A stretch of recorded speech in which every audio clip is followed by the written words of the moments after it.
Chapter 1. Lingnan, more than 20 kilometers northeast of Shao province, there was a nameless valley.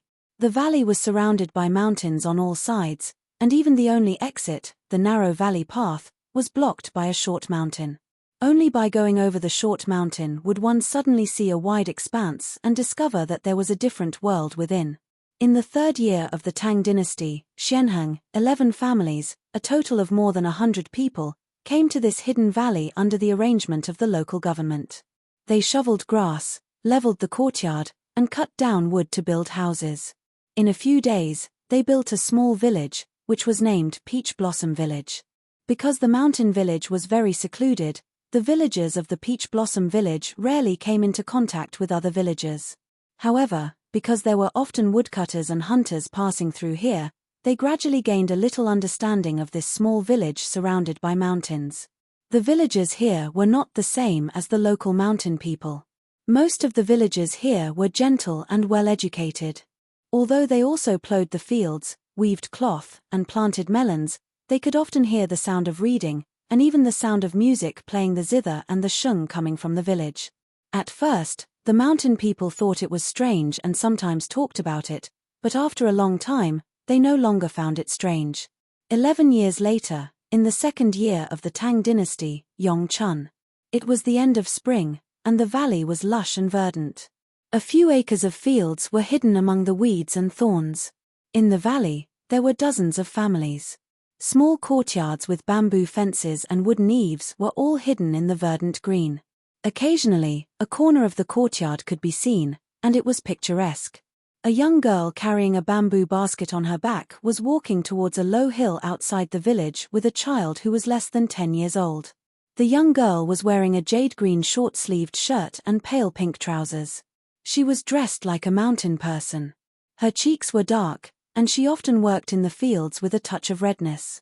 However, she exuded an aura of spirituality, and was definitely not something an ordinary mountain girl could compare to. This girl was about 14 or 15 years old, and her body was tall and slender. Her slender waist was straight and flexible, and when she walked, she was like a flexible bamboo swaying in the wind. He had a pair of bright eyes, a tall and straight nose, and a small red mouth. He looked very handsome. Beside the girl was an 8 or 9-year-old urchin, who seemed to be her younger brother. Although this urchin was as dark as the other mountain children, he did not have the sturdy, dignified appearance of the mountain children. In contrast, his stature was much thinner.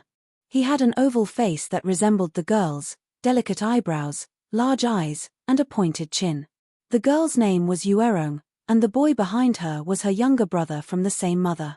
His nickname was Rchou. Rchou had always been lively and active, but when he was not around, he would go to the mountains. He climbed up and down trees that were more than 100 feet high like a monkey, and was praised as the #1 tree climbing expert by the children in the village. The result was just like the old saying, those who are good at swimming drown, and those who are good at riding fall.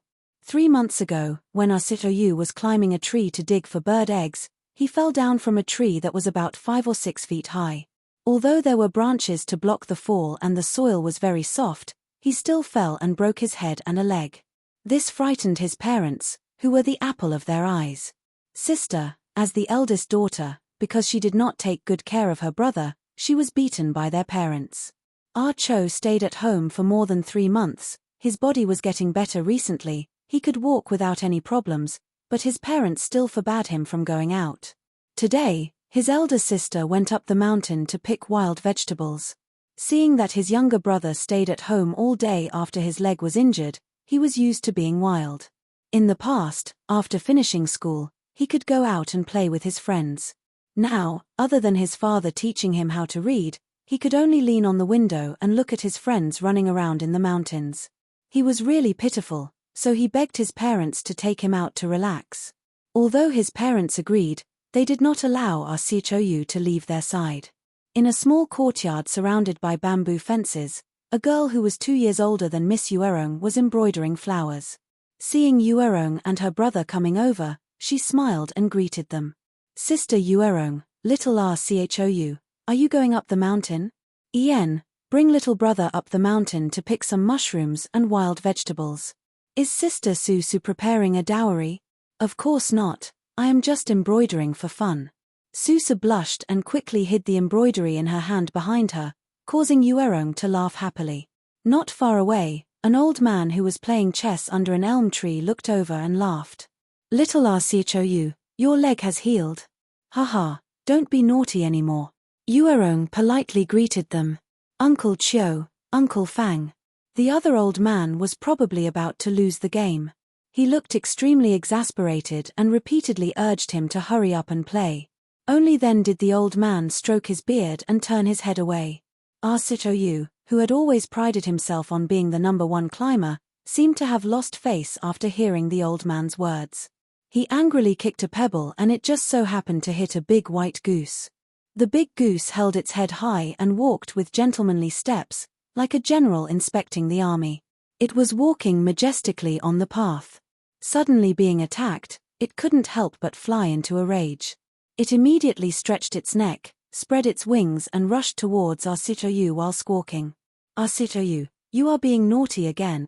After saying that, Yuerong pulled Arsichoyu's hand and ran. The big white goose flapped its wings and stretched its neck, chasing after them relentlessly. A shepherd boy who was herding sheep in the grass saw this scene and couldn't help but laugh. Ouch!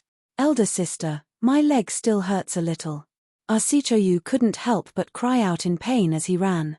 Yuerong angrily said, You little brat, Aunt Liu's goose is the fiercest, but you just had to tease it. After saying that, she untied the bamboo basket, squatted down and said, Come up, sister will carry you. Arsichoyu said, No, it has grown up. It is very heavy.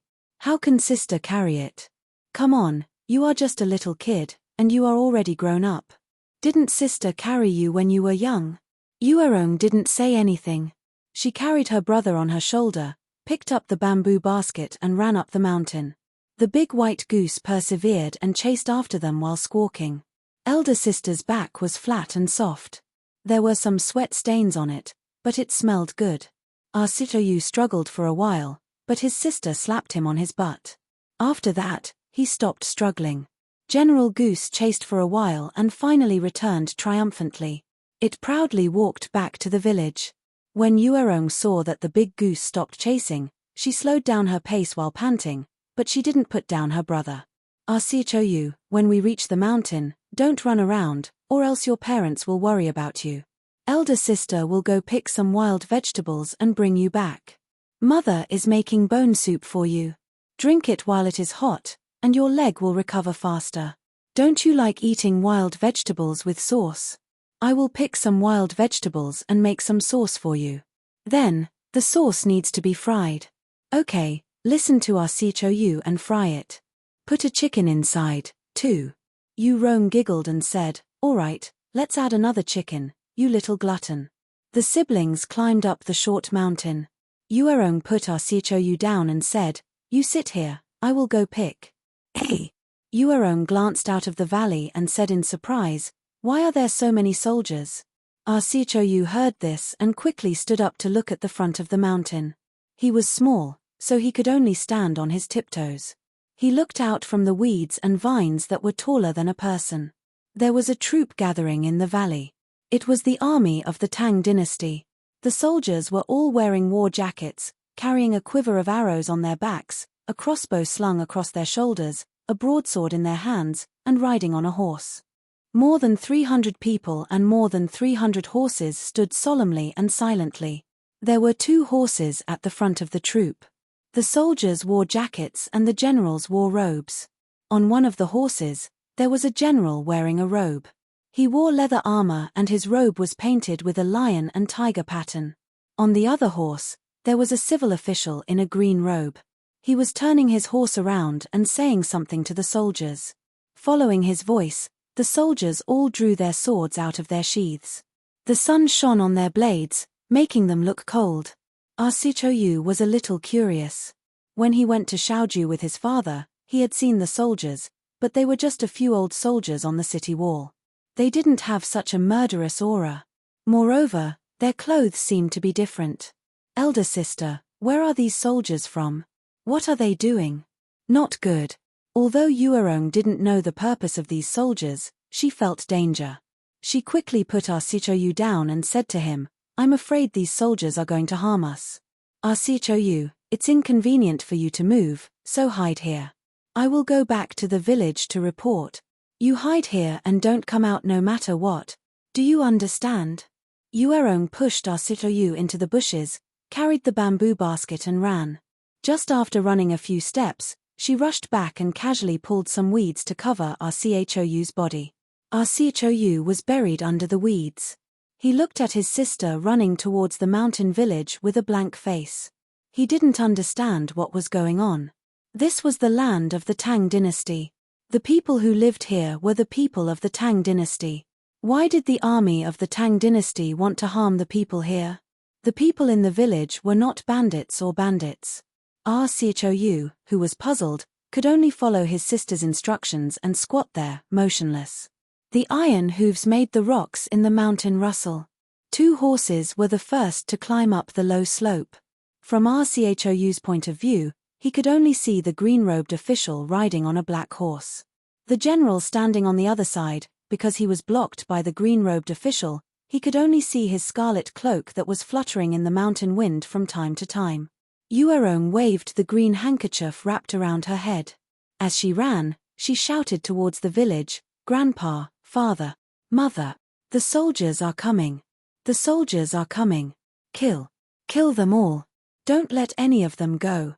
A chilling voice rang coldly in Arsichoyu's ears. Arsichoyu withdrew his gaze from his elder sister and looked towards the source of the voice. The one who gave the order was the green-robed official sitting on the horse. This person was tall and thin, with a long and narrow horseface, sunken eyes, and a hawk nose. He exuded an aura of authority without being angry. When he gave the order to the soldiers behind him, he unconsciously turned his head around. His entire face was reflected in Arsichoyu's eyes. Arsichoyu could clearly see his appearance. On both sides of his hawk nose, there were 2 lines that looked like they were carved by a knife. The lines spread deeply to the left and right, covering his thin lips.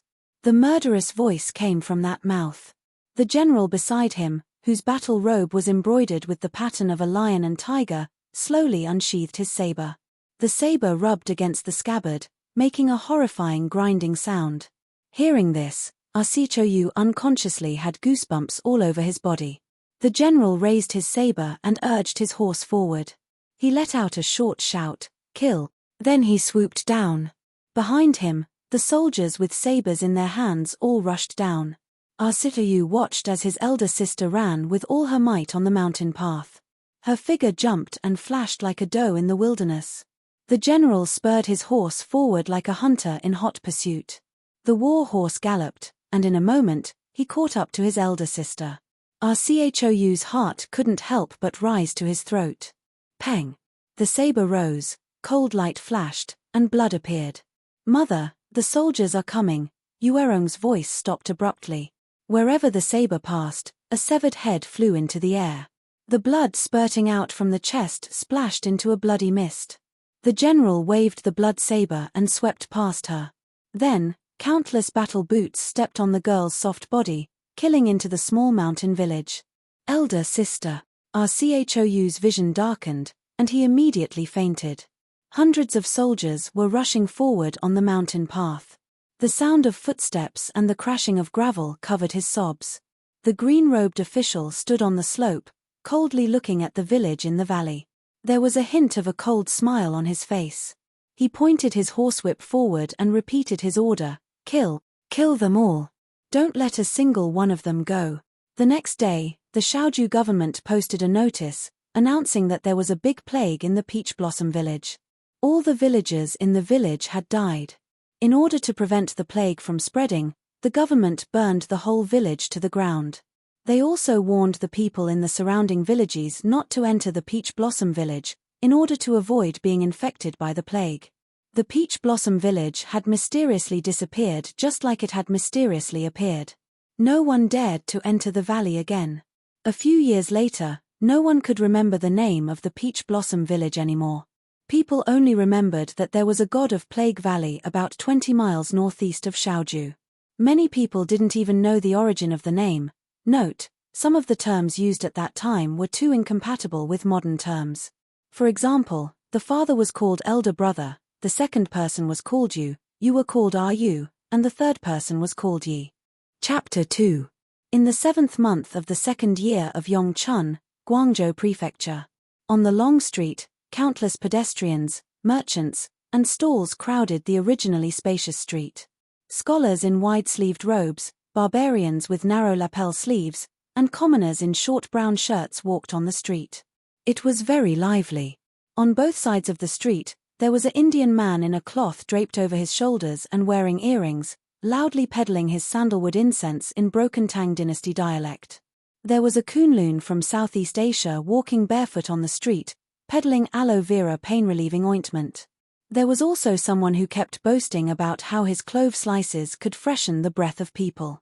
There was also a Persian man in a small sleeve gown and a flower skin hat, peddling Persian dates for makeup and saffron pollen for perfume.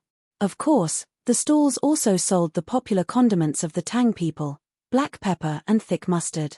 Even the peddler selling pistachios pushed a cart and shouted at the top of his lungs, shouting along the way that pistachios could nourish the kidneys and strengthen the virility of men, and make women happy and comfortable.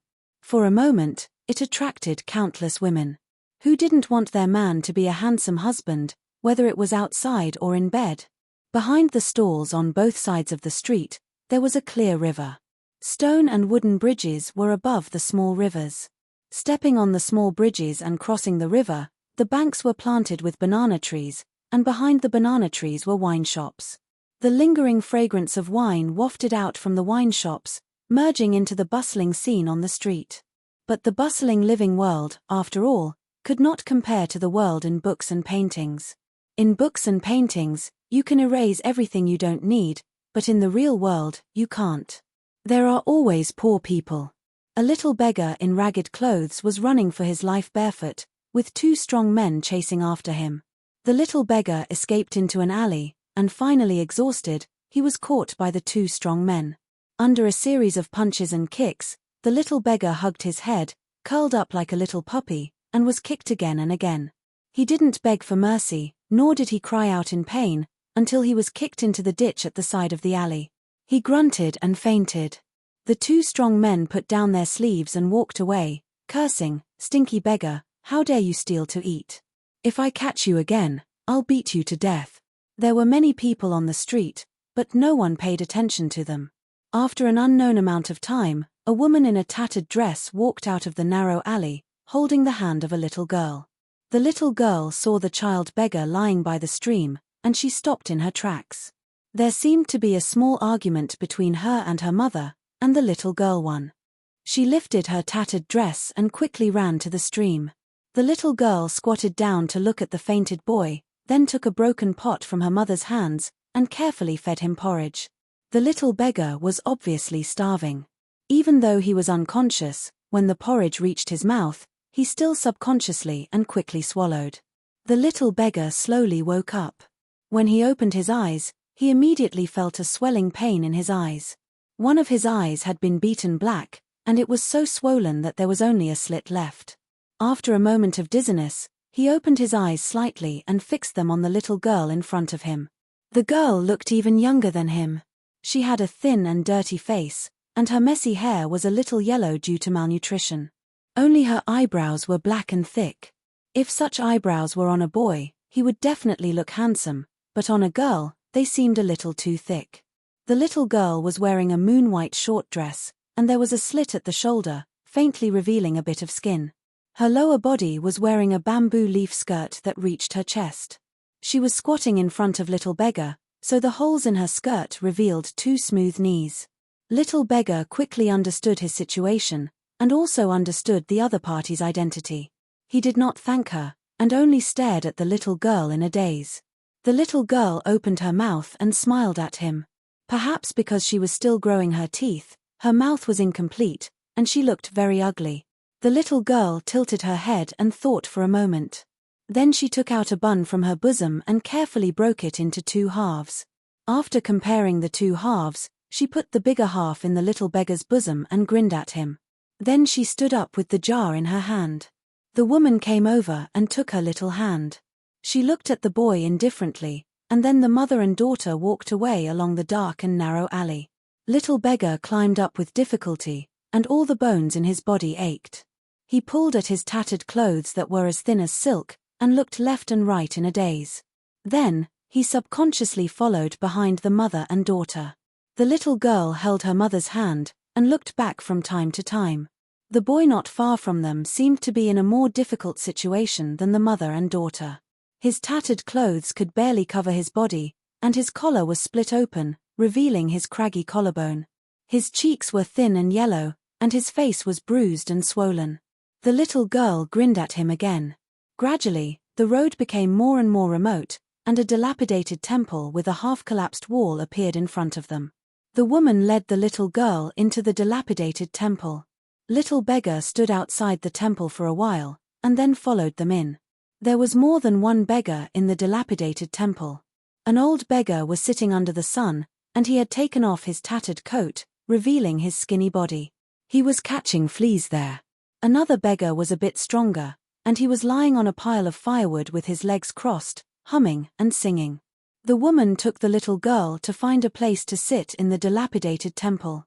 The little girl began to eat, and the woman grabbed a handful of soft wild grass and began to weave something.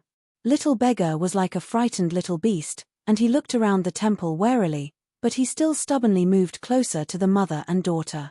He was rarely treated with kindness, and the little girl's kindness made him feel very close. He, who had no one to rely on, instinctively wanted to get closer to things that he felt close to.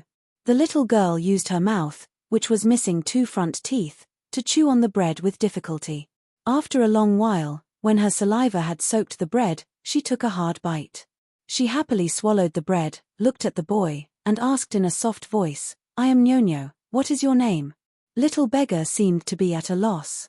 After a long time, a trace of bitterness suddenly flashed through his eyes, and he softly replied, "I am Rchou. Rchou, sit down." Nyonyo patted the straw next to her. Rchou looked at it, and then gently sat down next to her. Nyonyo bit on the bread, tilted her head, and looked at him. She softly asked, "How did you get beaten up like this?" Rchou replied, "Because I stole their food to eat." "Oh, that's not good. Begging is enough. There will always be kind-hearted people." Rchou was silent for a while, and then softly said, "Begging, I can't do it. I can't stretch out my hand." Nyonyo's 2 front teeth had both fallen out. She didn't know how many days that steamed bun had been there for, but it was as hard as a rock. She chewed on it for a long time, and it was dripping with saliva, but she still hadn't bitten off a piece. Hearing Rchou's words, she gave up on eating the bread. She opened her mouth wide in shock, and asked, "How can that be? Is stealing not shameful?" Rchou seriously thought about it, and then replied, "I don't know. Although stealing is also stretching out my hand, but it feels different. When it comes to stealing, I just have to be prepared to be beaten. But when it comes to begging, I can't even stretch out my hand, and I can't even say begging words." Nyonyo blinked her eyes, and thought for a long time in confusion. She shook her head, and said, "I don't understand." Rchou smiled bitterly, and slowly raised his head. He looked at the sunlight that shone through the hole in the temple roof, and the dust dancing in the sunlight. He faintly said, "Actually, I don't understand either." Nyonyo giggled, and said, "Rchou, you really are a strange beggar." Rchou stubbornly emphasized, "I'm not a beggar. I've never begged before." Nyonyo had a good temper, and gave in, all right, you're not a beggar. You're a strange thief. Is that okay?" Hee. Rchou thought about it, and solemnly nodded, agreeing with her evaluation. Nyonyo turned her head, and pulled her mother's sleeve, and begged, "Mother, can you knit a pair of shoes for Rchou?" She turned her head again, and blinked, and asked, "Rchou, are you willing to stay here?" En. Nyonyo opened her mouth again, and smiled, and looked ugly. At this time, a pair of straw shoes was gradually forming in Nyunnyang's hands. Rchou was really a strange child. He stubbornly refused to beg, and would rather steal. Because of his poor stealing skills, Rchou was often beaten black and blue. If it wasn't for Nyanyang's financial support, he might have starved to death. There were more than 10 beggars living in the ruined temple, and they all agreed that Chou should be called dummy, and that he must be stupid. Only Nyonyo didn't think so. When Chou was full, he never sat under the sun like other beggars, and took off his clothes to catch fleas, and told dirty jokes. He always sat on the stone mill in the backyard of the ruined temple, holding his chin, and staring at the sky in a daze. Nyonyo felt that Chou must be thinking about something. Chou could think, but could others? Once, Nyonyo secretly saw Chou holding a branch in his hand, and drawing something on the sand. When he left, Nyonyo walked over and compared the half of the stone tablet for a long time, and recognized that Chou had written the words on the half of the stone tablet. Thinking of his writing as smooth as water, Nyonyo was very envious. Chou could write, but could others? Chou could also climb up trees to dig for bird eggs, use branches to catch dragonflies, and catch small fish in the river. Whether it was bird eggs, dragonflies, or small fish, they all became delicious food without exception. Although they were all roasted without exception, Nyonyo ate them with relish. During those days, Chou's face was always bruised, and Nyonyo's lips were always black. In Nyonyo's childhood of begging for a living, of being looked down upon and suffering from hunger and cold, the days spent with Cho became her most beautiful memory. Chapter 3. That winter, Nyonyo's mother fell ill. Perhaps she could have survived an ordinary illness, but this time, she couldn't. Her illness was very serious. Nyanyang became more and more haggard. Gradually, she couldn't even struggle to beg. One day, the thin Nyanyang was lying in the broken temple. The sun shone on her body. The sun was still bright, but her face was still grey. Nyonyo lay on her mother's body and cried helplessly. Chou was on the other side. Tears welled up in his eyes, but he held them back and didn't let them fall. Ever since he cried for an entire afternoon in Huanshan village, until his eyes were swollen and his voice was hoarse, he never cried again. It seemed that his tears had dried up since then.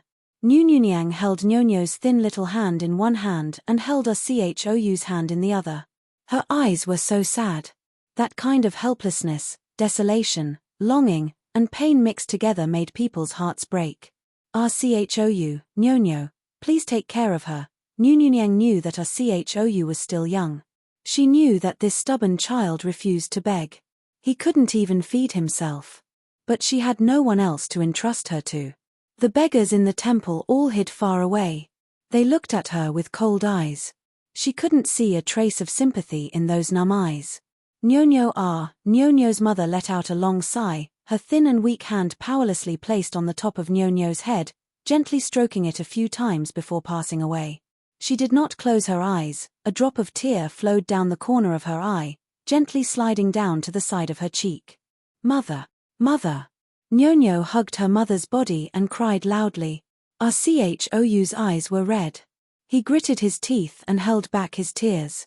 He gently closed Nyanyang's eyes and got up to go out. Nyonyo leaned on her mother's body and kept crying. When she had no strength to cry again, Chou came back. Cho was like a puppy that rolled in the mud, his entire body was dirty. He walked back to the dilapidated temple weakly and sat beside Nyonyo. After panting for a long time, he then pulled up the broken bamboo mat and pushed Nyonyo's mother onto the mat, grabbed the mat tightly and pulled out of the dilapidated temple. On the grassland beside the river, Cho used a stick to dig, using his hands to dig a hole. When people died, they needed to be buried to rest. His family, his parents, and his elder sister had all turned into a pile of ashes in the fire. At that time, he was like Nyonyo. He could only cry in fear and helplessly. When he regained his consciousness, he ran away from the mountain village. Now, at least he had the strength to bury Nyanyang, instead of turning her into a dead body in the saw. Chou used his hands, which were bruised and bleeding, to bury Nyanyang in the hole. He stuck a small wooden plank in front of the grave as a tombstone. After that, he no longer had the strength to move. From then on, Chou and Nyonyo depended on each other. They were like brother and sister. She no longer called him Chou. Instead, she called him elder brother. He still called her Nyonyo. Rchou still insisted on stealing. He was often beaten, so the two of them were often hungry. Nyonyo had been taken care of by her mother since she was a child. She didn't know how to beg. Often, the places where she could beg were occupied by other beggars. She couldn't get much to eat. Once, she was bitten by a family's dog. She couldn't move for a few days. Rchou couldn't steal anything. She almost starved to death. Rchou was like a desperate wolf. He squatted beside Nyonyo and looked at her. Nyonyo didn't know what her elder brother was thinking. In fact, she never understood her elder brother. She only knew that her elder brother was good to her. Since her mother passed away, her elder brother was her only relative in this world. Rchou looked at her faintly. After looking for a long time, he used a straw rope to tie up his already starving stomach, and walked out weakly. The beggars in the temple were immediately filled with righteous indignation. They said that Nyunnyang raised an ungrateful wolf. Rchou left Nyonyo to fend for herself. He didn't care about her anymore. But they were reluctant to take out a piece of food they begged. Nyonyo didn't believe their words. She didn't believe that the elder brother, who climbed high up the tree to catch bird eggs for her, who used a branch to catch dragonflies for her, who caught small fish for her to eat, would leave her alone. She believed that her elder brother would come back. Maybe. Elder brother went to dig a grave for her, just like when he buried her mother. She thought that she would soon see her mother. Her heart was filled with joy and a burst of peace. She thought that she would be separated from her elder brother. She felt a burst of reluctance and melancholy. She didn't know what the world of death was like. But her instinctive reluctance to live and her instinctive fear of death filled her heart with fear. She waited for a long time, thinking for a long time, until she didn't even have the strength to think. The indignant buzzing of the beggars stopped. Nyonyo saw that her elder brother had come back. He walked weakly, but his hands were not worn out or covered with mud. He held the broken pot in his hand.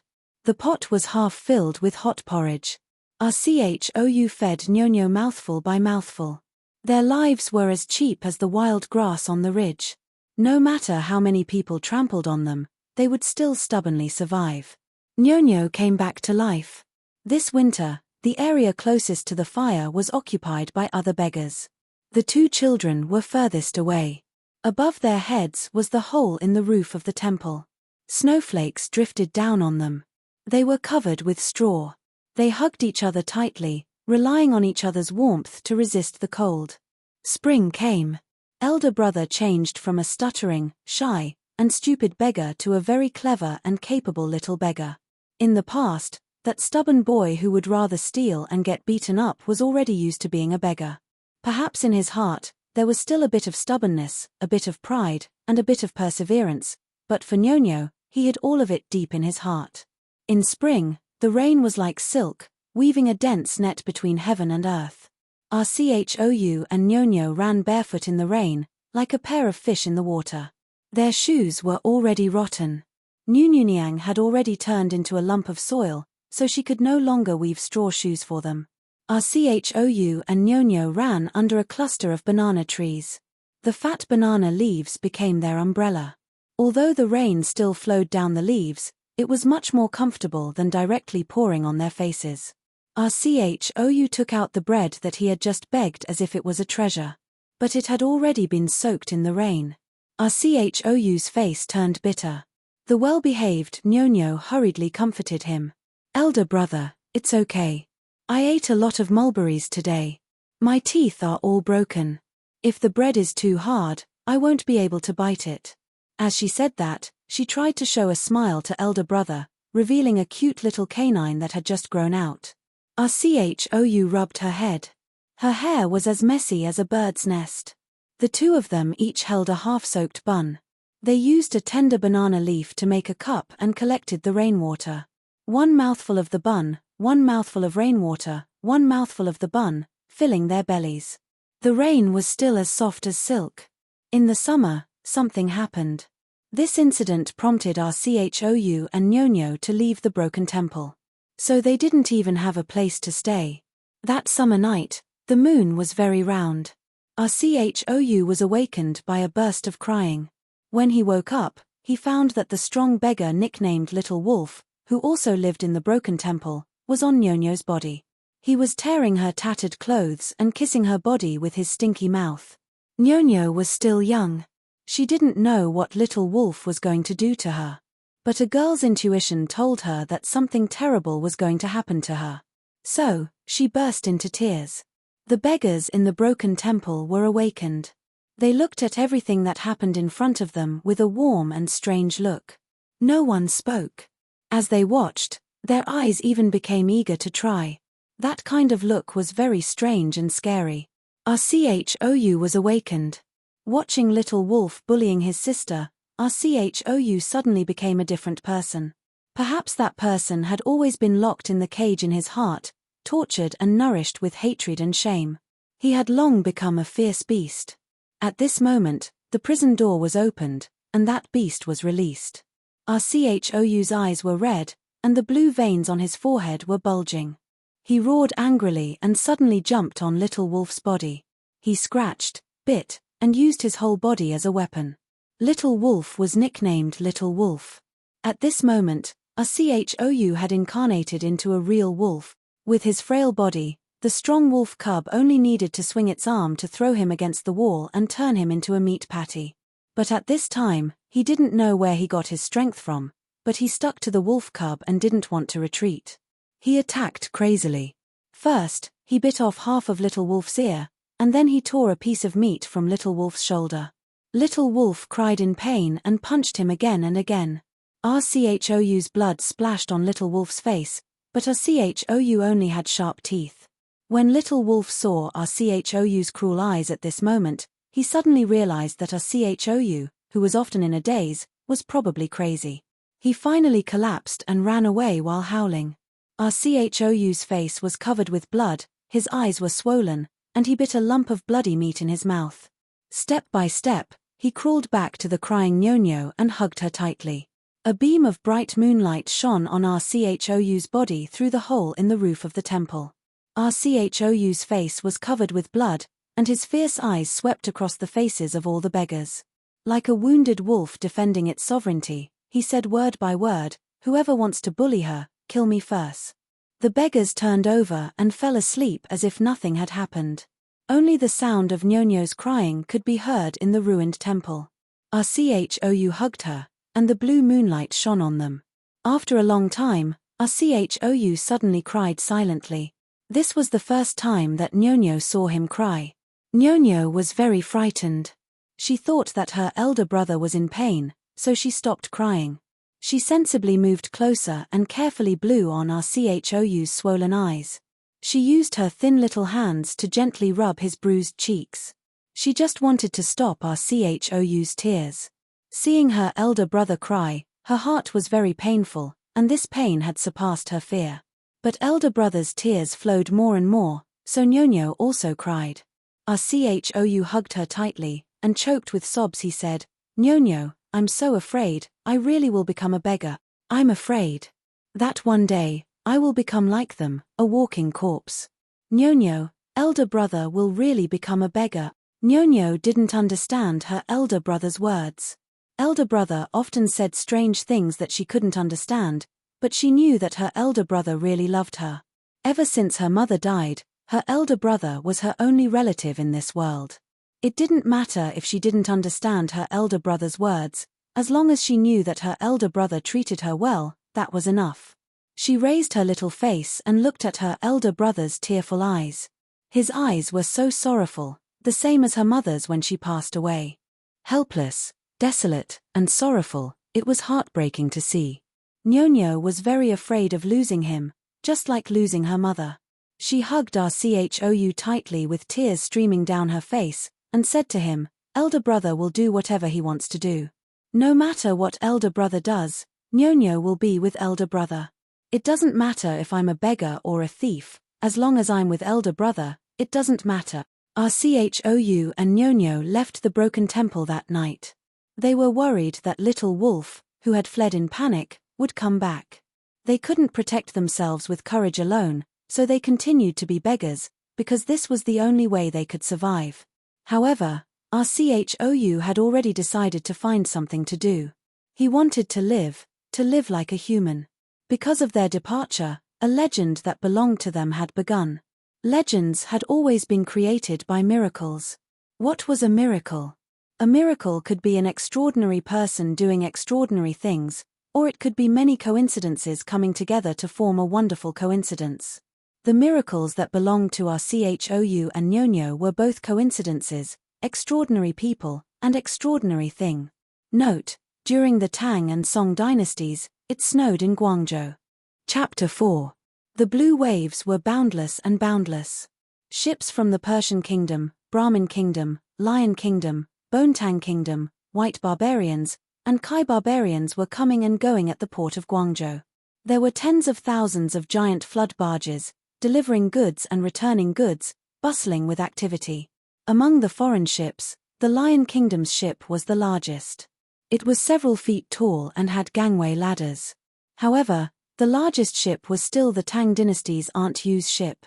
There is a saying, water cannot carry 10,000. This meant that the maximum weight a ship could carry could not exceed 10,000 stone, but Auntie Yu's ship had exceeded 10,000 stone. This kind of ship was sturdy and durable, able to withstand huge winds and waves, so when you saw this kind of ship at the port, it might not necessarily belong to the Tang people, because many foreign sea merchants were also buying or renting this kind of Tang dynasty ship. On the dock, there were mountains of fruits, vegetables, wheat, barley, sugarcane, silk, porcelain that were ready to be shipped or had just been unloaded. A ship that was neither too large nor too small had just reached the shore when an Arab merchant went up to welcome them. He stood at the bow of the ship and warmly chatted with the captain dressed in Kunlun clothing. "Haha, long time no see, Hanubi. You didn't expect the Tang dynasty to have changed 3 emperors in a year, did you?" The dark-skinned captain of Kunlun spoke to him in the popular lingua franca, the language of the Tang dynasty. The captain of Kunlun said, "That's right. I've long heard that the emperor of the Tang dynasty is not in good health. When the emperor dies, the crown prince ascends the throne. It's a matter of course. It's just that the crown prince has just ascended the throne, how can the emperor be changed?" The Arabs replied, "Speaking of which, this happened at the beginning of the year. The sovereign emperor passed away, the crown prince ascended to the throne, and the title was changed to holy successor. The second day after the new emperor ascended the throne, he promoted the empress's father, Wei Xuanzhen, from a lowly military officer to the Yu province governor. This was reasonable, after all, he was the emperor's father-in-law. But who knew that just one day later, the emperor would promote him to the position of attendant? Hey! It seemed that the empress was dissatisfied with her father's low official position and was blowing pillow talk. Who was the attendant? That was the prime minister of the empire. He, Wei Xuanzhen, was originally just a bunch of idle petty officials. What virtue did he have to hold such a high position? Not only that, the emperor also planned to promote the wet nurse's son to a 5th-rank official. When a man achieves the Tao, even his chickens and dogs rise to heaven. The head of the secretariat, Pei Yang, was unwilling to agree. He persistently admonished him, but he was unwilling to comply with the edict. The emperor flew into a rage and said to Pei Zhongshu, "Why can't I give the world to Wei Xuanzhen? Why would I want to be an attendant?" Pei Zhongshu was shocked and hurriedly reported to the empress. The empress was furious and gathered all the civil and military officials to depose the emperor and confer Prince Yu as the new emperor. While the two were talking, an 8 feet tall man walked out of the cabin. He looked to be in his 30s, with 2 thick black eyebrows, sharp cheekbones, and a curly beard. His curly beard was long and dry, and he looked very imposing. He stretched lazily, like a tiger that had just woken up from a nap. Looking around at the bustling scene on the dock, the big man raised his thick eyebrows and said with a smile, "Grandfather is right. The atmosphere of the Tang dynasty is indeed extraordinary, rich and prosperous, unparalleled in the world. Let me enter the city to take a look." After saying that, the big man jumped onto the shore. The captain saw this and hurriedly left the Arab merchants to stop him. The big man heard a few words and said impatiently, "Although this is my first time here, I am proficient in the language of the Tang dynasty. What do you mean I am unfamiliar with the people and the place? Go and do your business." I came here to take a look around and see the people of the Tang dynasty. He patted the sword at his waist and said in a clear voice, I am only one man and one sword. I am free to come and go. Don't be noisy. I am leaving. Not far from the entrance of the governor's office of Guangzhou, our Chou and Nyonyo were begging. It was not easy to beg in this place, but in order to escape the revenge of the little wolf, they had to avoid the places where the little wolf could easily find them. As our Cho begged for his life, he was trying hard to find a way to make a living. He didn't want to be a beggar anymore, he wanted to be a person who could earn his own living, but even this humble dream was hard to achieve. Who would hire a 10-year-old child? This child was still a little beggar, and this little beggar even brought along an even smaller burden. Suddenly, the doors of the Guangzhou governor's office opened wide. A tall and straight middle-aged man in a loose robe with large sleeves and a handsome middle-aged scholar slowly walked out. There were many attendants and guards beside the two of them. It was a grand show of extravagance. A passerby said, Look, that man with the crooked beard is our governor of Guangzhou, Lu Yuanrui. Oh. The person he personally escorted out of the mansion must be a very important person. Our Chou looked up and saw the middle-aged man with thick eyebrows like swords and a crooked beard. His movements were graceful, and when he occasionally looked disdainfully, there was a kind of high and mighty aura. But when he turned to look at the handsome scribes, he was immediately full of smiles. The governor of Guangzhou was in charge of the 6 prefectures, 1 prefecture and 1 army.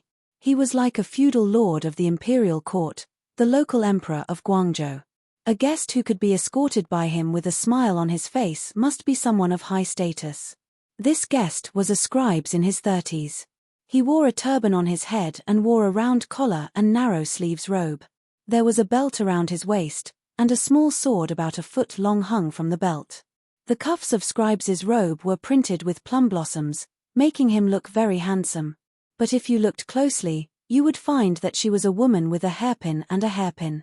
There was no need to check if she had an Adam's apple or wonder why she did not have a beard on her chin. Her facial features, her eyebrows and temples, and even her powdered cheeks, it was clear that she was a woman. In the Tang dynasty, it was fashionable for women to dress as men when they went out. But although they wore men's clothing, their facial features were still that of a woman. Next to this madam stood a little girl, about 6 or 7 years old. At the madam's waist hung a small sword about a foot long, but this little girl carried a long sword on her back. The long sword was slung diagonally behind her back, and was even taller than her body. The scabbard barely touched the ground, but the hilt was a lot higher than her shoulder.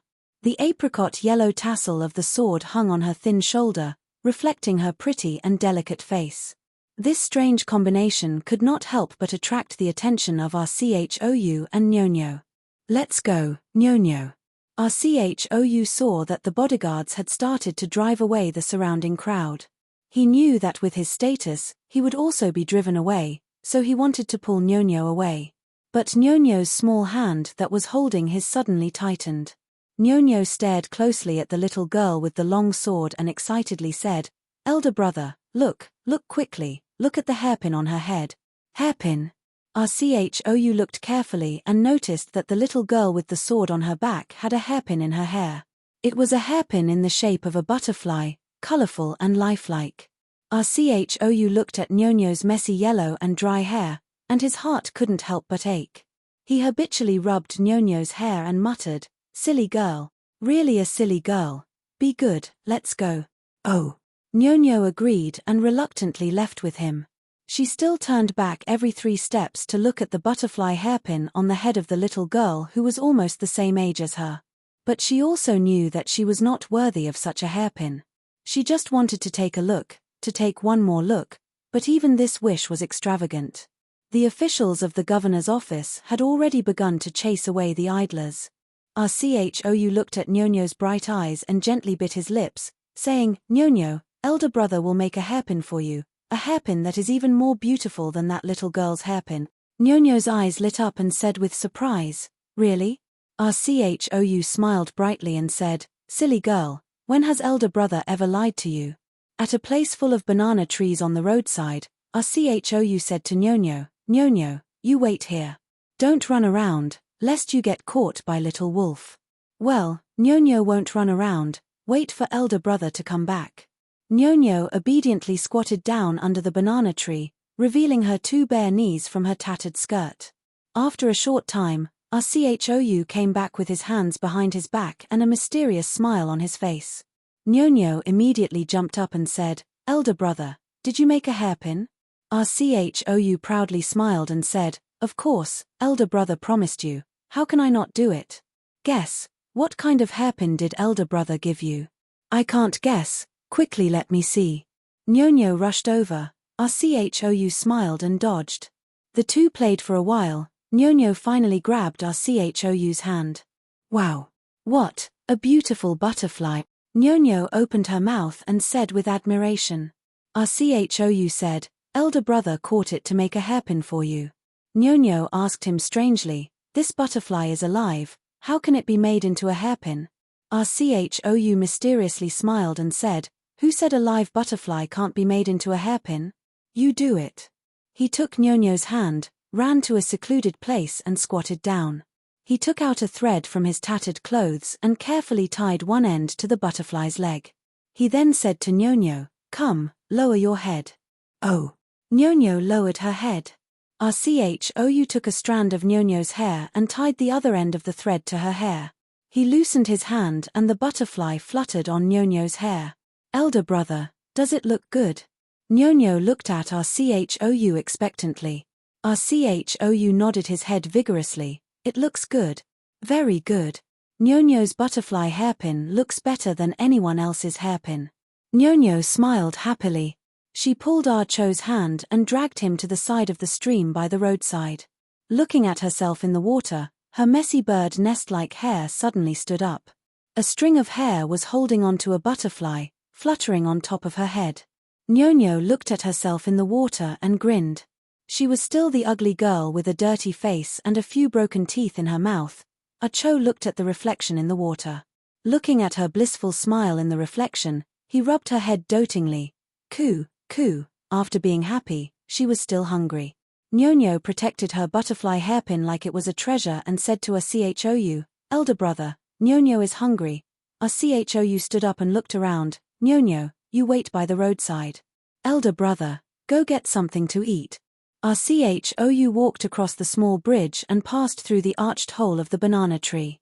Compared to the bustling market, there was a quiet and elegant courtyard. The courtyard was separated from the restaurants on the left and right by 2 fences. In the courtyard, there was a flag watch. A large ladle for scooping wine was hung on a tall wooden pole, and a long green cloth belt was tied to the bottom of the ladle. The wooden pole was very old. The paint was peeling off and the wood grain was cracked like an old face. This old face was showing off the long history of this old restaurant. The wind was very weak today. The wine ladle was quietly hanging on the top of the pole. Only the long green cloth under the ladle waved weakly a few times. The boy's hunger was weaker than the green ribbon on the flag. He pulled himself together and wiped his cheeks with his sleeves. He tidied his hair to make himself look as neat and clean as possible. Then, he walked into the tavern. Chapter 5. Generally speaking, it was easier to ask for something in the tavern. In order to get rid of the beggars as soon as possible, the shopkeeper would give them some food. However, if they met a stingy shopkeeper, they would not get anything. Rchou hoped that the shopkeeper of this tavern would not be too stingy. When he walked into the tavern, there were a few young and beautiful prostitutes singing and dancing to the music in the corridor. High breasts, thin waists, plump and round buttocks, their simple clothes revealed a touch of sexy skin at the waist. Their skirts hung on both sides of their hips, making people wonder if they would fall with their snake-like movements. Their leisurely dancing, accompanied by their sexy bodies, made men salivate. Rchou was still a boy, not a man, so he had no interest in these gaudy prostitutes with high breasts and thin waists. His eyes were fixed on the shopkeeper with a goatee, who was doing accounts behind the counter. In the tavern, there were many benches on both sides. The customers were either kneeling or sitting cross-legged on the benches. There was a low table in front of them with food and wine on it. They were drinking, chatting, and enjoying the singing and dancing. It was very impolite to walk in front of the diners, So the boy went around to the back of the guest area and walked to the front of the shopkeeper from the back of the hall. He was very careful and did everything possible to leave a good impression on the owner of the tavern. Shopkeeper. The boy crossed his hands and bowed politely. The shopkeeper has a lot of money and business is booming. Please give me some. The goatee's eyes moved away from the account book and coldly glanced at the boy. The wrinkles on his face did not move. He just moved his withered old hand away from the abacus and moved it to his beard. He gently stroked the sparse beard, and then flicked his little finger outwards, as if he was swatting away a fly. Ñoño squatted under the banana tree, holding her hungry belly, waiting for the good news from her elder brother. The butterfly was tired of flying and was resting on her shoulder. She saw her elder brother coming from the other side of the small bridge and stood up happily. The butterflies were startled and flew up again. A light carriage came slowly and stopped between her and her elder brother, blocking her view.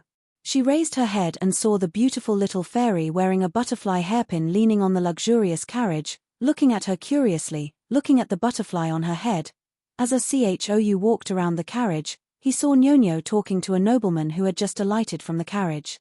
Chou was startled, thinking that Ñoño had caused some trouble. He hurriedly stepped forward and smiled apologetically. My little sister is young and ignorant. If she has offended you in any way, please forgive her.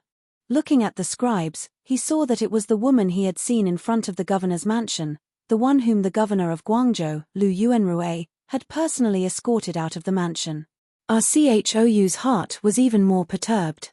As soon as Chou's voice fell, the little Lolita with the butterfly hairpin came out from the side of the woman dressed in men's clothing. She mischievously tilted her double conch bun and looked at him with a pair of lacquered eyes. She smiled and said, "Wow, this is incredible. A little beggar can actually speak in such a cultured manner. He, my name is Gongsun Lanji. What's your name?" "Daughter. You don't know the rules."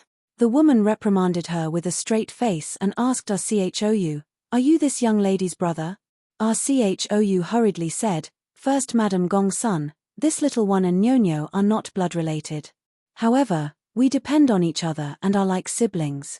This little one can naturally take responsibility for Ñoño's matters."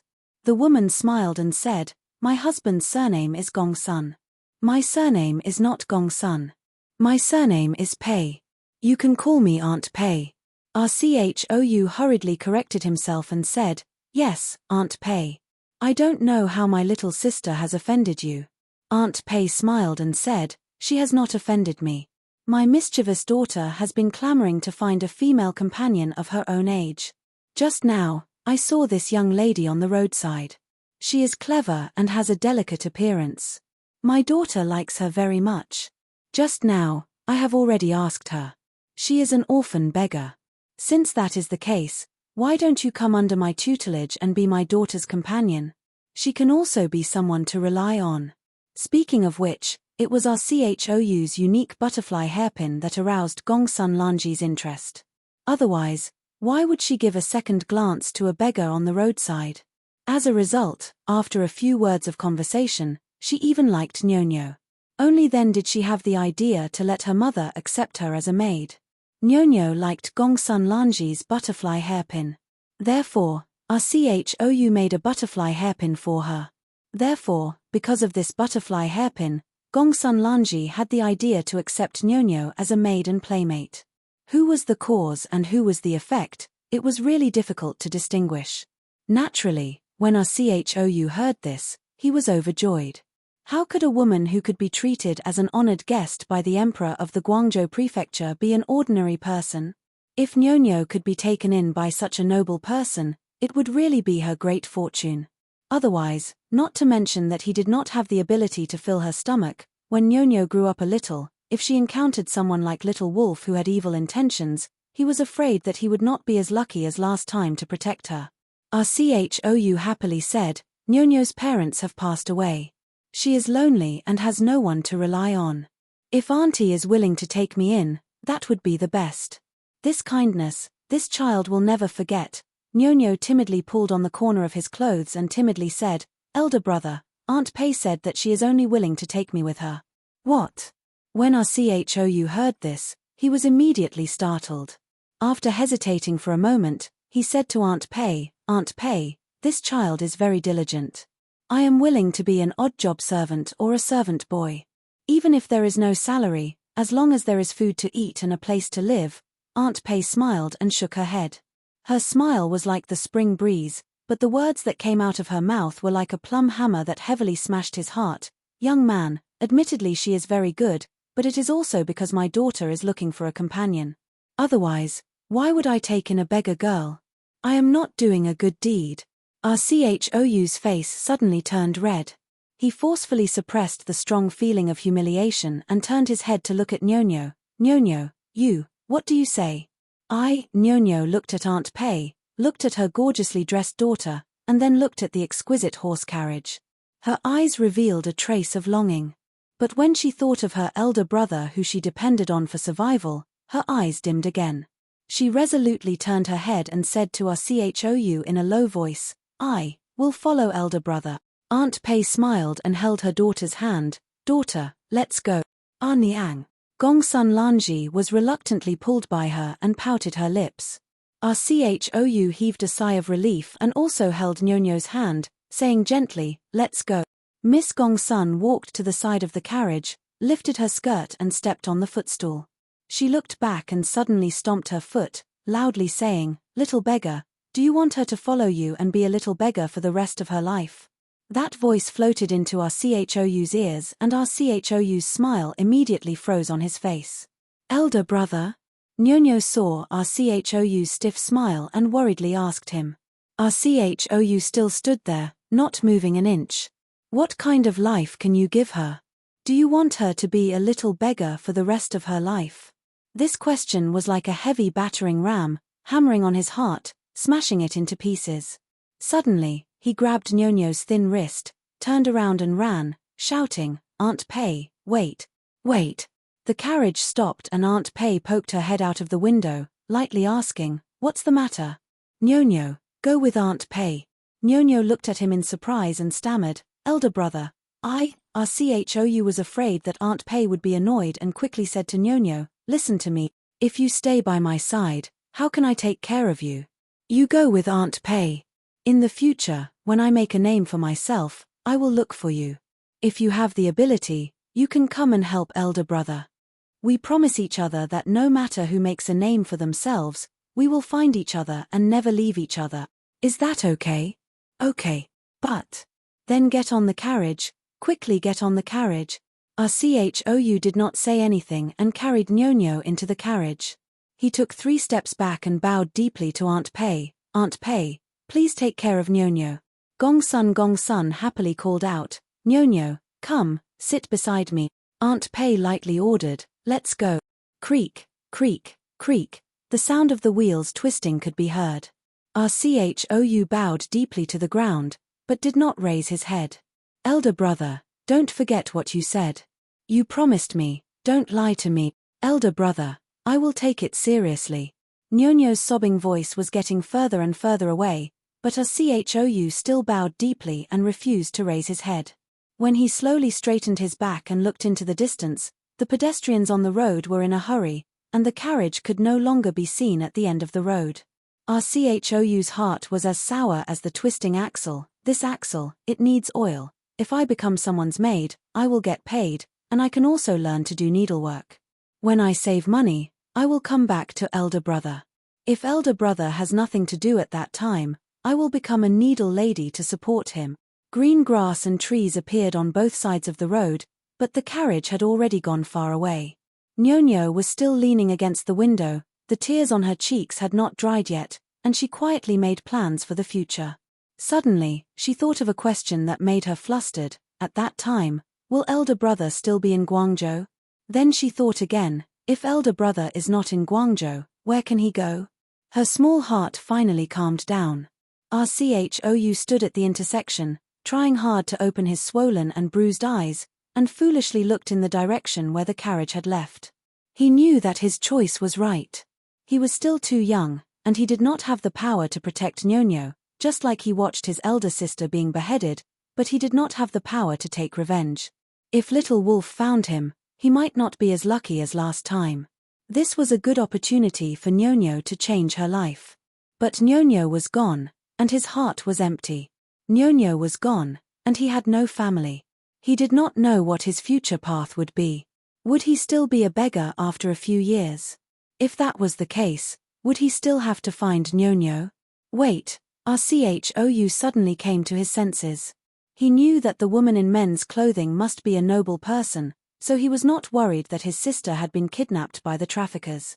But in his hurry, he forgot to ask about the other party's identity and residence. If he could become a decent person in the future, how would he find his sister? In a hurry, Rchou subconsciously chased in the direction where the carriage had disappeared. At the intersection, Rchou stood blankly. He did not know where the carriage had gone. Rchou thought, if I am always a useless beggar, why would I bother her?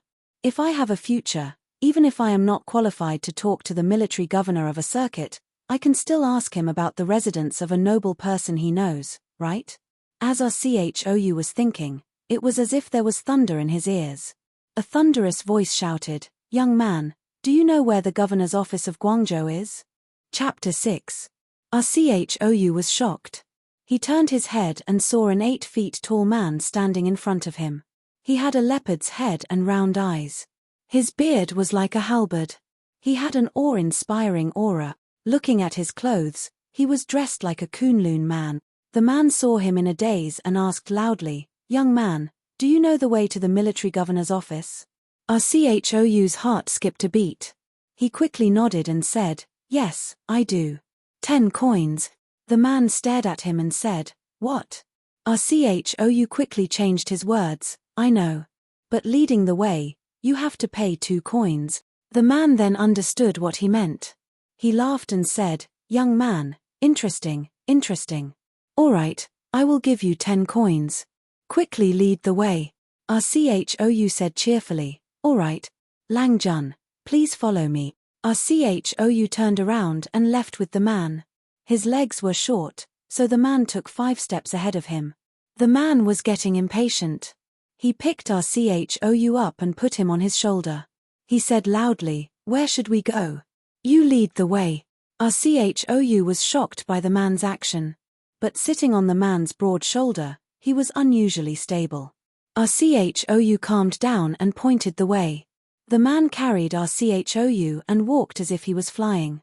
In a short while, they arrived at the entrance of the governor's office of Guangzhou. In front of the office, a group of Kunlun people were crowding and shouting loudly. Kunlun slaves, Xinluo slaves. They were as famous as the Filipino slaves in the future. Xinluo slaves were obedient and capable. Kunlun slaves were gentle and kind. They were the first choice for the Tangs when they bought slaves. This Kunlun slave was not a black African, but a general term for the people of Malaysia and Southeast Asia. The dark-skinned people of Southeast Asia were all called Kunlun people by the Tangs. Although the people of Kunlun were rich in slaves, there were also merchants and rich people. These people of Kunlun were rich merchants. The burly man rushed to the front of the military governor's office and placed Rchou on the ground. He dashed over and shouted, "I've just returned to the ship and heard that something big has happened. All of you have come to the military governor's office to complain about your grievances. What happened?" As soon as the group of Kunlun people saw him, it was as if they had seen their backbone. They immediately surrounded him. Their emotions were stirred up, and their faces were filled with grief and indignation as they complained, "Young master, we are so wronged." Rchou stood at the side and listened to their chatter. He vaguely understood what they were talking about. It turned out that these Kunlun people were returning to the Tang dynasty for the first time to do business. After they arrived at the port, they paid taxes according to the regulations, thinking that they could trade freely. Who would have thought that the petty officer at the port would extort money from them? At first they wanted to keep the peace, so they gave the petty officer some goods. But the petty officer bullied them. Seeing that it was their first time coming back, they did not understand the situation of the Tang dynasty. In addition, they did not take the initiative to contribute, so in his heart he was displeased. These Kunlun people's ships could not be considered especially big. The value of the goods they carried was also limited. Their profit from a round trip was not much, How could they allow him to exploit them like this? Seeing that they refused, the petty officer could not restrain his anger. He incited his subordinates to deliberately provoke them. The two sides quarreled. The petty officer's subordinates punched and kicked one of the Kunlun merchants to death. The Kunlun merchants were so agitated that they carried the corpse to the military governor's office to complain about their grievances. As the burly man heard their conversation, he also saw the corpse wrapped in white cloth on the ground. He could not restrain his anger and roared, "The Tang officials have gone too far. What does the Tang dynasty's military governor have to say?" A merchant said, "We have already submitted the complaint, we are waiting for the military governor's reply." Just as he was speaking, the main door of the military governor's office opened. An officer wearing a light blue official robe swaggered out and stood on the steps. Behind him came a group of military governor's imperial bodyguards, who followed closely behind him, standing on the left and right. As soon as the merchants saw him, they crowded around him and said at once, "Cho Ya Tui, I wonder how the military governor of a circuit will deal with our grievances." The green-robed officer was about 30 years old, with thin cheeks and sharp triangular eyes. He twirled the sparse beard on his chin, laughed coldly, and said arrogantly, "The military governor of a circuit has issued an oral order. You unruly people are not willing to pay taxes. You also falsely accused an officer of a drunken brawl and came to my military governor's office to make a ruckus. You are extremely hateful. Take him down and throw him into prison." When the Kunlun merchants heard this, they were shocked and angry at the same time. Immediately, there was an uproar. The 8-feet-tall man stood at the back of the crowd and heard everything clearly. He couldn't help but step out from the crowd and shouted, "Dog official! How dare you call a deer a horse and distort the truth?" Cho Ya Tui was furious. He stretched out his hand and pointed at him, shouting, "This person dares to be so presumptuous in front of the military governor's office. He must be a vicious and stubborn thief. Guards, take him down for me and torture him. Scoundrel, who dares?"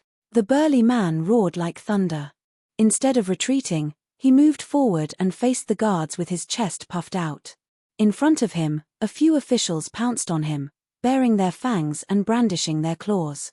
The two people in front, one holding an iron chain, the other holding a yoke, the iron chain came crashing down on his head. The Yamen runner put the iron chain on the burly man's head, tied it up and pulled. The burly man's feet seemed to be rooted to the ground, he didn't move an inch. The burly man didn't dodge or evade. He let the iron chain fall on his head. His right fist flew out and, with a peng sound, ruthlessly struck the neck of the Yamen runner holding the yoke. With a catcher sound, the Yamen runner's head tilted to the side. His neck was actually broken by the burly man's fist. The burly man reached out and snatched the yoke from the Yamen runner's hand. He split it into two halves and, with a peng sound, smashed it horizontally on the head of the man holding the iron chain. The burly man slammed the two halves of the yoke, which weighed more than 30 catties, horizontally on the man's head. Like smashing a watermelon, there was a pu sound as red and white matter splattered everywhere. The burly man's face was splashed with blood, making his expression even more ferocious. Cho Ya Tui was so frightened that he retreated again and again. He shouted, "Scoundrel, murder, quickly kill him." The burly man grinned hideously and said, "Come, come, come, let's see who kills who." He shook his arms and the Yamen runner, whose head had been smashed into a pancake, softly fell to the ground. The burly man turned his head and glared at the group of Kunlun merchants, whose faces had turned pale. He shouted, "All of you, quickly return to the boat and wait. Since the governor of Guangzhou is not willing to give us an explanation, we will go and find him to demand an explanation." When the merchants heard this, they carried their companions' bodies and retreated like the tide. They were just some ordinary merchants. Even though they were angry at the injustice of Guangzhou's government, they didn't dare to commit murder. Now that they saw this burly man kill two officials with a wave of his hand, they were already scared out of their wits and immediately ran away as fast as they could. When the burly man saw the merchants retreating, he shouted loudly and rushed into the governor's mansion with the two pieces of bloody yoke. When the imperial bodyguards of the governor's mansion saw that this Kunlun burly man dared to kill officials, their eyes turned red. They roared and pounced forward, brandishing their swords and spears, recklessly stabbing forward. The governor of Guangzhou, Liu Yuanrui, was the commander-in-chief of Guangzhou's military region during the Tang dynasty. The imperial bodyguards in his mansion were not ordinary. Each one of them was an expert in martial arts. Especially since they came from the military, they were experts in joint martial arts. Everyone swarmed forward. It looked chaotic, but their advance and retreat, attack and defense had their own order. For a moment, the shadows of swords and knives flashed around the burly man. There was simply no place to attack or defend. Who would have thought that the burly man, with the 2 pieces of bloody yoke in his hands, was like a tiger in a flock of sheep? He rushed forward in a straight line. Wherever his arms moved, the swords and spears were broken and sent flying. Many of the imperial bodyguards were sent flying into the air, crashing into walls and doors. Some flew over their companions' heads and fell into the courtyard. The burly man's strength was enough to defeat 10 people. He did not use any ingenious moves. He only cared about taking big strides and attacking. Like breaking dry weeds and smashing rotten wood, his momentum was unstoppable. Qiu Yatui was so frightened that his face turned pale. He fell to the ground and crawled back a few steps.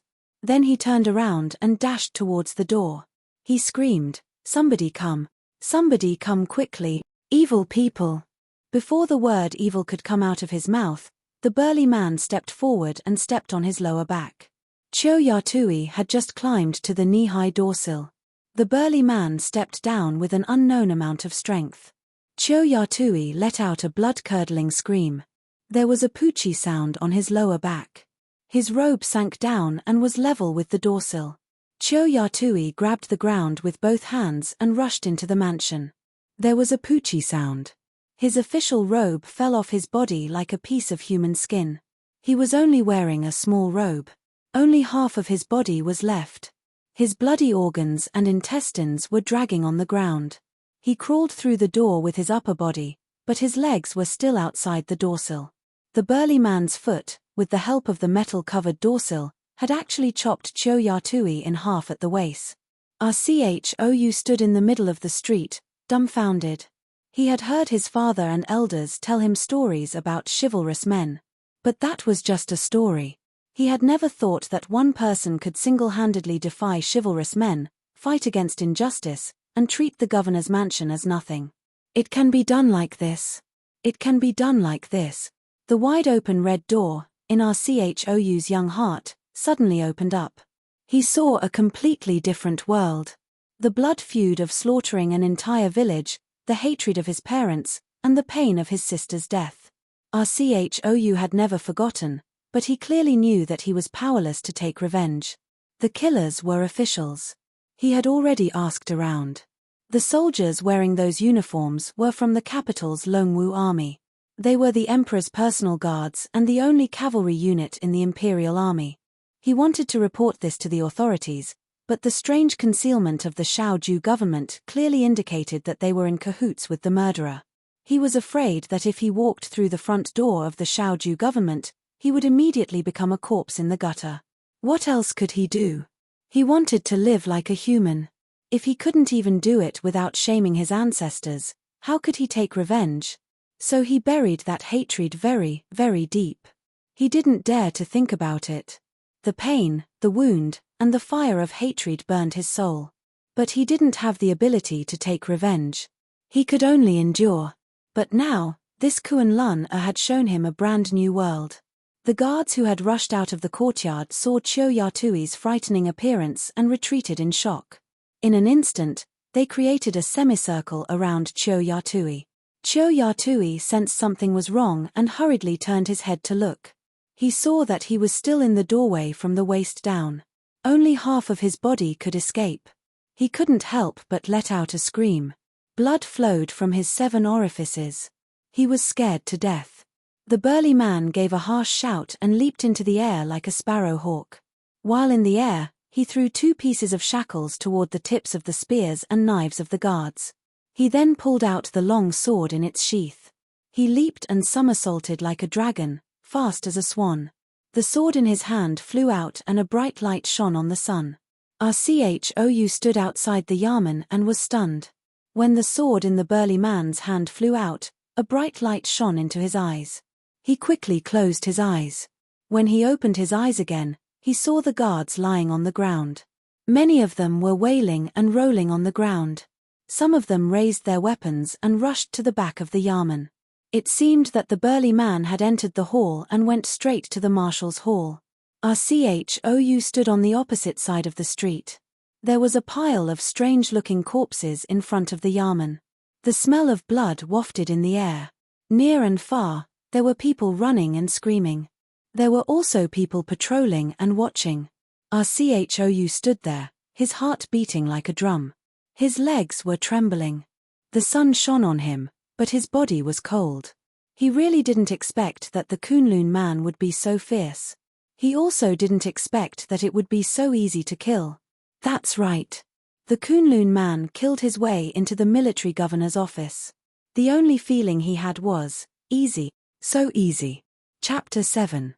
Rchou stood there motionless, not knowing how long he had been standing there. By the time he felt the shivers on his body gradually disappear and he felt the warmth of the sun shining on his body again, the burly man suddenly appeared at the doorway again. Behind him, groups of soldiers swarmed forward, their sabers and spears forming a forest of spears and a mountain of sabers. When they were about 2-3 feet away from the burly man, the imperial bodyguards suddenly stopped and formed a tight formation, as if they were facing a formidable enemy. As soon as the burly man stepped over the threshold, he turned his head around and glared like a tiger. Immediately there was a burst of terrified cries and the soldiers retreated several steps back. The burly man burst into laughter. Suddenly his leg flew up and kicked heavily on one of the large doors that had been half opened amidst the chaos of the battle. Boom, a deafening noise, dust flew everywhere, the door hinges shattered, and half of the large door whistled toward the soldiers. After kicking the door, the burly man did not turn his head back to take another look. He walked down the stairs in big strides and was about to leave when Rchou suddenly summoned his courage and rushed in front of him, opening his arms to block his way. As soon as the burly man saw Rchou, he could not help but ask in surprise, "Young man, why haven't you left yet?" Rchou's heart was beating like a drum. In a moment of desperation, he casually said, "Because, you haven't paid me yet." The burly man was taken aback, but then he burst into laughter and said, "Interesting, interesting. What grandfather said was right, the Central Plains is indeed full of wonderful people." By this time the half of the door had been sent flying, killing and injuring more than a dozen people. The remaining soldiers mustered up their courage and continued to charge forward. The burly man heard the chaotic footsteps behind him. Suddenly he leaped forward and grabbed Rchou. He laughed out loud and said, "What a good little boy who wants money more than his life.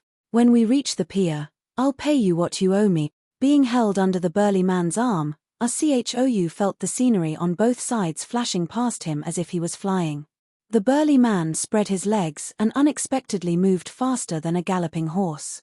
For a moment, Rchou was unable to speak. He could only feel the wind blowing against his face. He could only shut his mouth and hold his breath. Even so, the burly man's clothes were stained with blood and the smell of it still filled his nose and mouth. The burly man ran all the way to the pier. The Kunlun merchants had already gathered on the ships and were looking in their direction. When they saw the burly man, they all cheered incessantly. The burly man put down Rchou and said while squinting, "Young man, you still dare to ask for money. Young man, you have some guts." Rch courage and said, Rchou said, "Ah man, I killed because he was unfair." Kunlun, Ichou. If you kill someone for the sake of avoiding a debt of 10 coins, then I'll take it that I misjudged you. The man tossed his beard and laughed. He reached into his robes and said, "I haven't finished my business yet, so how can I have money for you? Here's an ingot of pure gold. I'll give it to you." The burly man took out a gold ingot and handed it to Rchou. He laughed and said, "Young man Chou, don't show off your wealth. Go, go." After saying that, he jumped like a giant frog. With a whoosh, he flew 2 feet in the air and landed on the bow of the ship. The people on the ship were already ready. The moment the burly man landed, The sailors raised the sail and pulled the anchor. At this time, the people on the pier did not know what happened in the military governor's office. They were busy loading and unloading goods. Only a few merchants nearby saw the bloodstains on the burly man. Although they were surprised, it did not cause too much commotion. Our CHOU was anxious. He wanted to chat with the burly man for a while and get closer to him before talking about business. He did not expect the burly man to be like a raging fire. He came and went as fast as a spark. He did not even give our CHOU a chance to speak. Our CHOU quickly knelt on the pier and held up the gold ingot. He said loudly, "Warrior, I want to be your disciple and learn martial arts." The burly man laughed and said, "You little brat, don't think too much. Leave quickly and don't cause more trouble. Warrior, please accept me." Our CHOU quickly kowtowed, but the burly man ignored him.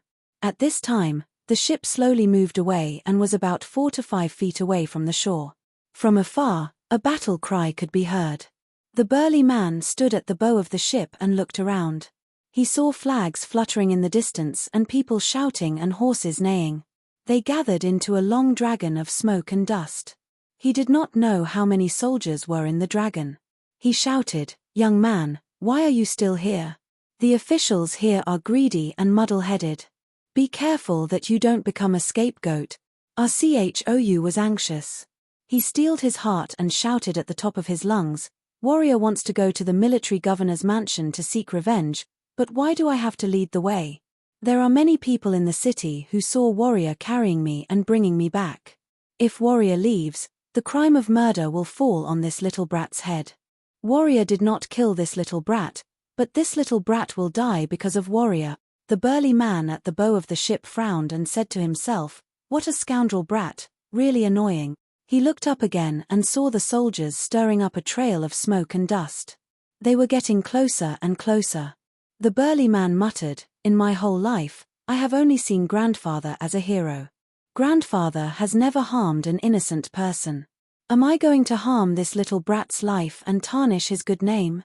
Seeing the pursuing soldiers were getting closer, the burly man did not have time to think. He leaped up, his clothes fluttering in the wind. Like a goshawk, he flew toward the pier. Many of the merchants and sailors on the pier cried out in alarm when they saw his power. Our CHOU saw the burly man suddenly appeared in front of him. Immediately his waist tightened and he was lifted up by the burly man's hand. A gust of sea wind blew, making his face cold. Bang! The bow of the ship swayed slightly. He was carried by the burly man to the bow of the ship. Our CHOU calmed himself down and happily bowed down. He kowtowed and said, "Disciple greets Shifu." The burly man snorted heavily, "Scoundrel brat, get up." He clasped his hands behind his back and stood on the bow of the ship. He only looked at the soldiers and did not look at Wei Xiaobao again. The soldiers rushed to the pier and commandeered the merchants' boats in an attempt to give chase. Our CHOU did not see the burly man refusing. He was delighted. He kowtowed 3 times and crawled up. As soon as he saw the soldiers boarding the ship one by one, he could not help but worry. "Shifu, the military governor of a circuit has sent people to pursue us." The burly man laughed and said, "Are you talking about that dog official? I've already cut off his head. If he dares to pursue us, I will behead his soul. Humph, this group of dragons without a leader will not be able to catch up." When our CHOU heard this, he was shocked. Although he knew that this burly man had killed his way into the military governor's mansion, he did not expect that he would be able to enter the mansion in the blink of an eye and actually behead the Guangzhou military governor and come back unscathed. This cheap Shifu that he had accepted as his disciple had such great abilities. He was practically the same as the legendary sword immortals. To be able to accept such a Shifu. Thinking about this, our CHOU was elated.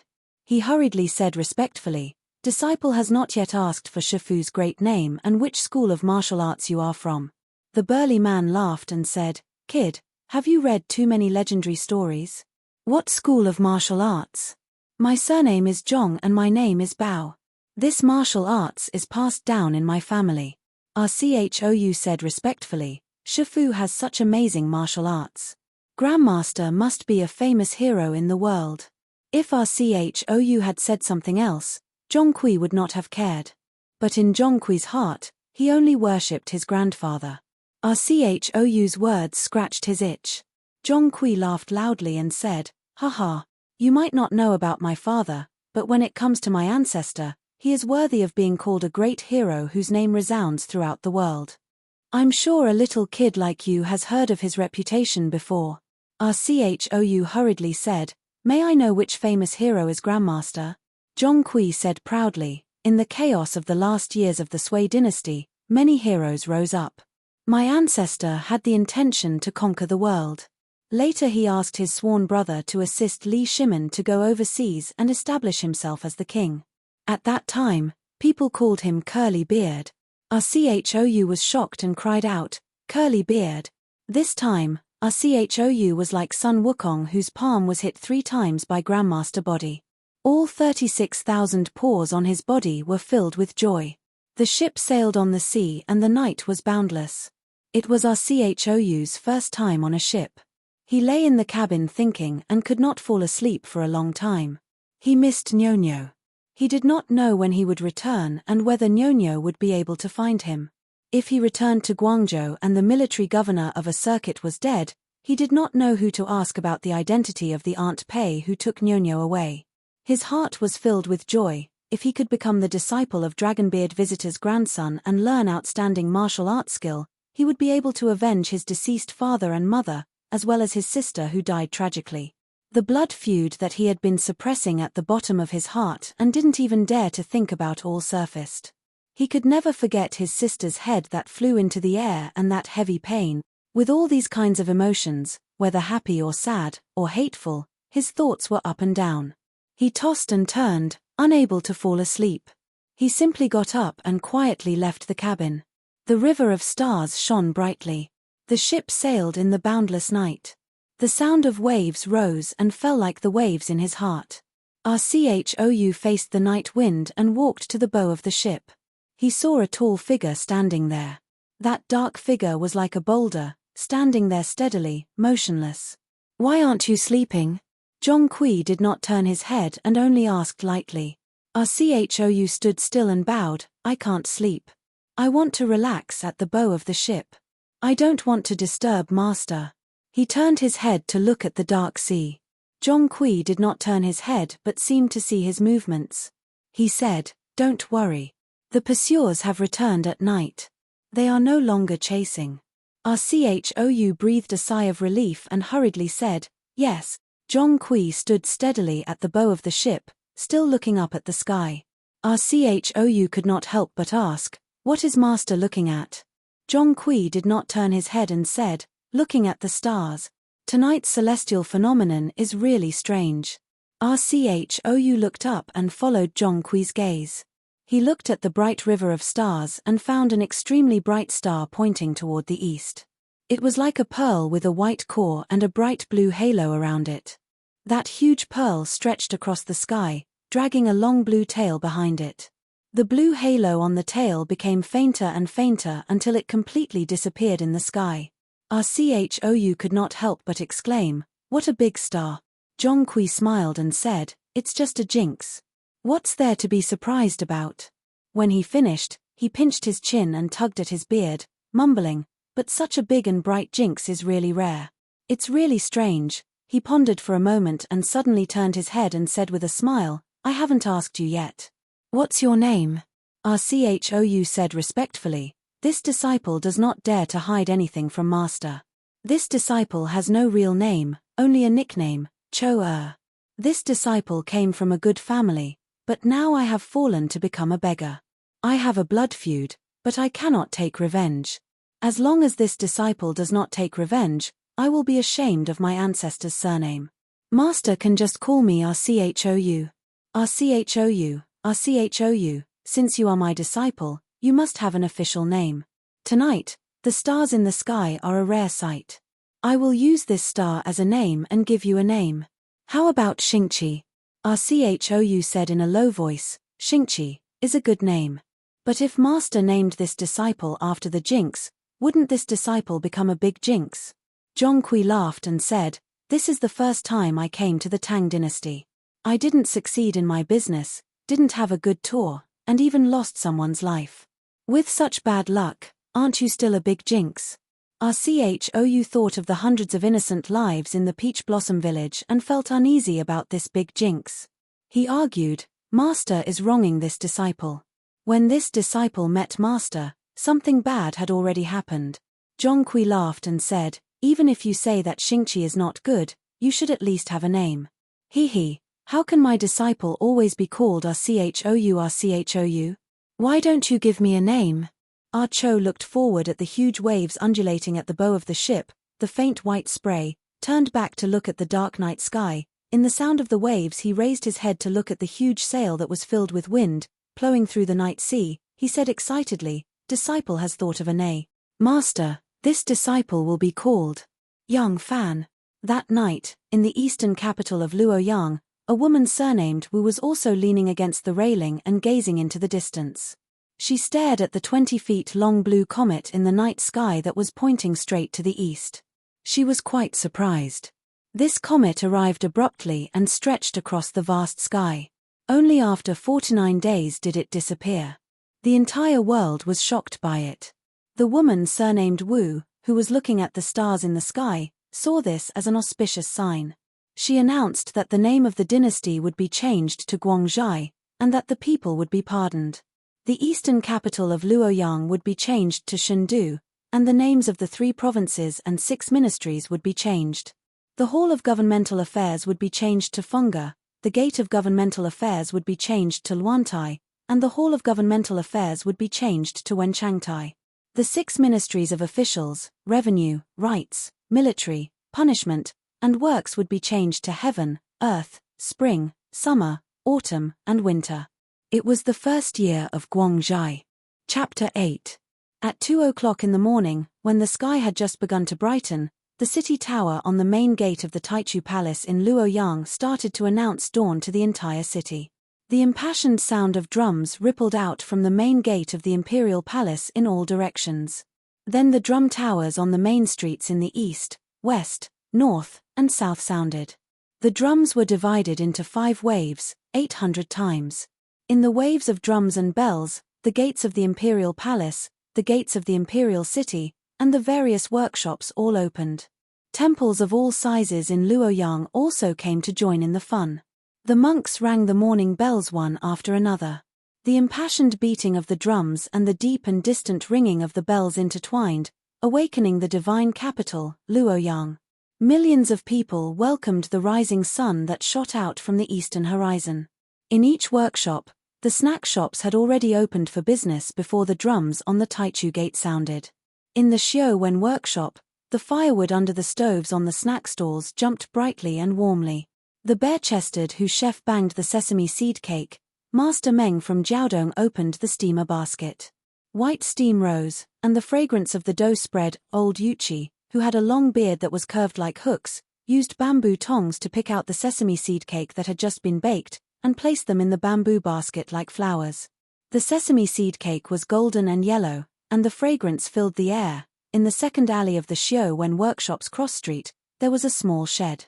Under the shed was a large pot, and next to it was a long board. A girl of 16 or 17 years old, wearing a blue cloth apron, her sleeves rolled up, and her 2 white arms were exposed. She was working as she greeted the customers. The eldest young lady was quite pretty, especially her small mouth, which was naturally curled upwards. Just by looking at her, one could tell that she was quite happy. While her stall was small, it had everything. The pot was boiling, the firewood was burning under the stove, and there was a large piece of dough on the chopping board. A rolling pin danced in her hand, and in a moment, a thin and large pancake was rolled out. She neatly folded it, and with a knife, everything was cut into tens of thousands of strands. With more guests, there was more work under the canopy. She had to knead, roll, cut, cook, and deal with the guests. She could do it all by herself. A tall and skinny man in a loose robe with large sleeves and a pair of wooden clogs walked up to the stall. He said succinctly, "Pasta, 1 bowl." This restaurant only sold noodle soup, so there was no need to specifically say that they wanted to eat pasta. In fact, he was greeting this young lady. The eldest daughter's surname was Jiang Zuning. Because her parents only had one daughter, they gave her a special name, Jiang Zuning. Jiang Kai-shek's pasta soup was one of the best in Xiu Wen workshop. After waking up in the morning, she would drink a bowl of soup, filling her stomach and warming her up. The nearby residents often came to help her with her business. After a long time, they started calling her Pasta instead of her real name. Okay. Jiang Kai-shek agreed. She took the big bowl, scooped up some noodles from the pot, and added 2 spoonfuls of soup. They were all familiar customers, so she knew his taste very well. There was no need to ask. She quickly ordered some chopped onions, ginger, and chives. The tall and skinny man with the ancient style of the Qin and Jin dynasties put down the 3 coins, rolled up his sleeves, picked up the big bowl, and squatted down by the roadside to fill his stomach. As soon as the ancient man from the Han and Jin dynasties left, another person came up from behind. He was only a little taller than the big pot. His hair was tied up with an old piece of cloth, but it still looked messy. He bowed respectfully to Jiang Kai-shek and said in stiff Chinese, "Mine, 1 bowl, thank you." This was a Wei Nation man. Although he was a customer and had to spend money, he was very respectful and courteous to the owner. The Wei Nation people were not like this in the past. However, in the Battle of Bai River a few years ago, the Tang dynasty completely annihilated their navy. Since then, the Wei Nation people no longer dared to put on an arrogant emperor of the East to the West attitude. At the entrance of Xiu Wen workshop, a large group of people waiting to go out had already gathered.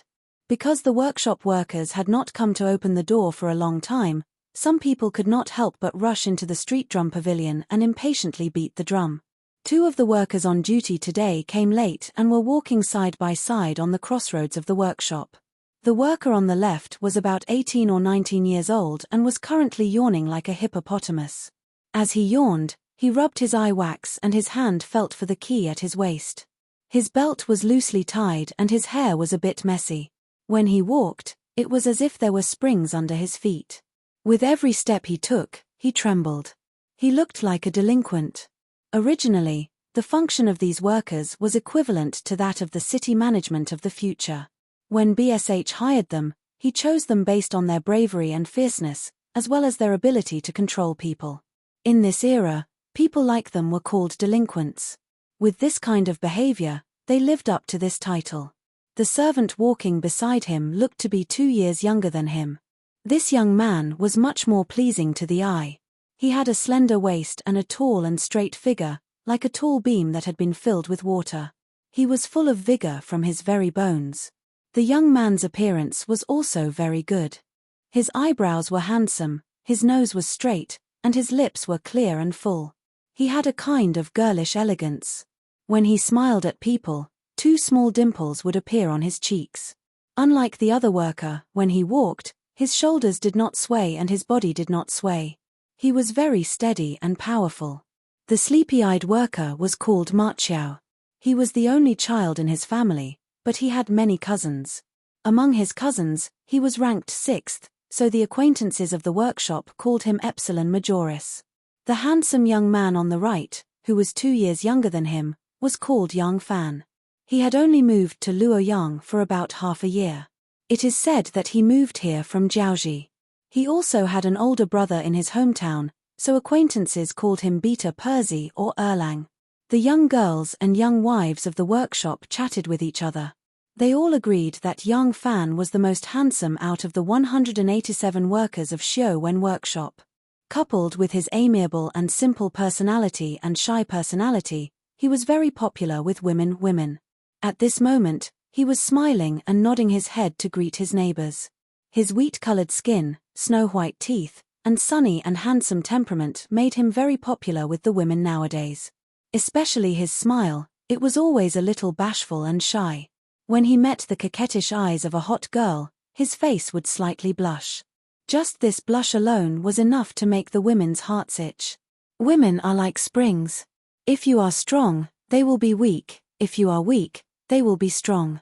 Encountering such a young and handsome man who would blush at every turn, the bored girls and young wives of the workshop would often tease him for fun.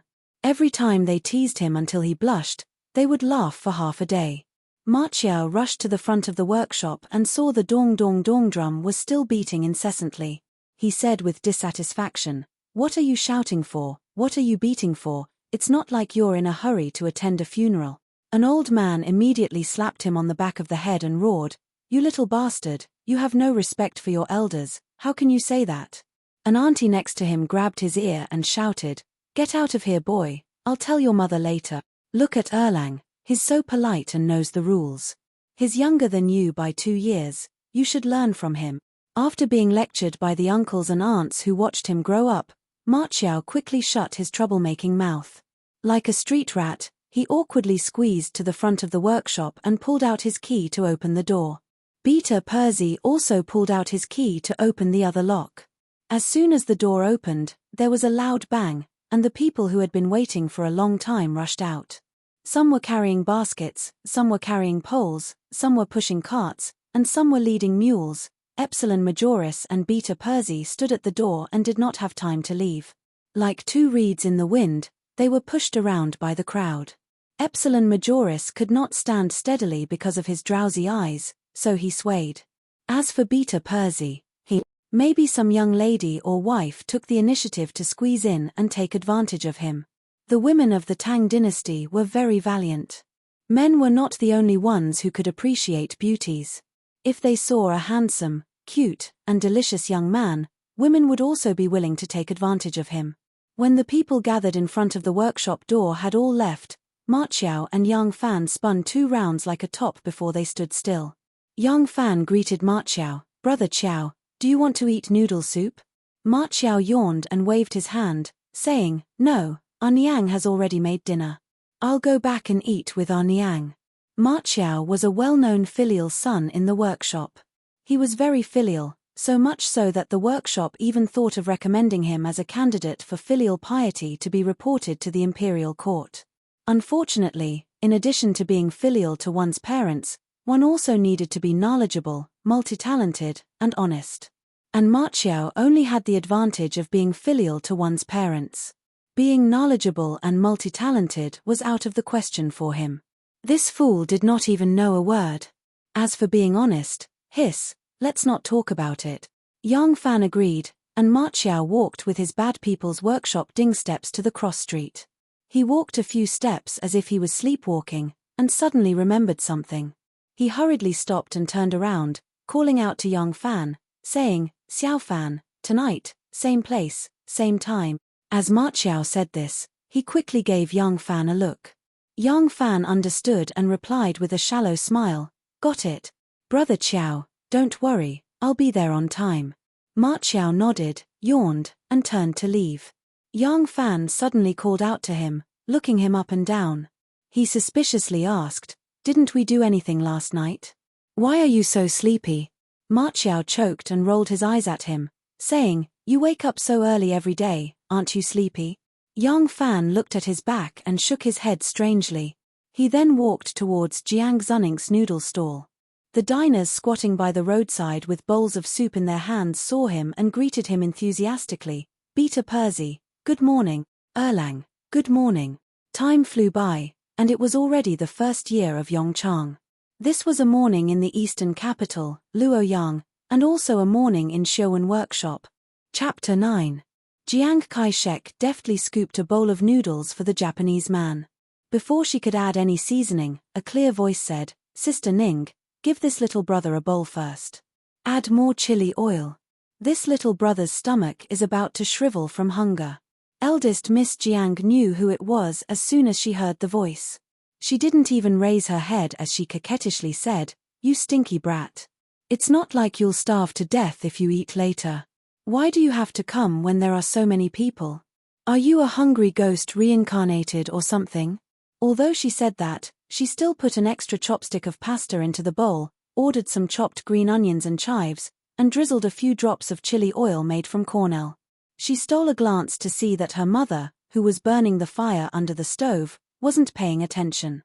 She quickly took out a small gourd from her blue apron, pulled out the stopper, and flicked some pepper into it. Pepper was still a relatively rare item at this time, and it was also relatively expensive. Not everyone could enjoy it at the street food stalls, and the Japanese man beside her was extremely envious. Pasta and Marchiao were the first two people Yang Fan met when he came to Luoyang. He settled in Luoyang, bought a house, bought land, and recruited workers. It was all thanks to these two people that Yang Fan had the best relationship with. Pasta loved him as if he were his own little brother. Yang Fan could vaguely see some of his deceased sister's charm in Pasta, and he sincerely treated her as his own sister. Pasta quickly finished the process of secretly adding pepper. Seeing that his mother was immersed in adding firewood and didn't notice his little action, he playfully stuck out his tongue at Yang Fan and pushed the big bowl over. Yang Fan took the big bowl and thanked Jiang Kai-shek. He slammed the 3 coins on the table and shouted, "3 coins." Her pretty face tensed up and she glared at him reproachfully. Yang Fan's salary as a shopkeeper was limited. As a single man, there was no one to take care of him, and he didn't have a plan to spend his money, so his life was even more difficult. Therefore, Jiang Zuning usually took good care of him. Yang Fan could manage 3 meals a day, and he often came to her stall to eat noodles. As long as his mother wasn't paying attention, Jiang Zuning wouldn't take his money. Yang Fan didn't treat Pasta as an outsider. He gladly accepted his sister's kind intentions. But it was only recently that he learned from Marchiao that the reason Sister Ning worked so hard every morning to make snacks was to save for her dowry. During the Tang dynasty, the dowry of a woman's bride was very heavy. It was difficult for a poor girl to get married, no matter how beautiful she was. Unless she married a poor mountain man, if the dowry was too small, her husband's family would despise her and make things difficult for her. Ever since Sister Ning's father passed away, the mother and daughter had been living off the mountain. Her family's circumstances weren't good. She was going to get married at the end of this year. Her husband's family was the Liu family of Yongkang Lane. Although they didn't have an official title, they were still a family of scholars. The mother and daughter were afraid that their husband's family would look down on them if the dowry was too small, so they started to make money from the snack business 3 years ago. It was all so that she could have a decent dowry when she got married. It wasn't easy to run a small business, so how could Yang Fan take advantage of her? He purposely said it out loud to attract Jiang Zuning's mother's attention, so that Pasta sister wouldn't refuse. Yang Fan understood his sister's good intentions, so he smiled apologetically at Jiang Zuning. Only then did he pick up the bowl of fragrant and hot pasta soup, walk to a tree, and sit on a rock to eat noodles. There were many rocks under the tree. The snack stall didn't have a place to eat, so the people who ate the noodles all held their bowls and ate casually. The people who ate the noodles were all neighbors. As they ate, they would chat about the mountains and the north. Yang Fan didn't speak much, but he listened attentively. He was a very good listener. In the past, Curlybeard's grandson, Zhong Kui, broke into the governor's office in a rage and took the head of the Guangzhou governor, Lu Yuanrui. He then left with his sword and went out to sea on a boat. He was famous for a while and became one of the famous wanderers in the history of the Tang dynasty. However, no one knew his name. The history books of later generations recorded this matter, but they all referred to him as Kunlun. Zhong Kui came and went without a trace. He seemed to be free and easy, but he was pestered by a little beggar, Yang Fan. Although Zhong Kui was arrogant and straightforward, he valued his reputation the most in his life. He didn't want to harm the kid's life because of his own matters, so he could only bring him to Nanyang. Yang Fan lived in Nanyang for many years, learning martial arts from his master. When he made some progress, he couldn't wait to say goodbye to his master and return to the Tang dynasty. After Yang Fan returned to the Tang dynasty, he first went to Guangzhou Prefecture and found a few petty officials who worked in the governor's office of Guangzhou. Unfortunately, the identity of Aunt Pei was too mysterious. Although the day when the military governor of a circuit personally sent Aunt Pei out of the mansion was the day his head was taken by Kunlun, some people still remembered this woman, but they didn't know her identity. Yang Fan had no choice but to give up looking for Nyonyo and went to Shaoju Prefecture. His little sister lived in a wealthy family and didn't have to worry about food and clothing. Although she was a servant, Aunt Pei and her son didn't look like masters who treated their servants coldly. He expected that she would be safe for the time being. He couldn't find her for the time being, but he didn't have any worries because he still had another thing to do. The blood debt of the village that happened in the second year of Yongchun. The only clue he had about what happened that year was the appearance of the cruel official who stood on a high slope and coldly gave the order to slaughter the village. The man with deep wrinkles, sunken eyes, and an aquiline nose. In Shaoju, he still didn't gain anything. In these years, the various forces in the imperial court had been fighting against each other. Sometimes they lost power, sometimes they gained power. There were too many officials who lost their positions and even lost their lives. The provincial governor of Shaoju who issued the announcement that a plague had broken out in Huanshan village was implicated in Xu Jingye's rebellion and was beheaded. At that time, the chief judge of Shaoju prefecture was implicated and returned to his hometown. Yang Fan chased after the chief judge to his hometown, but the chief judge knew nothing about the inside story of this matter. The only news he knew was that those people came from Luoyang and their background was so great that the provincial governor had no choice but to clean up after them. Even though he knew that the victims of the Huanshan village murder case were all slaughtered, he could only use the outbreak of a plague to cover it up and didn't dare to report the truth to the imperial court. As for the origin of the 11 surnames in Huanshan village, Yang Fan's family never mentioned it to him when he was young. He also didn't doubt it. He had never left his small village, so he didn't feel that his village was different from other mountain villages. He always thought that he was just an ordinary mountain villager. However, after he grew up and experienced a lot, Yang Fan gradually realized that the small mountain village he grew up in did have many suspicious points. It wasn't only because of the sudden massacre of the village, but also because of the many differences between the villages he grew up in and the ordinary villagers. There seemed to be too many secrets buried in that nameless valley. His parents, his neighbors, everyone's origins were shrouded in mystery. Unfortunately, it seemed that the household registration of every elder in the village had been tampered with. Yang Fan couldn't find out their earlier origins based on the household registration materials. Their identities, origins, and even their names were all fake. The acceptance of them was handled by the provincial governor back then. Even the chief judge that Yang Fan found didn't know the details. It was strange that the provincial governor had to personally handle the resettlement of more than 10 households of villagers. He didn't even dare to ask others to do it. However, the people in the officialdom believed that it was better to avoid trouble, so no one took the initiative to inquire about these things. Yang Fan learned almost nothing from the chief judge. The only useful thing was to find out the origin of the army from the chief judge. It was the Longwu army, the only all-cavalry army in the Tang dynasty's imperial army. Therefore, he came. He spent money to buy a household registration and moved into the Showen workshop where many officials of the imperial court lived, becoming one of the workers.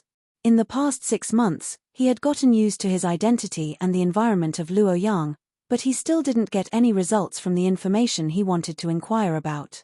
The one that left the deepest impression on him was the green-robed civil official, but the people he could come into contact with were limited, and the people he could come into contact with were not of high status. It was impossible for him to draw the unforgettable appearance of that official from memory and ask people all over the street. The more reliable clue to investigate was the army that he knew nothing about at the time, the Longwu army. For an army to be dispatched from the eastern capital, Luoyang, to travel thousands of miles to Shaoju to massacre a village, there must be an important reason. There must be an ulterior motive, and there must be a high-ranking instigator behind it. But strangely, after more than 6 months of investigation, he still hadn't found a single clue. It was as if there had never been such a group of people who had done such a heartless thing. He had once suspected that this bloody case was the work of the imperial court, but as he investigated step by step, this suspicion was gradually dispelled. There were no traces left, and any possible clues had been erased. With the boldness of the current imperial court's Empress Wu, she had killed so many princes of Li Tang's imperial family. Her entire family had been executed, and even the women and children had been slaughtered. She had never been bashful, so why did she need to cover it up? These days, on one hand, he was investigating the government, on the other hand, he was investigating the people. There were many things about the officials that could not be found out from the government, but the common people knew in detail. Don't look at these common people's low status, some of them were servants in the rich and powerful families, Some of them were guards of the houses of the officials, some of them had family members who worked as accountants in the rich and powerful families, and some of them had wives who worked as cooks or midwives in the rich and powerful families. Therefore, many things that outsiders could not know, could not be heard from others, but could be heard from their own mouths. Shu Xiajie, who was in a hurry, knocked his rice bowl twice and began to croak. Shu Xiajie was a horse driver, and he had a donkey at home. Every day, he would bring the donkey to a bustling place or the city gate to wait. When someone hired his donkey, the hirer would ride on the donkey, or use his donkey to carry goods or luggage, and he would follow behind on foot. Thus, it was called a hurry. Because the hurry came into contact with all kinds of customers every day and was experienced and knowledgeable, Shu Xiajie would have some new stories to tell everyone every day. Every day, he would be the first to talk about what he had heard the day before. Ahem. Yesterday, when I was in a hurry, I heard something interesting. Chapter 10. Seeing everybody was looking at him, Shu Xiajie giggled and said, "This happened a few days ago in Guiren Square. It is said that there is a family surnamed Xia living in Guiren Square. The daughter of the Xia family likes a young man surnamed Sun from the same square, but she is too ashamed to confess to him. This daughter is illiterate, so after thinking about it, she gave the young man a silk handkerchief. The young man received the young woman's handkerchief, but he did not know what she meant, so he went to ask a scholar in the square for help. The scholar took the handkerchief and looked at it twice, but there was not a single word on it, and there was also no picture on it. The scholar was a bit confused. However, the scholar carefully thought about it, and then said to the young man, "Congratulations, congratulations, the young woman has feelings for you." The men who were slurping their pasta soup all said at once, "How could that scholar see through a blank handkerchief?" Shu Xiajie proudly said, "That's why I say scholars are scholars, they are very quick-witted." That scholar said, "Look at this blank silk handkerchief, no matter how you look at it, no matter how you look at it, there's only a thread on it. Silk means thinking, isn't it, because the young woman likes you?" In the end, the two people's happy occasion came to an end. One of the men slapped his thigh and said, "That's right. Why didn't I think of it? Isn't it? A handkerchief made of silk, doesn't it express love?" What Shu Xiajie was talking about today was the love affair between a man and a woman, and did not talk about the affairs of a government official's family. If they were allowed to continue talking about this topic, perhaps this morning's conversation would turn into the love affair between a man and a woman. Yang Fan had a mind to lead them to end this topic, to change the topic to the anecdotes and anecdotes of government officials, so he said, "In my opinion, I am afraid that the young woman who gave the handkerchief to the young woman herself did not think so much. She is a woman, but she was willing to give the handkerchief that she always carries with her to that man. Her affection is very clear. It's just that the man she likes is a bit straightforward, so he did not think of this point." The scholar couldn't help but think a little more complicated. But fortunately, his thoughts were also on the matter of love, so he didn't hinder the other party's good time. "Chen Ershu, you are working for the assistant minister's Fu. Have there been any special events recently?" That second Uncle Chen was engrossed in eating noodles. After eating, he raised his head and smiled. Just as he was about to open his mouth to speak, a young girl wearing a green waist-length skirt and a white wide-sleeved shirt walked towards them as if there was no one else around. The girl's steps were light, like a cat's.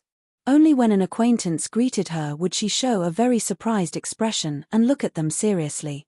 Then, she would suddenly realize something and greet them politely. "Is Chen Ershu here?" The young girl walked closer and narrowed her eyes as she asked the crowd. Just 5 feet in front of her, a rough man with a full beard was sitting against a tree. This person was the Chen Ershu that Yang Fan had just called. Chen Ershu stood up and greeted the girl. In a bright voice, he said, "Miss Xiaodong, you've come." "I'm here." "Oh, Chen Ershu, your robe is done." Miss Xiaodong's somewhat unfocused eyes seemed to find a focus. She walked towards him. A man sitting on a rock to the side eating noodles quickly moved his leg, afraid that he would trip her. Miss Xiaodong walked towards Chen Ershu with a smile. She handed over the robe that was hanging from her arm and said in a small voice, "Second uncle, your robe is done." Not only did this young girl have a delicate voice, but she was also relatively thin and weak. She looked quite pretty, with a few playful freckles on her nose and cheeks, but they weren't very obvious. Chen Ershu put down his bowl and wiped his hands on his clothes. He took the new robe and looked at the fine stitches and neat workmanship. He said happily, "Haha, Xiaodong, your robe is really fast and good." Xiaodong smiled and said, "Second uncle is too polite. If second uncle likes it, you can come to my house to make robes in the future. We're all neighbors, so the price will definitely be lower." Chen Ershu nodded repeatedly and said, "Of course, of course." Xiaodong hesitated for a moment, and a faint blush appeared on her face. In a small voice, she said, "Just now, I think I heard Erlang's voice. Is Erlang also here?" As Xiaodong said this, she narrowed her eyes and looked at the other people sitting under the tree. She was born with poor eyesight. In modern terms, she was born with a high degree of myopia. When she looked at people, her eyes would subconsciously narrow.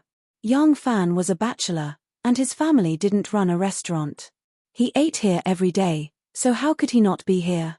Miss Xiaodong was asking a question that she already knew the answer to. At this time, Yang Fan was holding a bowl of soup and timidly hiding behind someone else's back. Ever since that one time when Miss Xiaodong fell and was coincidentally seen by him, he rushed forward to help her up.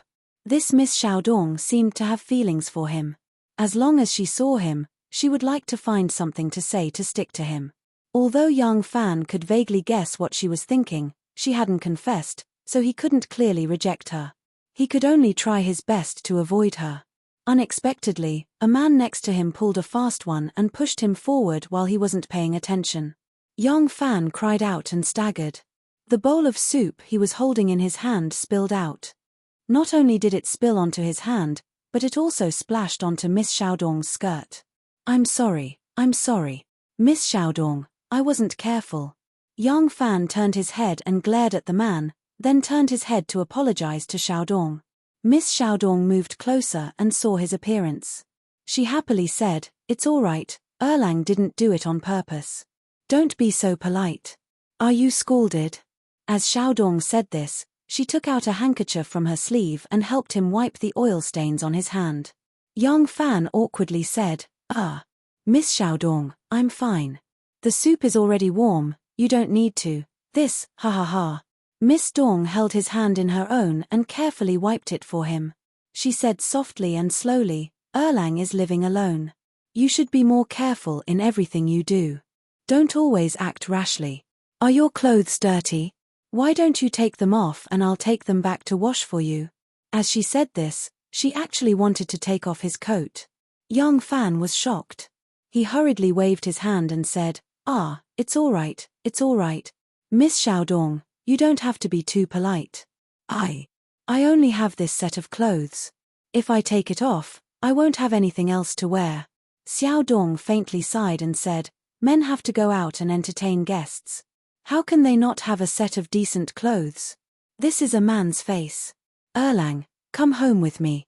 I will help you measure your body and make a new set of clothes for you." Xiaodong sighed and said, "You are a man after all." Yang Fan laughed dryly and said, "No need. I am very short of money. I can't afford to buy a new set of clothes right now." Miss Xiaodong softly said, "That's not a big deal. You can give me money whenever you have it. Even if you don't have any money, it's all right." At this point, Miss Xiaodong slightly lowered her head. Her face showed a bit of shyness. Yang Fan embarrassedly said, "Many thanks for Miss Xiaodong's kindness. For the time being, I don't need to buy a new set of clothes. When I want to make clothes, I'll definitely ask Miss for help." "Oh, BSH called me. I think there's something he wants me to do." "That. Miss Xiaodong, I'll leave first. See you later." Yang Fan picked up the rice bowl and fled. A few men's laughter came from behind him.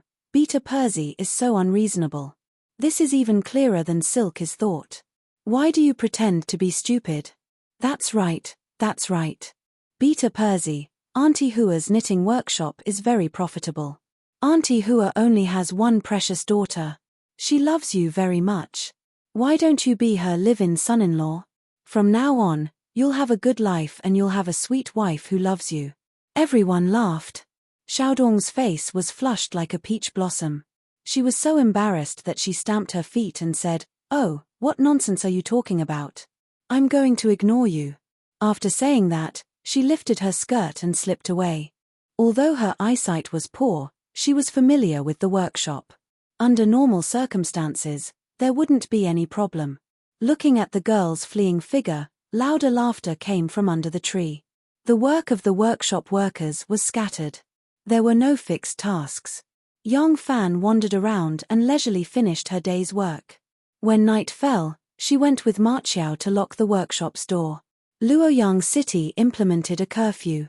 At night, other than government officials and people with special permits, no one else was allowed to pass.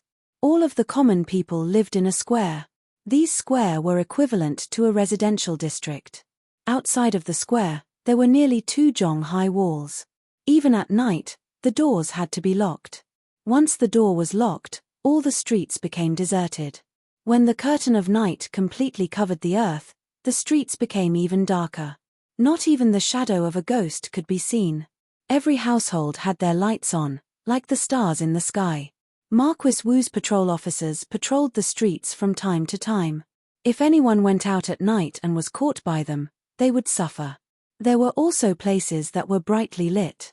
Rich and powerful families would host large banquets in their homes to entertain guests. They would drink wine and dance to liven things up. In the brothels, beauties would sing and dance. The sounds of bamboo flutes and orioles would be heard. No one would care about you.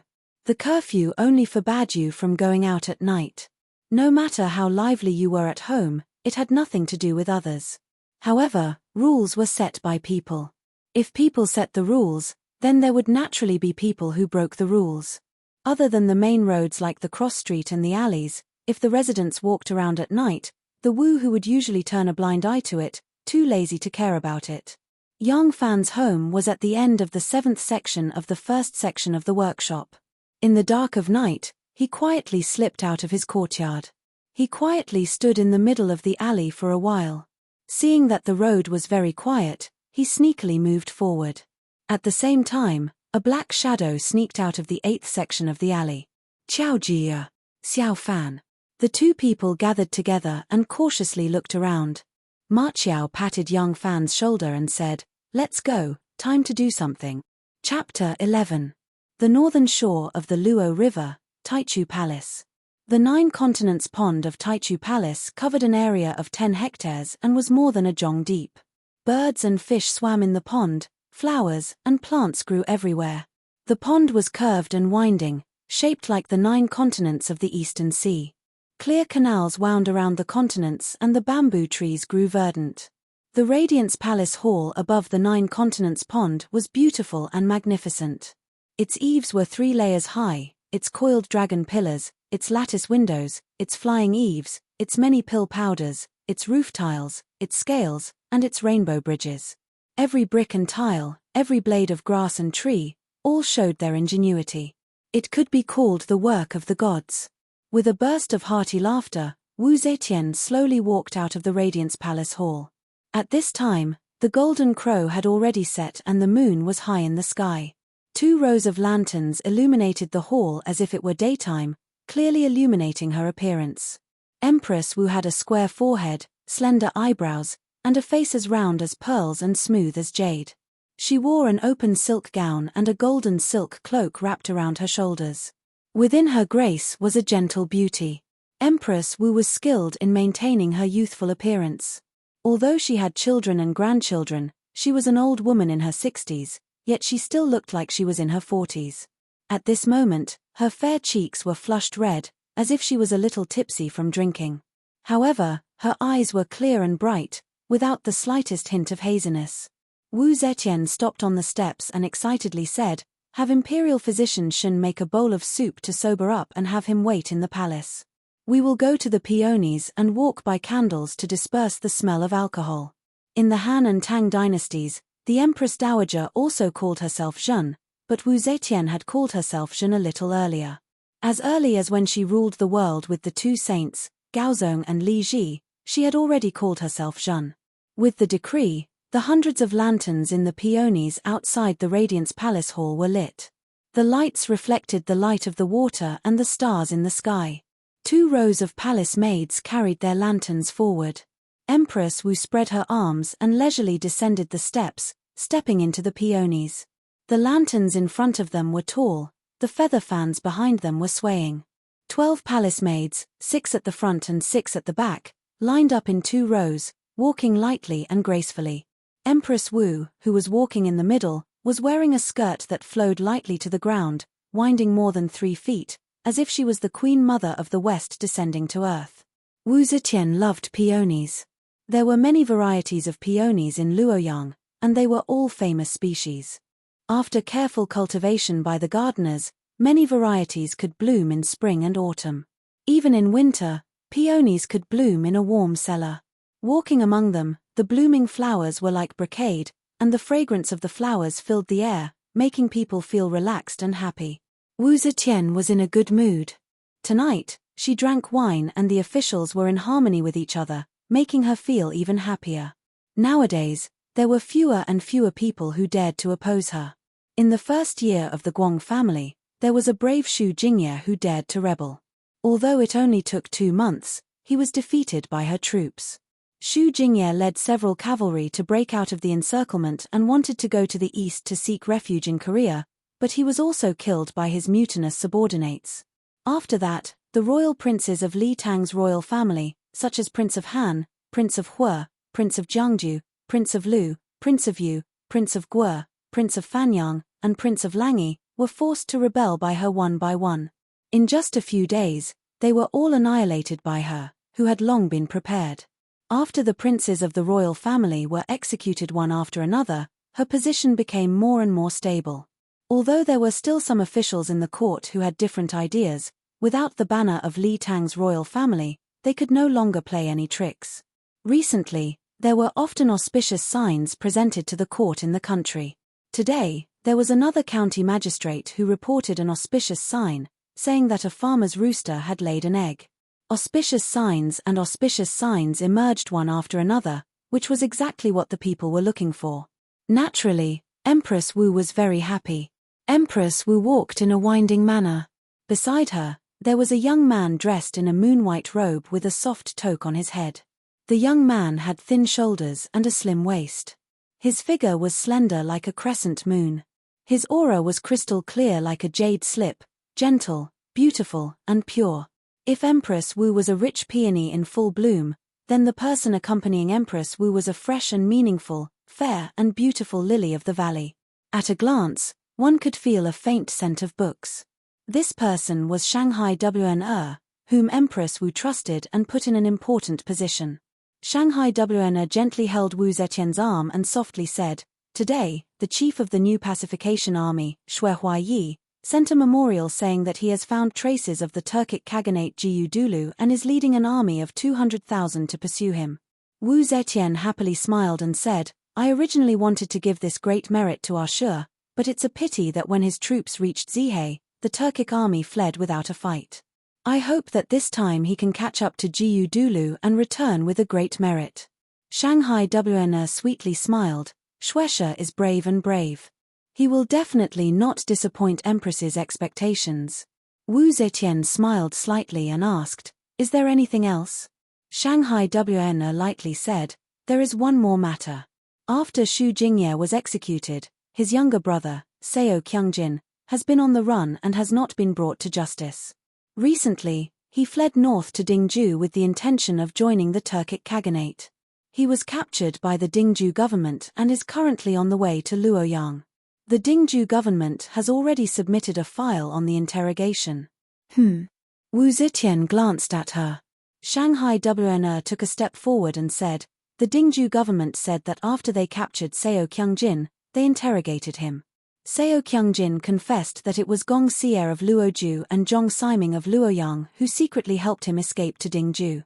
Wu Zetian stopped walking. A cold murderous intent rose between her brows. Zhong Siming. I trusted him wholeheartedly and gave him the position of Luoyang magistrate. Who would have thought that he would have second thoughts about me? Good. Good. Very good. Since my kindness cannot obtain his loyalty, then I will use knives and axes to extract his sincerity. Wu Zetian's eyebrows rose and she said to Shanghai WNR, throw Gong Xie and Zhong Siming into prison. When Seo Kyungjin arrives, hand him over to Ju Xing for interrogation. Seo Kyungjin has been on the run for many years and has never been brought to justice. The people secretly helping him must not only be Gong Xie and Zhong Siming. Shanghai WNR understood tacitly and hurriedly replied, yes. Tomorrow morning, WNR will report to Ju Xing. Wu Zetian gave a low yen and continued to walk forward. However, she was no longer in the mood. Outsiders only know that Wu Zetian is a woman who does not lose to men. They only see the domineering side of Wu Zetian. They do not know that she is a woman after all. And women will always have emotional moments. Just when she thought that she has won the hearts of the people and no one would dare to openly oppose her, she suddenly discovered that Zhong Siming, whom she doted on and trusted, had betrayed her. This woman, who has the entire world in her hands, is obviously in low spirits. This is someone whom I have personally groomed. Why would he betray me? Is it just because I am a woman? Why can't women rule the world? Wu Zetian sighed angrily. The flowers in front of her are blooming like a brocade, but she no longer has the mood to continue watching. Shanghai WNR saw that she was not in a good mood and gently advised, Heavenly Empress must be tired. You should rest early. There are still state affairs to attend to in the morning assembly tomorrow. Wu Zetian nodded her head. She lightly stretched out her large sleeves and said, set off, return to the palace. Just as Wu Zetian turned around, a strange change occurred. The palace guards were scattered among the flowers, like mushrooms scattered on the grassland. Their positions seemed loose, but in reality, they had already protected all of Empress Wu's paths. At this time, on the left shoulder of Empress Wu, about 10 zhong away, a guard called out and then disappeared into the flowers. His call was very resounding and very short. It was as if an explosive sound had just burst out from his throat, but before the sound could form, before the breath could rush out of his throat, it was forcefully held back. Thus, it appeared abnormally strange. Although this sound was strange, it was not resounding. However, because Empress Wu's mood was low, no one dared to raise their voice.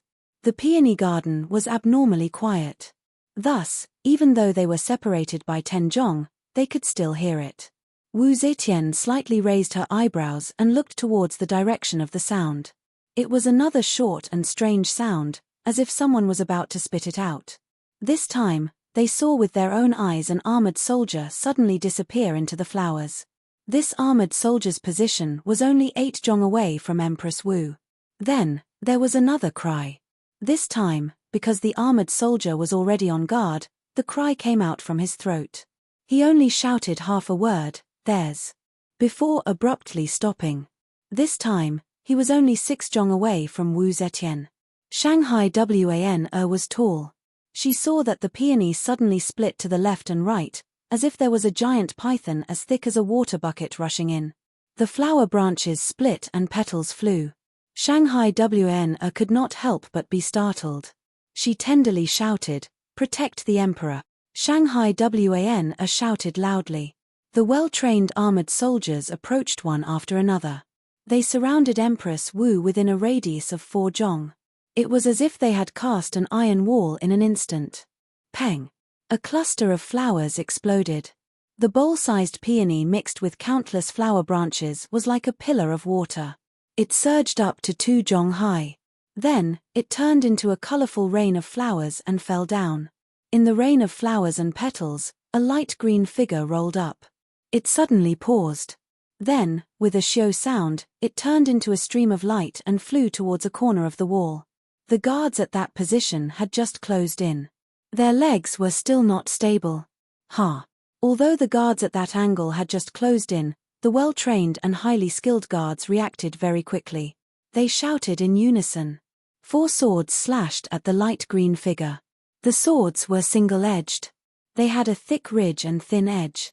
They were extremely sharp. The Japanese samurai swords of later generations imitated this type of sword. The swords used by the palace guards were all high-grade swords that had been tempered 100 times. They were sharp and shiny. 4 swords, one chopped the head, one chopped the neck, one stabbed the abdomen, and one swept the leg. In an instant, the figure that was rushing over broke into a net of steel swords. He would be torn to pieces by it. Just as they were about to meet the first saber, the light green silhouette suddenly dropped down and with a hua-la sound sank into the peony bushes. The 4 of them pulled out their sabers and were about to change their attack when the silhouette once again leaped up from the bushes and rolled over the peony bushes that had been beautifully trimmed by the pruning craftsman in the palace. Like a windmill, the silhouette's body was only a small distance away from the beautiful flower at the top. The light green silhouette tumbled all the way. Among the 4 guards, the one who stood closest to the front let out a loud cry and knelt on the ground on one knee. His calf had been pierced by the opponent's sword, and blood spurted out from the 2 wounds on the front and back. The assassin's movements were too fast. It was only at this moment that he realized it. Blood gushed out and he cried out. Note: Wu Zetian was not called Wu Zetian at this time. In reality, Wu had never been called Wu Zetian. In the history books, she was originally a member of the Wu family. She didn't even have a name. Perhaps she did, but the history books didn't record it.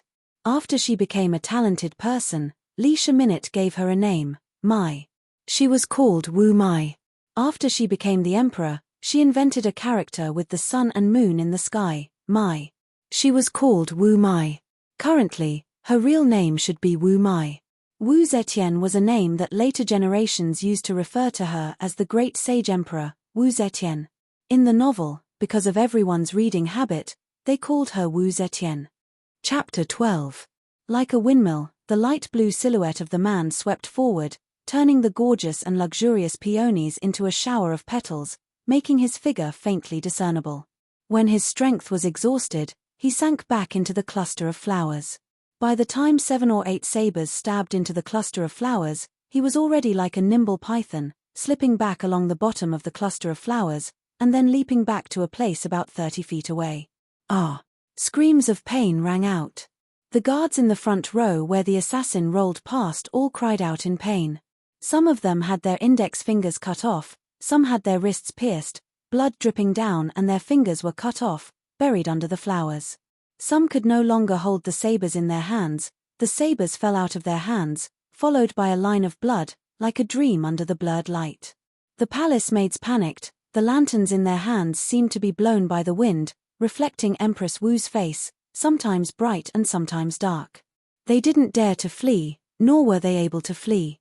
However, their instincts of terror caused them to involuntarily make dodging and fleeing movements, causing the light to become blurry, and this flickering light caused the atmosphere to become extremely mysterious. All of you stand firm, raise the lanterns high. Shangguan Wn didn't know kung fu, but her courage was no less than a man's. She shouted loudly to calm the panicked palace maids, and then rushed forward to support Empress Wu, who was a little unsteady on her feet. Wu Zetian's hands were shaking, her black jade-like hair slightly trembled, her face was livid, not because of fear, but because of anger. Anger that someone dared to assassinate her. In the current Tang dynasty, someone dared to assassinate her, the Holy Mother Shen Huang Empress Wu. She had just received the news of Zhong Siming's betrayal, and now someone dared to assassinate her. Wu Zetian coldly shouted, "I want him alive. I want to see, in this world, who dares to be so bold." Following Wu Zetian's loud shout, the round pearls on her forehead also slightly swayed. At this time, the retreating figure suddenly sprang up, taking advantage of the moment when the front row of guards fell down in pain and the back row of guards wanted to go forward to capture the assassin. The formation was a little chaotic. He suddenly rushed forward. At this time, there was no lying on the ground saber technique in this world. The armored soldiers were skilled in martial arts, but they were not used to this kind of crouching down fighting style. In addition, they were wearing armors. Bending down to this degree was very inconvenient. Their movements were inevitably sluggish, allowing that person to rush into the inner circle of guards. That assassin was like a ghost, stabbing left, right, like a wisp of smoke. The moment after stabbing several people, he suddenly jumped like an arrow, turning himself into a sharp arrow released from an arrow, swift, straight towards Empress Wu. Shanghai Wn protected Wu Zetian and quickly retreated. Her pair of bright eyes had already clearly seen the assassin who was flying towards them. He was dressed in green, his face was also covered with a green cloth. This was a head covering, only his eyes were open. Other than that pair of eyes that were as bright as the cold stars in the sky, nothing else could be seen.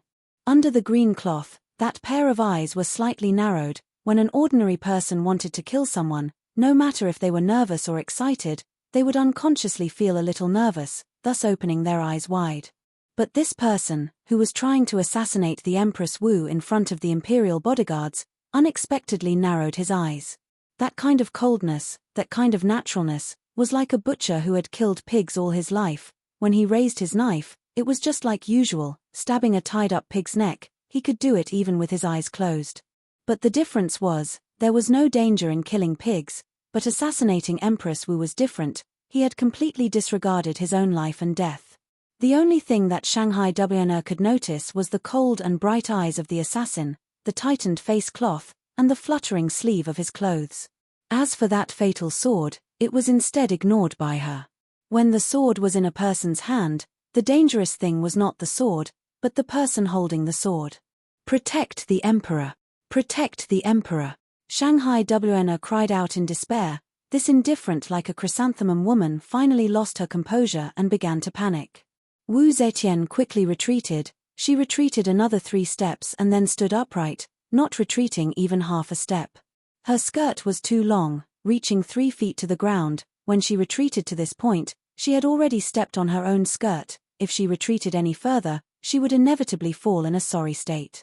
With today's Empress Wu's status, with today's Empress Wu's pride, she would rather be killed by a sword than fall flat on her back and become the laughingstock of the world. Wu Zetian stood steadily, her body like a boulder, her eyes were also as steady as a boulder. The only things that were still swaying were the 2 hair ornaments in her hair bun. Her eyes also slightly narrowed, as if she wanted to clearly see the person who was about to take her life. When Empress Wu was attacked by an assassin, the bodyguards in the light and in the dark all jumped out to meet the enemy. Some were flying and chasing after the assassin, some were moaning in pain, some palace maids finally abandoned their palace lanterns out of fear, screaming and squatting on the ground. There were also palace servants and eunuchs screaming and shouting. Shanghai WNR pulled Wu Zetian, a trace of hesitation on her face, as if she wanted to block the sword in front of Wu Zetian for her, but couldn't summon enough courage. In everyone's eyes, there was only one assassin, and in the assassin's eyes, there was only one Wu Zetian. The sword light was like lightning, crossing the distance of several feet in a flash. When the assassin's sword stabbed towards Empress Wu, the sword cut through the air, like a ray of light, cutting through time and space, cutting through distance. Some people were so shocked that their faces turned ashen, some screamed, and some angrily rushed over. Everyone ignored 2 people, the 2 little palace maid. They were 2 little palace maids who were fanning themselves. They were little palace maids who belonged to the guard department. Their hair was combed into a spiral bun, their faces were equally delicate and pretty, and their foreheads were also painted with plum blossom makeup. They wore the same red narrow sleeves, white scarves wrapped around their shoulders, and green skirts dragged on the ground, with the concentric knot ribbon fluttering at the edge of their skirts. They were slender and elegant, like the 2 willows that followed behind Empress Wu. They were also like 2 swaying lotuses, graceful and enchanting, and every trace of them seeped into one's bones. However, no matter if they were willows in the wind or lotus flowers on the water, with Empress Wu standing in front of them, no one would notice them. Standing in front of them was the Empress of the Tang dynasty, who regarded the Li Tang royal family as nothing and had all the heroes in the world in her hands, like a rising sun. Accompanying the Empress was Shanghai WNR, who was in charge of the North Gate Secretary, known as the female Prime Minister, with a beautiful face like a bright moon. Who would pay attention to 2 young and immature-looking girls who were fanning themselves? They were just 2 little palace maids fanning themselves. They each held a barrier fan in their hands, and the handle of the fan was only as thick as a thumb, about 12 feet long, and the barrier fan had 5 colored pheasant feathers as its surface. When the Empress of Heaven went out, it was used to block the sun and block the dust. When the Empress of Heaven came to court, they were the 2 decorations behind the Empress, just like the 2 barrier fans. Over time, everyone would ignore their existence. But useful things and things that were used every day were 2 different things. Hidden swords for 10 years, but once unsheathed, they were still murderous swords. A broom, used every day, was still a broom.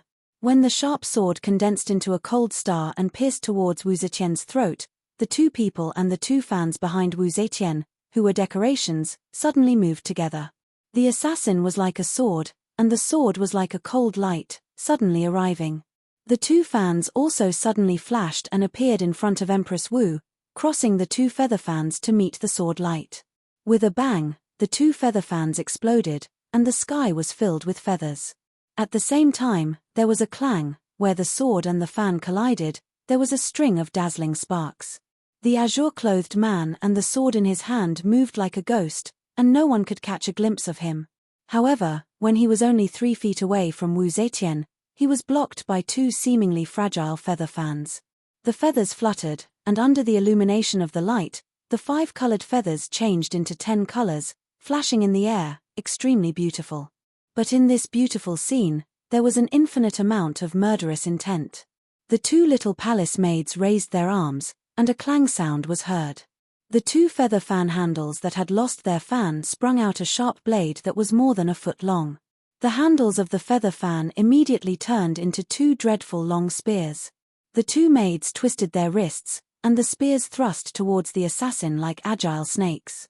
The assassin was greatly surprised. He never thought that Wu Zetian's strongest guards would actually be these 2 little palace maids. At this time, he finally noticed the appearance of the 2 little palace maids. The 2 little palace maids, one had willowy eyebrows, and her charming eyebrows were like a rainbow. The other had a pair of sword-like eyebrows, black and bright, and compared to most women, she had a bit more heroic spirit. The 2 little palace maids both had a little plum blossom between their eyebrows. The flower had 5 petals, making them look more delicate than the flowers. But the spears in their hands were not delicate at all. The spears were like agile snakes spitting out their tongues, not leaving the assassin's vitals. As long as he was hit, the assassin would definitely die on the spot tonight. The assassin had no choice but to give up on the target of Wu Zetian, and turn to fight with the 2 little palace maids. Because he was caught unprepared, the assassin had lost the initiative, and was constantly defending, and could only retreat step by step. The clanging sound was incessant, and sparks flew everywhere in the night sky. Everyone then realized a reality. This assassin, until the 2 little palace maids made their moves, this was the first time his weapon had clashed with the opponent's weapon. Previously, the assassin had fought with the guards for so many rounds, but before the weapons had clashed, he would immediately change his moves and stab again. From the beginning to the end, the guard's weapons had never clashed with the sword in his hand. After only 5 rounds, the assassin leaped diagonally into the already somewhat sparse flower shrubs that had been trampled on, and shook off the last few stubbornly standing petals on the branches. His figure flashed, and with another flash, he had already appeared 100 feet away. As soon as they started fighting, the assassin realized that the 2 maids beside Empress Wu were highly skilled in martial arts. If the 2 of them joined forces, he would have no chance of winning. The other armored guards had also surrounded him, and if he did not go to the inn, he would definitely be left behind, so he flashed away. But although his speed was fast, it was ultimately not as fast as the speed of an arrow. The moment he flashed away diagonally, one of the little palace maids had already thrown out the spear in her hand. The slender spear was like a giant arrow, chasing after the assassin's smoke-like figure, and piercing through his shoulder blade. The assassin let out a muffled groan, pulled out the spear from his shoulder, and threw it back. His figure flashed again, and disappeared. Chapter 13. Zhen wants him alive. Empress Wu shouted in a low voice. The little palace maid who threw the spear flew out. Her speed wasn't much slower than the assassin's. Her figure flashed twice and she appeared at the place where the assassin was shot. Halfway there, she picked up the thin spear that the assassin had thrown back. She quickly swept it around and chased in a direction. The other little palace maid returned to Empress Wu's side. She pressed her hand on the handle of her fan. With a clang, the sharp spear tip sank into the handle of the fan. Their mission was to protect Empress Wu's safety. If Empress Wu was assassinated, it would be useless to exterminate the 9 generations of the assassin. Therefore, the 2 personal bodyguards responsible for protecting the Empress would never leave Empress Wu's side at the same time. Wu Yudao, who was on duty that night, stumbled over. He was still 10 feet away when he knelt on the ground with a thud. He kowtowed heavily and said in a trembling voice, "This official came late to protect your majesty. Please forgive me, Empress Dowager." At this time, the feathers that filled the sky were still fluttering and dancing like snow. Wu Zetian didn't even look at him. She only asked Shanghai Wn, "Which guard is on duty in the palace tonight? Who is the commander?" Shanghai Wn bowed and said, "Yulin Guard's Right Lieutenant General Wang Rufeng. Tonight, all the soldiers on duty in the right guard will be transferred to the Yingju border. Starting from Wang Rufeng, all of them will be sent to the prison for inspection. Yulin Guard's Great General Quan Xiancheng will see Zhen tomorrow at Hanyuan Hall. This matter must not be made public. Whoever dares to gossip will be killed without mercy." After Wu Zetian finished giving her orders, she flicked her sleeves and left. The assassin's martial arts were very high, especially his ghost-like movement technique, which was even more frightening. However, the tightest security in the Imperial Palace wasn't inside the palace. The Imperial Palace was the home of the Empress. It was the only place where they could put down their masks and relax. Who would be on high alert in their own home and place heavy troops everywhere? It was tight on the outside but loose on the inside. The important defenses of the Imperial Palace were set up on the outside. The Imperial Palace had 9 floors, and it was so tall that it could reach the moon. There was not a single tree within 1,000 feet of the palace walls, not even a blade of grass. Humans were not birds, so how could they cross such a vast distance without being discovered? Outside the Imperial City, there were sentries every few steps, and all of them were shrewd and capable Imperial bodyguards. How could an assassin pass through without a sound? It was not rare for an assassin to act violently in front of her. What was rare was, why would he appear in front of her? There was only one explanation: someone in the palace was helping him. The moment Wu Zetian was stabbed, she thought of this problem. Although the kings of Litang are all dead, there are still people who haven't given up. Just now, when the assassin was acting violently, in WNR's eyes, the most frightening thing was not the sword, but the person holding the sword. Similarly, in Empress Wu's eyes, the most terrifying thing wasn't the assassin, but the person who controlled the assassin. Empress Wu held back a cold smile, and a murderous aura gradually filled her slender eyebrows.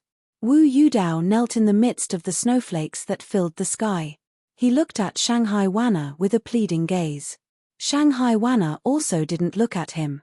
She only flicked her sleeve, and like a white cloud, she slowly left. 2 soldiers walked over, and their large hands heavily pressed down on his shoulders.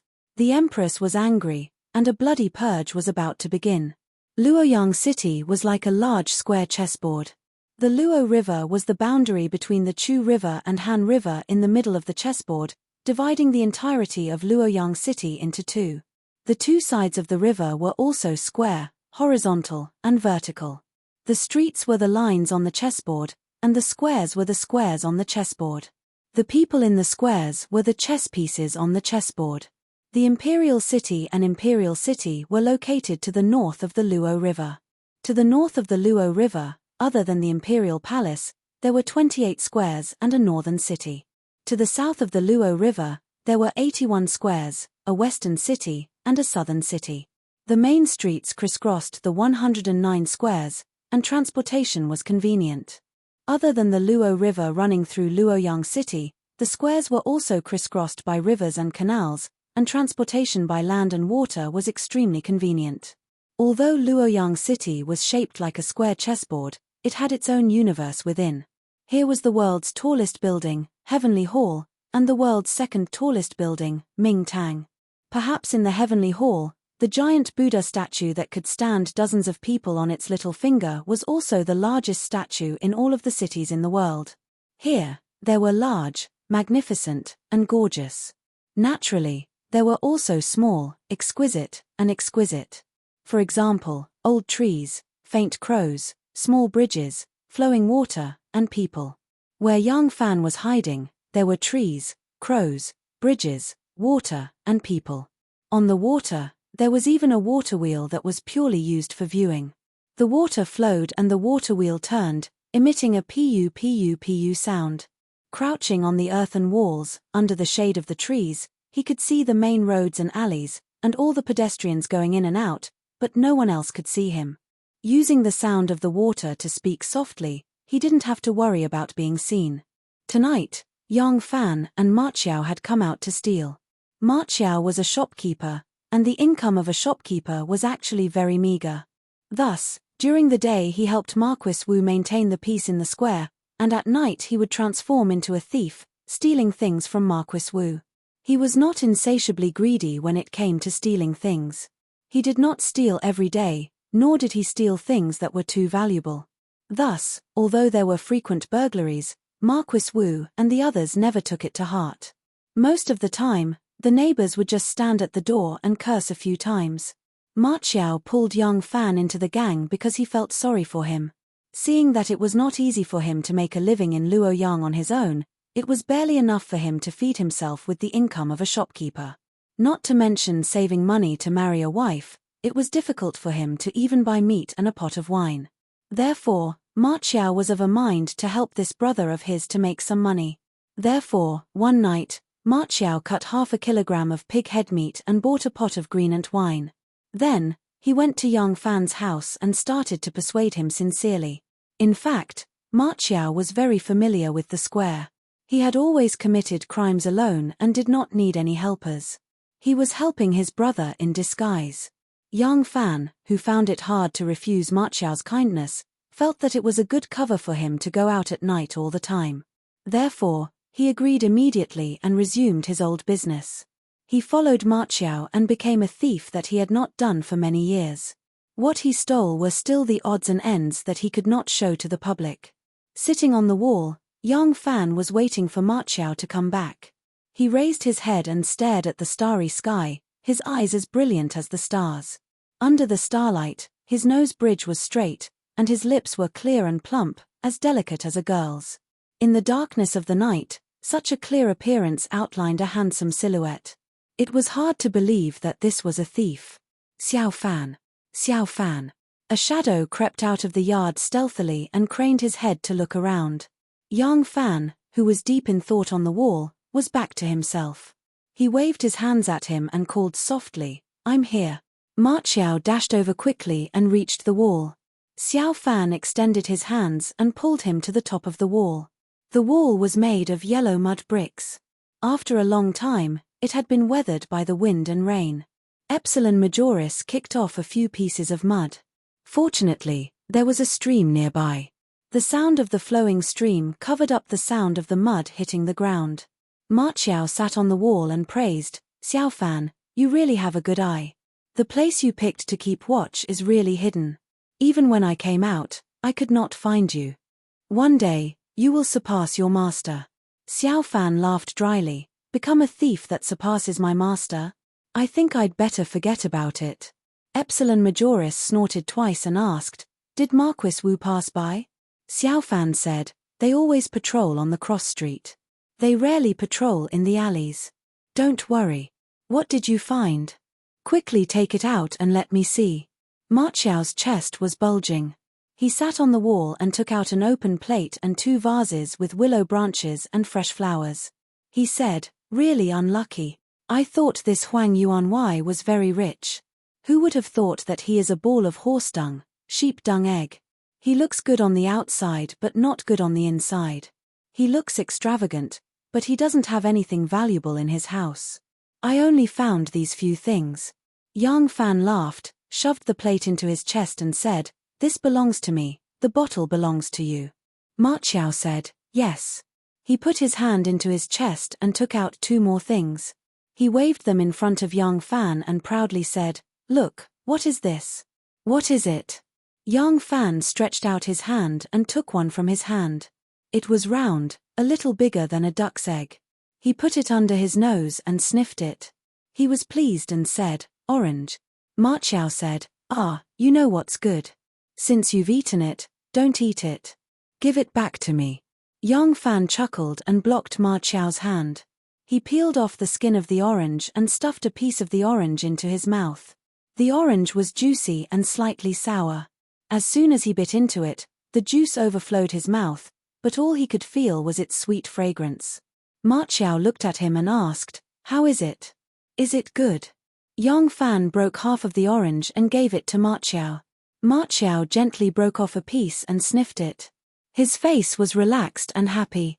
He then put the orange piece into his mouth and carefully took a bite. His eyebrows moved and he said, "Delicious. It really is delicious." Yang Fan disapprovingly said, "This orange is not ripe yet. It's a little sour and I don't like it. You can have these 2 pieces too." Ma Qiao said, "You're so picky. If you don't want to eat it, you should have said so earlier. Why did you peel it?" He grumbled as he took the orange from Yang Fan's hand. Poor people like them did not have many chances to eat oranges. Even though oranges were on the market in large quantities and the price was not very expensive, it was still not something they could afford. Or it could be said that they were not willing to spend money to enjoy such a luxury. At this time, oranges were not on the market in large quantities yet. The only people who could eat oranges in Luoyang were the royal family and officials. Following them were the wealthy gentry and merchants. Commoners like them did not have this kind of good fortune. It was not that Yang Fan did not like to eat oranges. It was just that he knew that although Ma Qiao was a petty thief, he was very filial. The orange that he left behind must be taken back to show filial piety to his mother. The half orange that was given to him, he was not willing to eat it. He must have wanted to show filial piety to his mother, so he said that he did not like oranges so that Ma Qiao could have a taste of oranges. Ma Qiao was very filial to the point that Yang Fan could not imagine. Ma Qiao's father was called Ma Le. Because his name had the word Le in it, Ma Qiao never smiled. Just like just now, when he wanted to smile, he would hum twice to show that he was smiling. Although other people thought it was strange, he had used this method since he was young to show his joy, so it was very natural for him to use it. His father's name was naturally avoided, but to avoid it to such an unimaginable degree, in Yang Fan's eyes it was a bit boring. But although he could not do it himself, he still respected this kind of filial piety. At least, Ma Qiao still had a mother to show filial piety to, but what about him? Yang Fan raised his head and looked at the mysterious sky. He faintly sighed. The sun wants to raise, but his parents are not there. There was a regret that could never be made up for. Yang Fan was still sighing with emotion when he suddenly saw a strange scene in the sky. In the midst of the stars, there was a black shadow with a long sword on his back. His clothes fluttered in the wind, like a large bird spreading its wings and flying through the sky. Note: in ancient times, the Empress Dowager could refer to herself as Zhen. The book of the later Han, the Annals of the Emperor He Shong states, the Empress Dowager issued an edict, the current emperor is still young, and he is still feeling guilty. This Empress Dowager, who called herself Zhen in the edict, was the second empress of the Eastern Han Emperor Liu Jiao, Empress He Shi, and Empress Dowager Deng during the reign of Emperor Shong and Emperor An. In addition, Wu Zetian was not only the Empress Dowager at that time, but also the empress before that. When she was on the same level as the 2 sages of Gaozong, she already called herself Zhen. Chapter 14. Seeing the figure coming from the sky, Yang Fan's eyes narrowed. A glint of light shot out from his eyes, like a pair of invisible arrows, staring at the bird-like figure in the sky. Then, he was shocked, because when he looked up, the birdman had fallen. Could it be that my eyes could turn into invisible arrows? Yang Fan was amazed at his special ability, when the big bird fell down and landed on the wall behind Ma Qiao. Ma Qiao only felt wind at the back of his head, his mouth subconsciously made an action of swallowing, and the orange meat that was half chewed was stuck in his throat. Ma Qiao hiccuped, turned his head to look, and said doubtfully, "Strange, there seems to be something. Why do I suddenly feel a gust of cold wind blowing past?" Yang Fan didn't answer. He was staring intently at the ground behind Ma Qiao. His hands were pressed against the wall, his fingers spread out like an eagle's claws. His legs were slightly bent inward, and the soles of his feet were stuck to the wall. If it wasn't for the cover of his clothes, and the darkness of the night, perhaps others would have noticed that his buttocks had completely left the wall. Every inch of muscle in his body was tense, and now he was like a goshawk with sharp claws clasped on the cliff. His seemingly harmless eyes were sharply staring at his prey, ready to pounce at any time. The figure slowly stood up from the ground. It seemed that although he fell from the sky, he was still prepared when he landed, so he did not break any bones or tendons. Young Fan's body was tense, but hidden under the robe. The only strange thing was his taut cheeks and wide-open eyes, but this kind of expression looked like he was in a daze, as if he was scared silly. The night walker did not see anything suspicious. Ma Qiao was just casually looking back, and just when he was about to turn back, he suddenly found a pair of bright eyes behind him. In a great shock, he suddenly twisted his neck, only to hear a crack sound. His waist and neck had twisted to the greatest angle, as if twisting any more would make a cracking sound. The person who fell from the sky was dressed in green, and the green clothes blended perfectly with the night, like water melted into water, so that Ma Qiao could not even see his body in a hurry, only saw a pair of bright eyes floating in the night. "Ghost!" Ma Qiao screamed, and the hair on his neck stood up. But his left hand was holding a thin-necked, big-bellied porcelain bottle under his ribs, and the other hand was holding 2 pieces of orange. In his fright, he did not throw either the bottle or the orange. This kind of skill was really amazing. The green figure was the assassin who entered Yarokai Palace at night to assassinate Wu Zetian. His shoulder was injured, and he lost too much blood, and behind him was the little palace maid's guard who persevered in the pursuit, so he finally fell to the ground due to exhaustion. At this moment, although he could barely stand up, his vision was still black. He looked at the 2 people sitting on the wall, and roughly guessed their identity. The city had a curfew, and wandering outside in the middle of the night was either a thief or a thief. These 2 people sitting on the wall, other than thieves, what else could they be? Not to mention that they were holding stolen goods in their hands. The assassin did not have time to look, and just coldly snorted, put his hand on the low wall, jumped up, and flew away like an arrow. This low wall was made of mud, and it had been weathered for many years without repair. With just a light touch, it would fall into a corner. But this person ran out like a leopard cat, and until he completely disappeared into the night, he was as light as a wisp of smoke, and did not touch a speck of dust. Ma Qiao continued to twist his neck and waist, and stared at the quickly disappearing ghost with a pair of ox eyes, and let out a woman's scream, "There's a ghost." "Shut up." Yang Fan covered his mouth, and said in a low voice, "Do you want to attract Marquis Wu?" Ma Qiao pointed behind him, and Yang Fan said in a low voice, "That's not a ghost, it's a person." When Ma Qiao heard this, he immediately quieted down. Speaking of which, Ma Qiao was really brave. He was more afraid of ghosts, this kind of illusory thing, but when it came to people, he had never seen him afraid of anyone.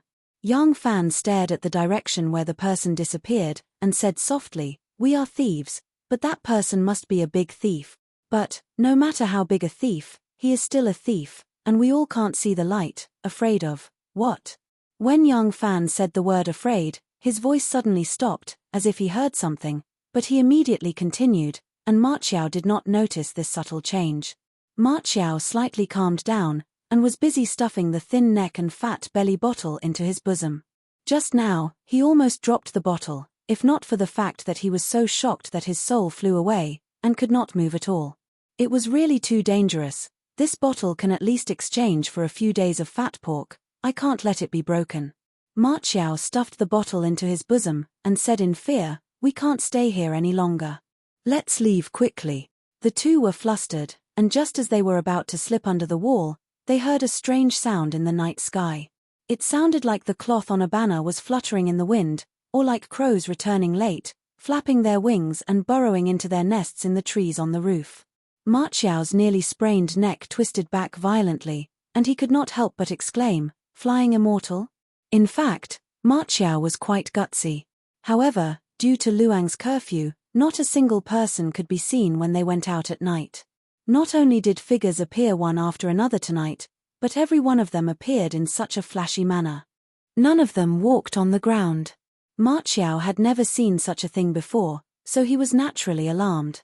The figure that appeared in the night sky took just a glance, and Yang Fan knew that it was a woman. It was a woman as elegant as a Brahma fairy. Her hair was foggy, and her long belt fluttered in the wind. Her figure was graceful, and she was elegant and gentle. She had the same charm as the fairy that flew in the clouds. The only difference was that she was not hugging a peeper, but a spear. The tip of the spear was as thin as silk, and under the faint starlight, It shimmered with a faint but glaring light. Yang Fan looked up at the sky and subconsciously narrowed his eyes. The assassin had fallen from the sky like a bird that had been shot by an arrow. Would this fairy's daughter fall as well? The fairy had come down. She did not fall, but she flew down. Under the starlight, although the fairy's appearance could not be seen clearly, one could vaguely tell that her facial features were very beautiful. She had a very slim figure. She wore a narrow-sleeved shirt and a high-waisted dress that reached her chest. Coupled with a white silk scarf wrapped around her arm, it made her look slender and elegant. She was like a fairy that had descended to the mortal world. However, the spear she held behind her back gave her a valiant aura that was soft yet firm. Yang Fan and Ma Qiao had never entered the palace before, so they had never seen such a gorgeous and elegant palace-made dress. Seeing her in this state, coupled with the way she had landed, they really thought of her as a fairy from heaven. The fairy opened her mouth. Her voice was crisp and sweet as expected, but at the same time, it had a commanding tone. "Did the two of you see where a masked thief escaped to?"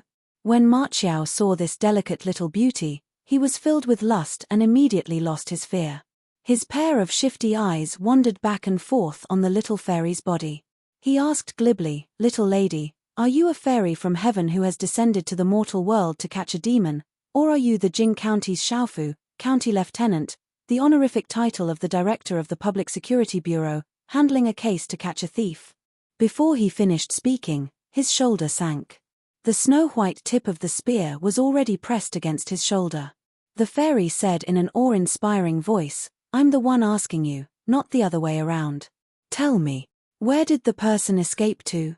Ma Qiao smelled the scent of blood coming from the spear. Only now did he know that this beautiful and charming young lady actually dared to kill people. He immediately shut his mouth and didn't dare to let out another fart. Yang Fan said, "Miss, do you believe that as long as I call out, I can call all the people in Marquis Wu's shop over?" The little palace maid suddenly turned her head to look at him and sneered, "Brat, do you believe that as long as I call out, the Marquis Wu that you called over will chop off your head?" With this turn of her head, Yang Fan could see more clearly. The first thing he noticed was the little fairy's eyebrows. The little fairy's eyebrows were black and bright. Her facial features were clearly soft and elegant, and her lines were soft and beautiful. However, because of these two eyebrows, she exuded a vigorous heroic spirit. There was also a bright plum blossom between her eyebrows, which was breathtaking at first glance. With a hurried glance, he wasn't able to get a detailed look. As his gaze swept past her face, Yang Fan only had one feeling in his heart. She had a slightly seductive look, but not a seductive one. Yang Fan asked suspiciously, "Miss, you are someone from the government?" Yang Fan had an instinctive aversion towards the government, but the little fairy didn't find the wariness in his eyes strange. Looking at the two people's attire and their bulging chests, they were clearly two thieves traveling at night. It was natural for them to be wary when they saw someone from the government. The little fairy coldly snorted and said, "That night walker is being chased by me very closely, so he has no time to hide his tracks. Since you two are stealing from here, you should be able to see him. Quickly tell me, where did he escape to? This official is trying to catch a great bandit. I don't think it's beneath me to touch you sneaky little thieves." Yang Fan frowned and said, "We're two little thieves. How could we have the ability to help you catch a great thief? Miss, if you waste any more time here, you won't be able to catch that thief even if you wanted to. You." The little fairy's sword-like eyebrows straightened and she was about to explode. Ma Qiao hurriedly pointed out, "Just now, we saw a night walker fleeing along the mud wall towards here." The little fairy coldly laughed and said, "How do I know you aren't lying to me?" As she spoke, she still flew over. That assassin was injured, so wherever he flew, he inevitably left behind a trail of blood. The little fairy sniffed the air and knew that Ma Qiao wasn't lying. With a leap, she jumped onto the mud wall and dashed in the direction that person had disappeared. Ma Qiao looked in the direction that the little fairy had disappeared in and said blankly, "Xiao Fan, do you think this pretty lady, is she really an official? Why didn't the official arrest us?" Yang Fan cast a deep glance in the direction of the rumbling water wheel and said in a low voice, "I'm afraid, she really is an official. She didn't arrest us because she doesn't have the time to care about thieves like us. Ma Qiao was shocked and said, "She really is an official. What kind of Yamen official would dress like this? I want to quit my job and go to her Yamen to apply for a job. Even if I have to be a servant that serves tea and drinks, that's fine." Chapter 15. Yang Fan stared at the direction in which the little palace maid had disappeared, and did not respond to Ma Qiao's words. Ma Qiao did not know why, but he did know some of the court's secrets and anecdotes. He knew that there was a secret force by Wu Zetian's side, known as the Plum Blossom Internal Guards, who lived deep in the inner palace. The internal guards had contributed greatly to Wu Zetian's creation of evidence to kill Li Tang's members of the imperial family, as well as to eliminate some opposition forces that could not be publicly dealt with. Yang Fan had only seen a few words about the Plum Blossom Internal Guards from official documents, and did not know much about their attire or their specific duties. But when he saw the plum blossom between the little fairy's eyebrows, he did not know why, but he thought of this mysterious organization. At this time, the two figures flitting past the wall and Ma Qiao's two ghostly cries had already alerted Marquis Wu, who was patrolling at night. Someone shouted, "Who's out on the street at night?" From afar, a cluster of lanterns swayed in the wind. Yang Fan and Ma Qiao saw that there was no time to talk, and immediately scattered like birds and beasts. The two of them were already used to walking in this square, and knew every grass, every tree, every brick and tile like the back of their hands. The two of them walked along the road, deliberately avoiding the main road, and in a short while, they had shaken off Marquis Wu, and arrived near their residence. They waved at each other, and each took their stolen goods and dashed into their own courtyards. Ma Qiao dashed into his own courtyard, and stood still. He looked around furtively, and took out something from his bosom. It was a soft ball, and when it was opened, it seemed to be a silk undergarment. Ma Qiao moved closer, and took a deep breath, and said to himself, "How fragrant. The Huang family's eldest wife is already a woman over 30, and yet she is still wearing such a beautiful scarf. Hey!" Ma Qiao tucked the woman's bra into his bosom and tiptoed forward to push the door. Laonyang had indeed left the door open for him. Ma Qiao dodged through the door and let down the latch. Light shone through the crack in the door.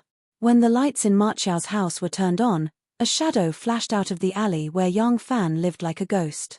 He was silent for a moment, observing the movements left and right. Seeing that the crossroads were quiet, he flew over and entered another alley. This figure was extraordinarily fast, and he was extremely familiar with the layout of the square. He appeared and disappeared in the streets and alleys. Soon, he returned to the wall where Ma Qiao and Yang Fan were. He lowered his head and sniffed the blood on the wall. Then, as if he was looking for something, he began to search the surroundings. A moment later, the man appeared next to the water wheel. He looked down at the ground and muttered to himself, "How shrewd." He actually went and returned, hiding under the water. Unfortunately, man proposes but God disposes. He actually lost too much blood and fainted here. Even if he waited until daybreak, he would still be captured. The faint starlight shone on this person's face. It was Yang Fan who had just left. At his feet, there was a dark shadow lying quietly. Most of this shadow's body had already climbed out of the stream, but his two legs were still in the water. Looking at his clothes, it was obviously the assassin from before. He had already fainted there, not moving an inch. Yang Fan lowered his head to look at him. His eyes constantly flickered as if he was hesitating and struggling. But looking at his unconscious appearance in the water, it was similar to when he was kicked into the stream. Yang Fan did not want to just leave. Finally, he let out a breath and bent down to pick up the person who was half submerged in the stream. As soon as the person entered his arms, Yang Fan let out a sound of surprise. He seemed to have discovered something. But his movements did not stop. He only paused for a moment, and a living person weighing more than 100 pounds was carried in his arms. His movements were still incomparably agile. He leapt over the earth wall that was half a person's height and quickly disappeared into the night. He unbolted the door and lit the lamp. The lamp lit up and flooded the entire room, illuminating the person lying flat on the bed. Yang Fan used one hand to block the candlelight. Holding the lamp, he slowly walked to the side of the masked person he had rescued. He squatted down and placed the lamp on the table. He carefully sized up him. The light was dim. The person on the bed was dripping wet. Her wet clothes clung to her body, and the curves of her body were clearly visible to his eyes. It was indeed a woman. Just now, when he had just picked her up, he had already felt something was wrong. Only now could he see her true appearance. After the thin silk clothes were soaked, they wrapped around the exquisite and curvaceous body of the person, completely unable to cover up. That pair of perfectly round thighs, slender, firm, and full, was right under his nose. Her drenched pants wrapped around her body, and even her lower abdomen was stretched out by the wet thin pants, revealing a delicate shape. Yang Fan's eyes quickly swept over there, including the curves of the female assassin's breasts. His eyes did not linger for long. The female assassin's naked body was undoubtedly very beautiful. It was especially attractive to a young man, but he did not use his eyes to profane the girl's body. He looked at the soaked face cloth stuck to the girl's face and frowned slightly. Then he lifted her neck and helped her take off the hood. After the hood was taken off, a beautiful ponytail of black hair was revealed. Laying her flat, under the light of the lamp, she looked to be about 15 or 16 years old. This girl had a delicate and pretty appearance, like the Yu girls of Jiangnan. At this time, she was still unconscious. Her delicate eyebrows were slightly knitted in her unconsciousness, giving off a rather stubborn feeling. However, her pale face revealed a trace of helplessness.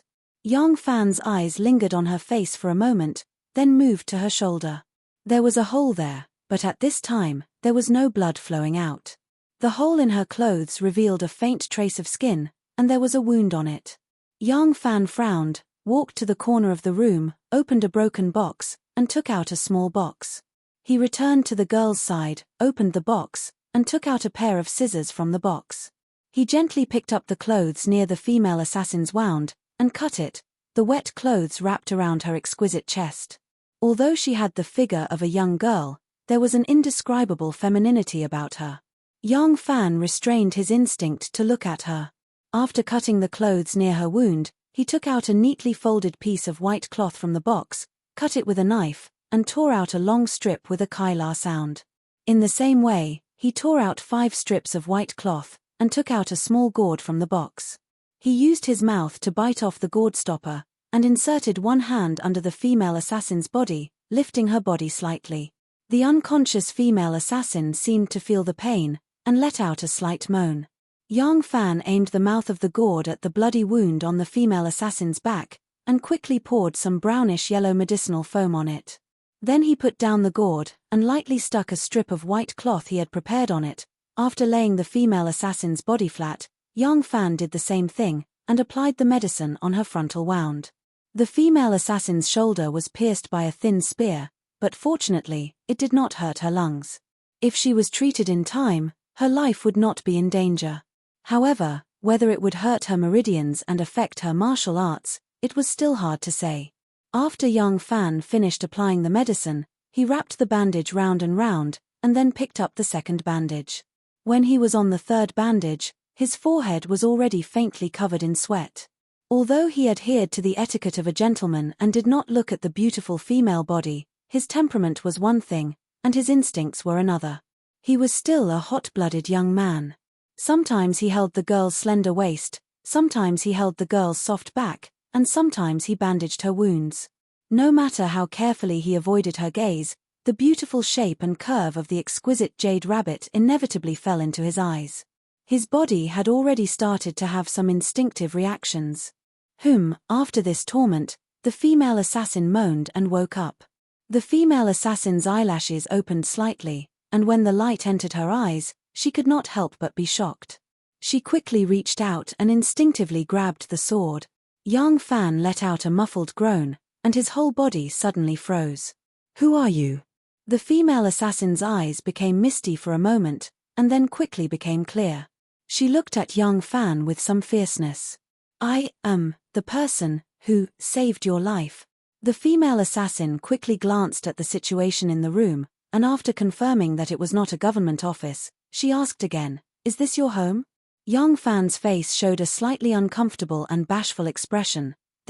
Talking like this, it's so difficult. "Miss, please let go of me first." The female assassin was slightly surprised, and her eyes looked down. Only then did she realize that although the thing she was holding was hard, it was not her sword hilt. The place she was holding was actually the man's crotch. The female assassin's pale cheeks turned a shocking red. Her small hand quickly trembled as if it had been stung by a scorpion, and then suddenly loosened. Yang Fan let out a long sigh of relief. Because of the angle, his spear was almost bent 90 degrees by the female assassin's slender hand. Fortunately, the quality of the spear was very good, and as soon as she loosened her hand, it became perfectly straight. Yang Fan bowed, and said with some embarrassment, "I really don't have any evil intentions. I just wanted to cut off my clothes and wrap my wound, so it was inevitable." "Stop." The female assassin lowered her eyes, and her face was flushed. She used a fierce tone to cover up her embarrassment, and quickly changed the topic. "Give me back my sword." Okay." Yang Fan moved sideways, rushed to the cabinet, and returned with the long sword. With the sword in hand, the girl's expression became much more relaxed, as if with the sword in hand, she had the greatest guarantee of safety. She let out a sigh, and the blush on her face gradually disappeared. She raised her eyes and looked at Yang Fan carefully, as if she had discovered something, and suddenly said, "You are the little that I met just now." Yang Fan said with a smile, "That's me." The female assassin's eyes flashed a hint of suspicion, and asked, "Why did you save me?" Yang Fan was stunned, and asked back, "Why? Saving people. Do I need a reason?" The female assassin stared at him and said, "I'm dressed like this, and my shoulder is injured. You should be able to see that I'm not an ordinary person. You're a thief, aren't you afraid of getting yourself into trouble?" The female assassin asked this, not because she was being unreasonable. The case she had committed was really not a small matter. A person might help a wounded person lying on the roadside, but to a person who had violated the law, would he dare to generously help? Moreover, the person who had helped her was a thief, and she didn't dare to stay here for a moment longer without asking Yang Fan for the reason why he had saved her. Yang Fan seemed to hesitate for a moment, and didn't answer. A faint killing intent appeared in the girl's eyes, and she said coldly, "Speak." Yang Fan coughed twice, and like an ordinary youth who had been forced to reveal his secrets, he said bashfully, "This is the cultivation workshop. Under the big elm tree on the west side of our cultivation workshops cross East Main Street, there is a family with the surname Xiao, and the Xiao family has a son called Chen Yu." The female assassin listened with a blank face, and asked in surprise, "What does this have to do with my question?" Chapter 16. Yang Fan stammered, "This Xiao Chen Yu, because of his ugly appearance and poor family, has yet to find a wife in his 30s. The female assassin raised her thin, curved eyebrows. "So what?" Yang Fan mustered up his courage and said, "But at the beginning of this year, he picked up a girl on the road, and later, that girl became his wife." At this point, Yang Fan lowered his head in embarrassment. The purpose of his words was clear as day. His shy and bashful appearance was the normal reaction of a young man who was forced to reveal his inner thoughts. Yang Fan was very familiar with this kind of pretentiousness. This was a skill he had learned from dealing with those passionate, bold, and lively Nanyang girls since young. The female assassin was stunned. What Yang Fan said was not a rare thing in that era. In almost every city and every village, similar things had happened. A homeless girl was taken in by someone, and then became the daughter-in-law of that person. This kind of thing was too common. When the female assassin heard Yang Fan's words, she immediately thought of herself. Back then, didn't she also have nowhere to go and almost become someone's child bride? However, this little thief in front of her, who seemed rather good-looking, actually saved her because he wanted to imitate his good neighbor with the surname Xiao and get himself a cheap wife. He was going to pick up the female assassin who assassinated the empress and make her his wife. The female assassin really did not know how to comment on this guy's whimsical and magical idea. She was so stunned that she did not answer for a long time. Seeing that she did not speak, Yang Fan's face turned even redder. He scratched his head and said, "At that time, actually it was just a muddle-headed thought. I didn't really want to, cough cough, it's not like I don't want to repay your kindness. Don't worry, I can't force you on this kind of thing. I was just thinking, Of course, he could not tell this woman that he only saved her because she was being chased by the government, and he instinctively hated the government, so he shared a common enemy with her. He could not tell the woman that the way she leaned helplessly by the stream was so much like him in his childhood that he had been touched, so he could only make up a plausible excuse. The female assassin believed him. She did not know whether she should be angry or amused. She stared at young Fan for a long time, then sighed and said, "You have saved my life. I naturally have to repay this kindness," but, seeing the light in young Fan's eyes, the female assassin hurriedly added, "But, it's not what you think. In any case, I will repay you. I don't like to owe others.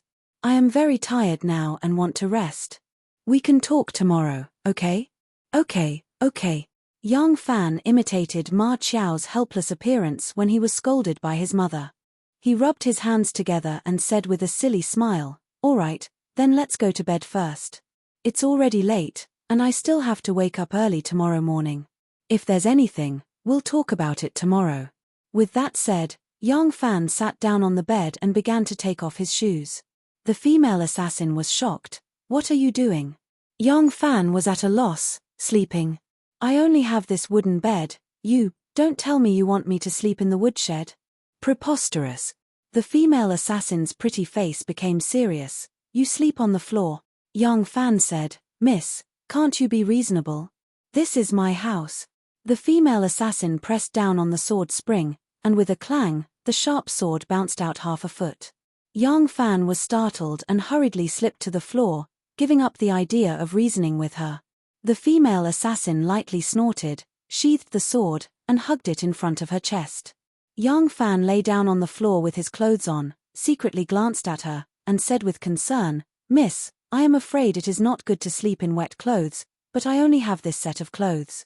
I really have nothing else to change into. If you want to take off your wet clothes, it is actually not a big deal. After all, when the lamp blows out, nothing can be seen." The female assassin did not speak, but only stared at him with her beautiful big eyes. She could tell that this brat was just a street kid with some scoundrelly habits. He was not evil, nor did he have the guts to do anything evil. However, he was not a good son who knew his place either. Perhaps he still had some evil intentions towards her, so she could not give him a good face.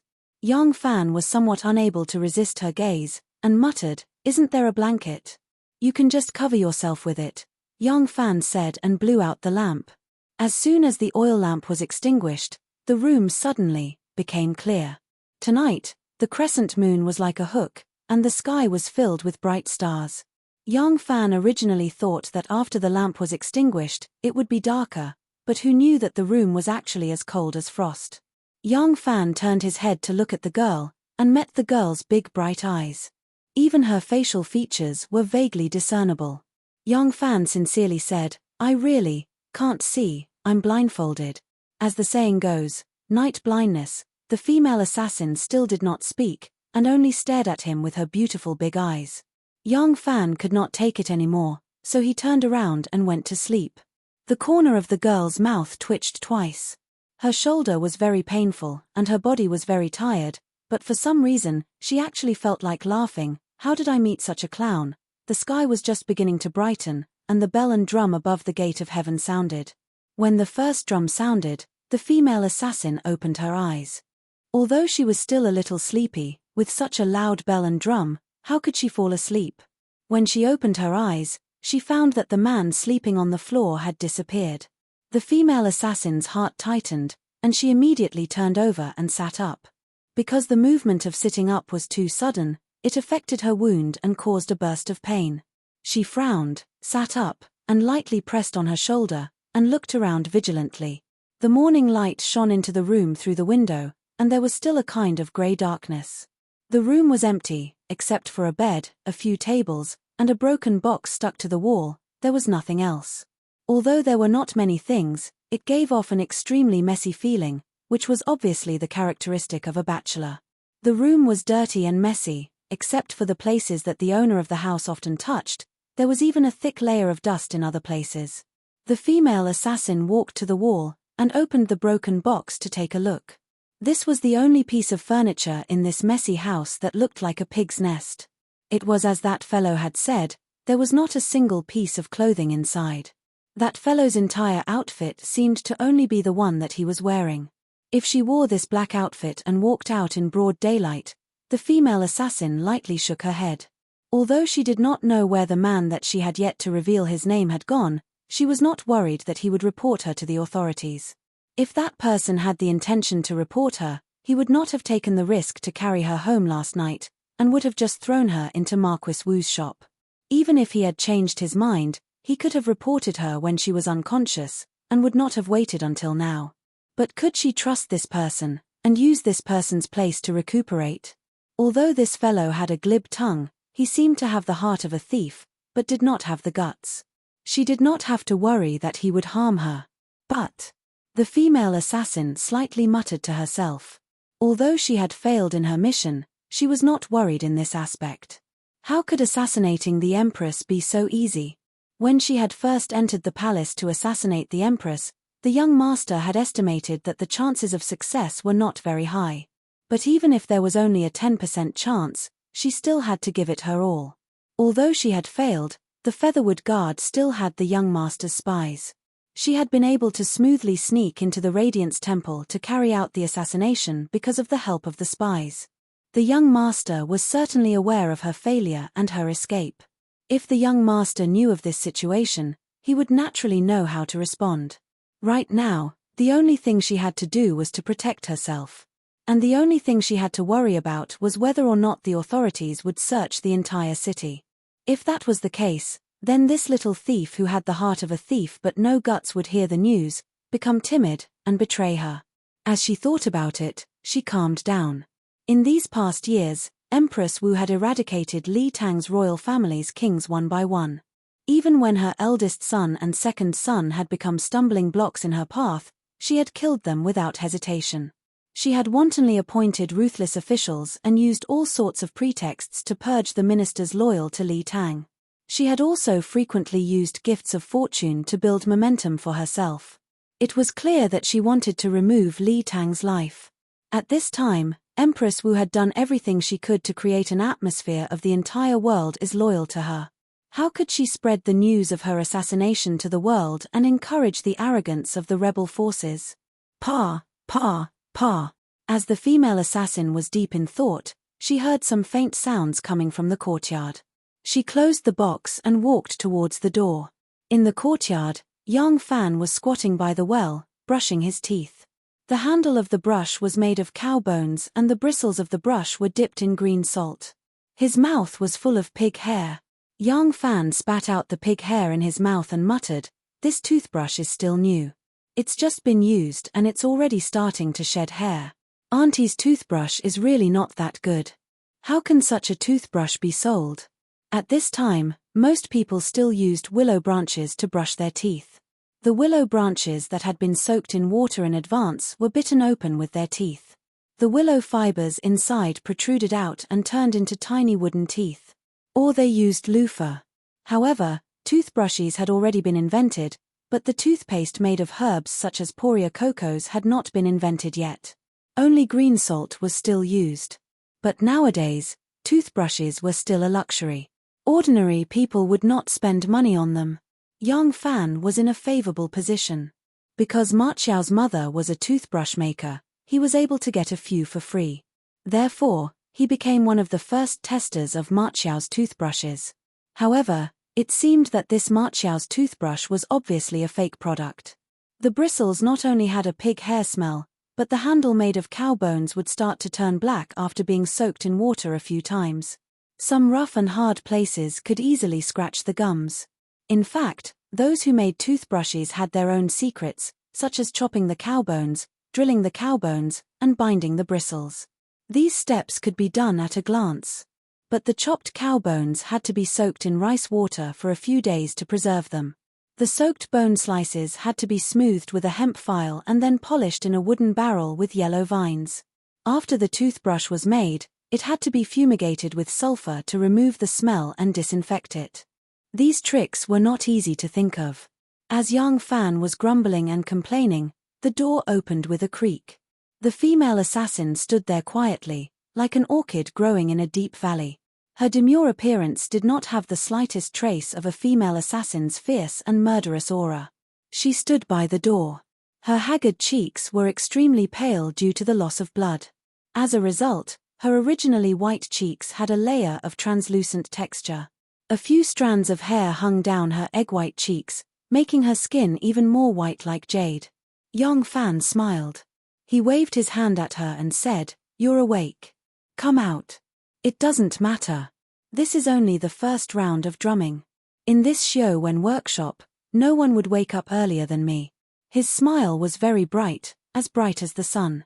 When he smiled, 2 shallow dimples appeared on his cheeks.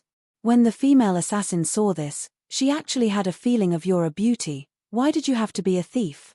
Chapter 17. The female assassin subconsciously looked outside the courtyard, then slowly walked over with her hands on her shoulders. She was still dressed in the same nocturnal attire. After a night, the thin silk shirt and trousers had already been dried, the material was still very soft, and did not expose the curves of her body.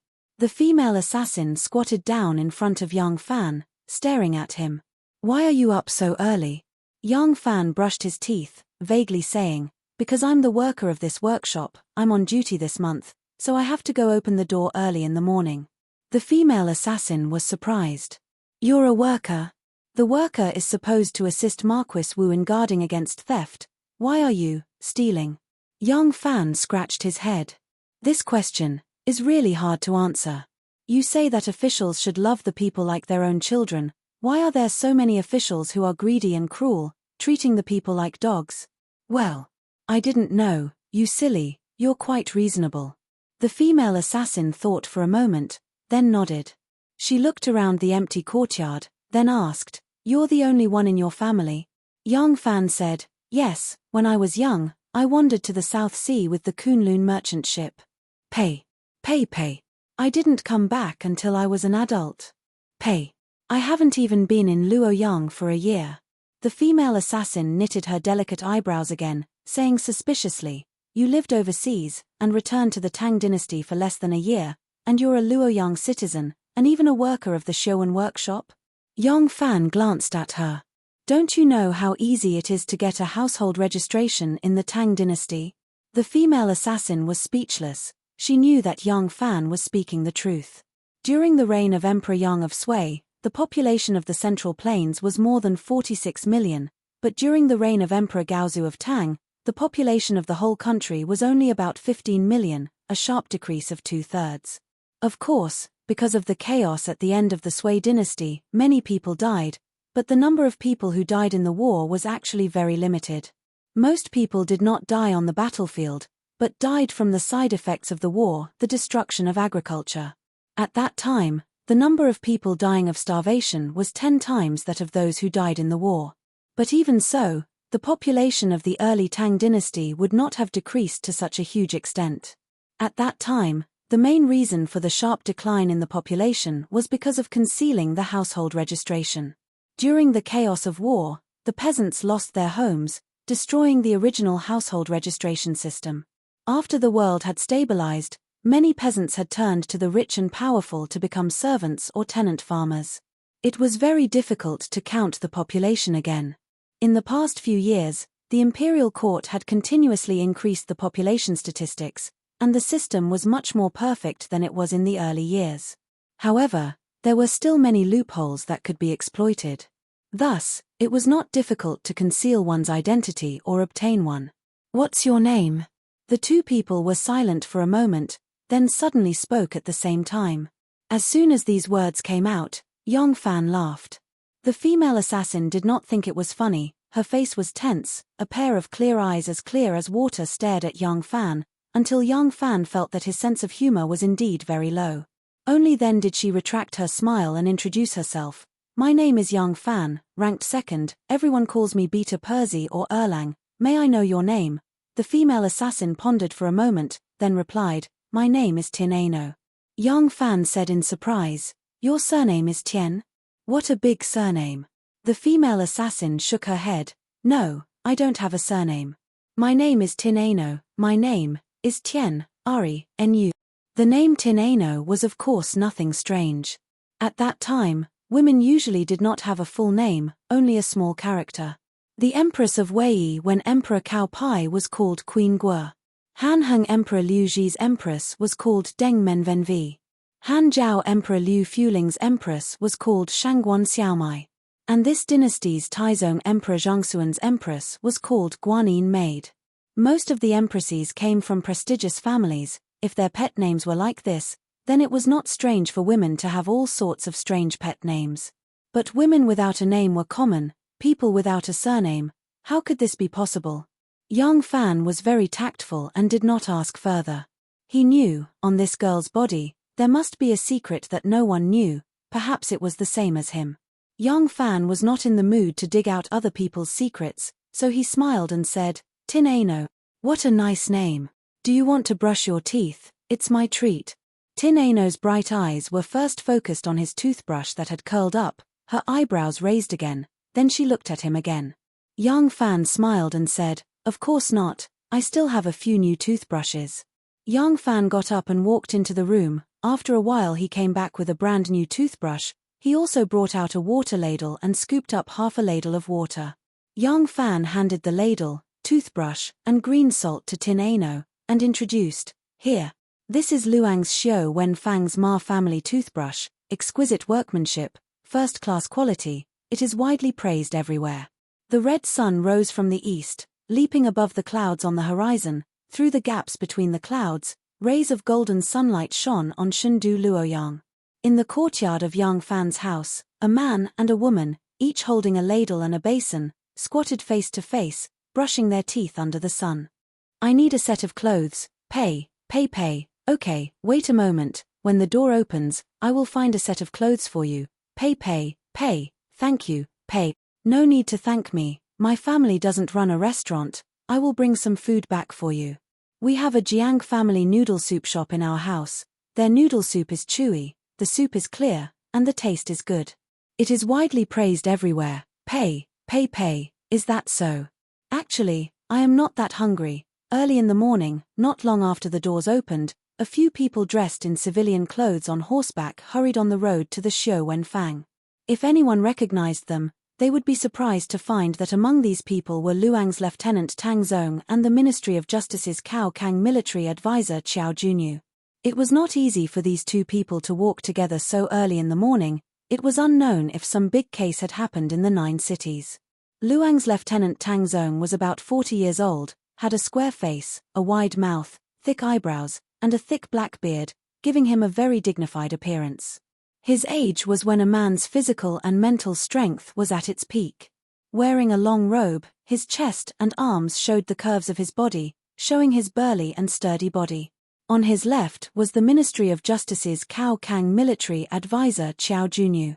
Qiao Junyu was also a middle-aged man in his 40s, his body slightly thinner than Tang Zong, his cheeks wide at the top and narrow at the bottom, and the shallow wrinkles on his face added a bit of scholarly temperament to his clear features.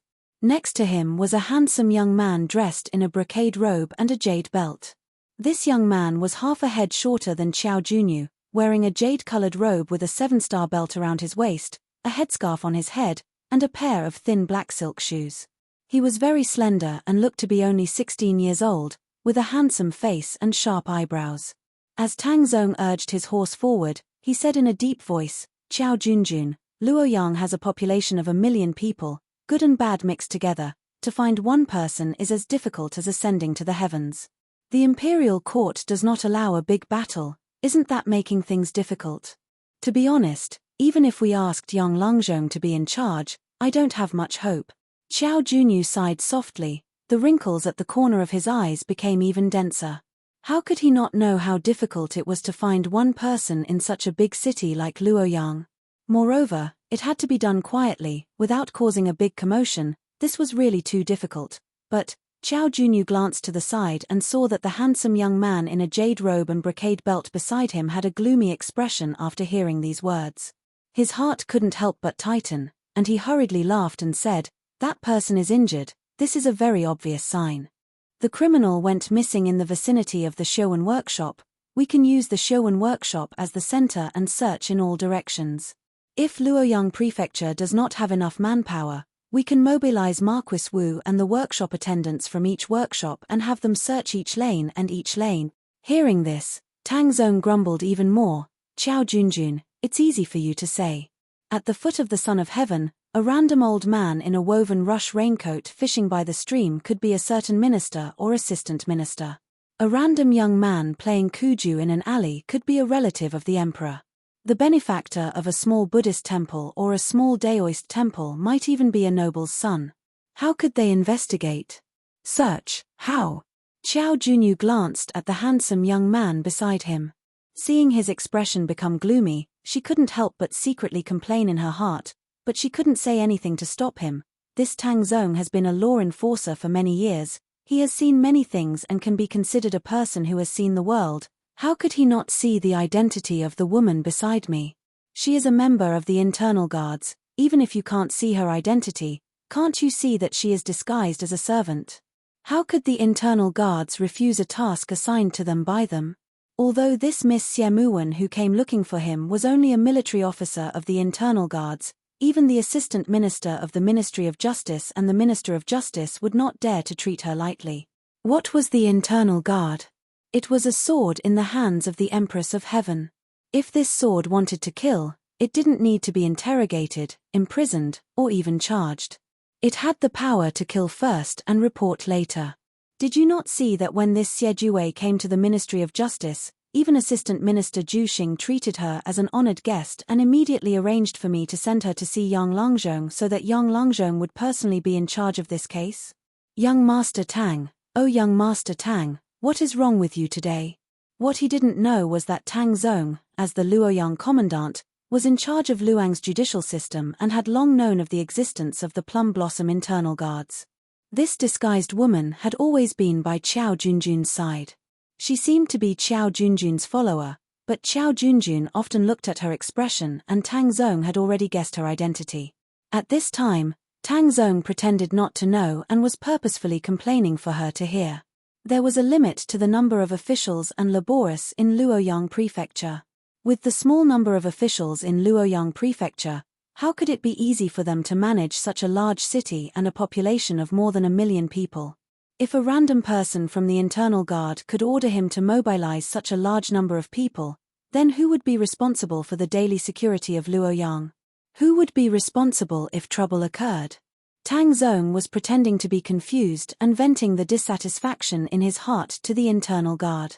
The disguised woman, Xie Juwei, seemed to sense that he was complaining to her.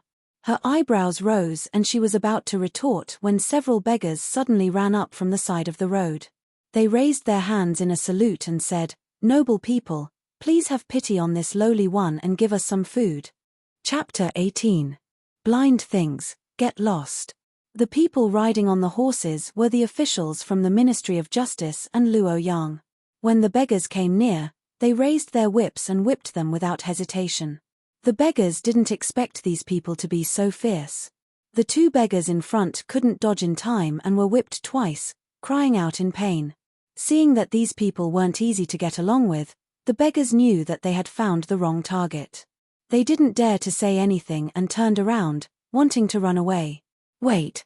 You're not allowed to hit people," Xie Juwei suddenly shouted and stopped the officials.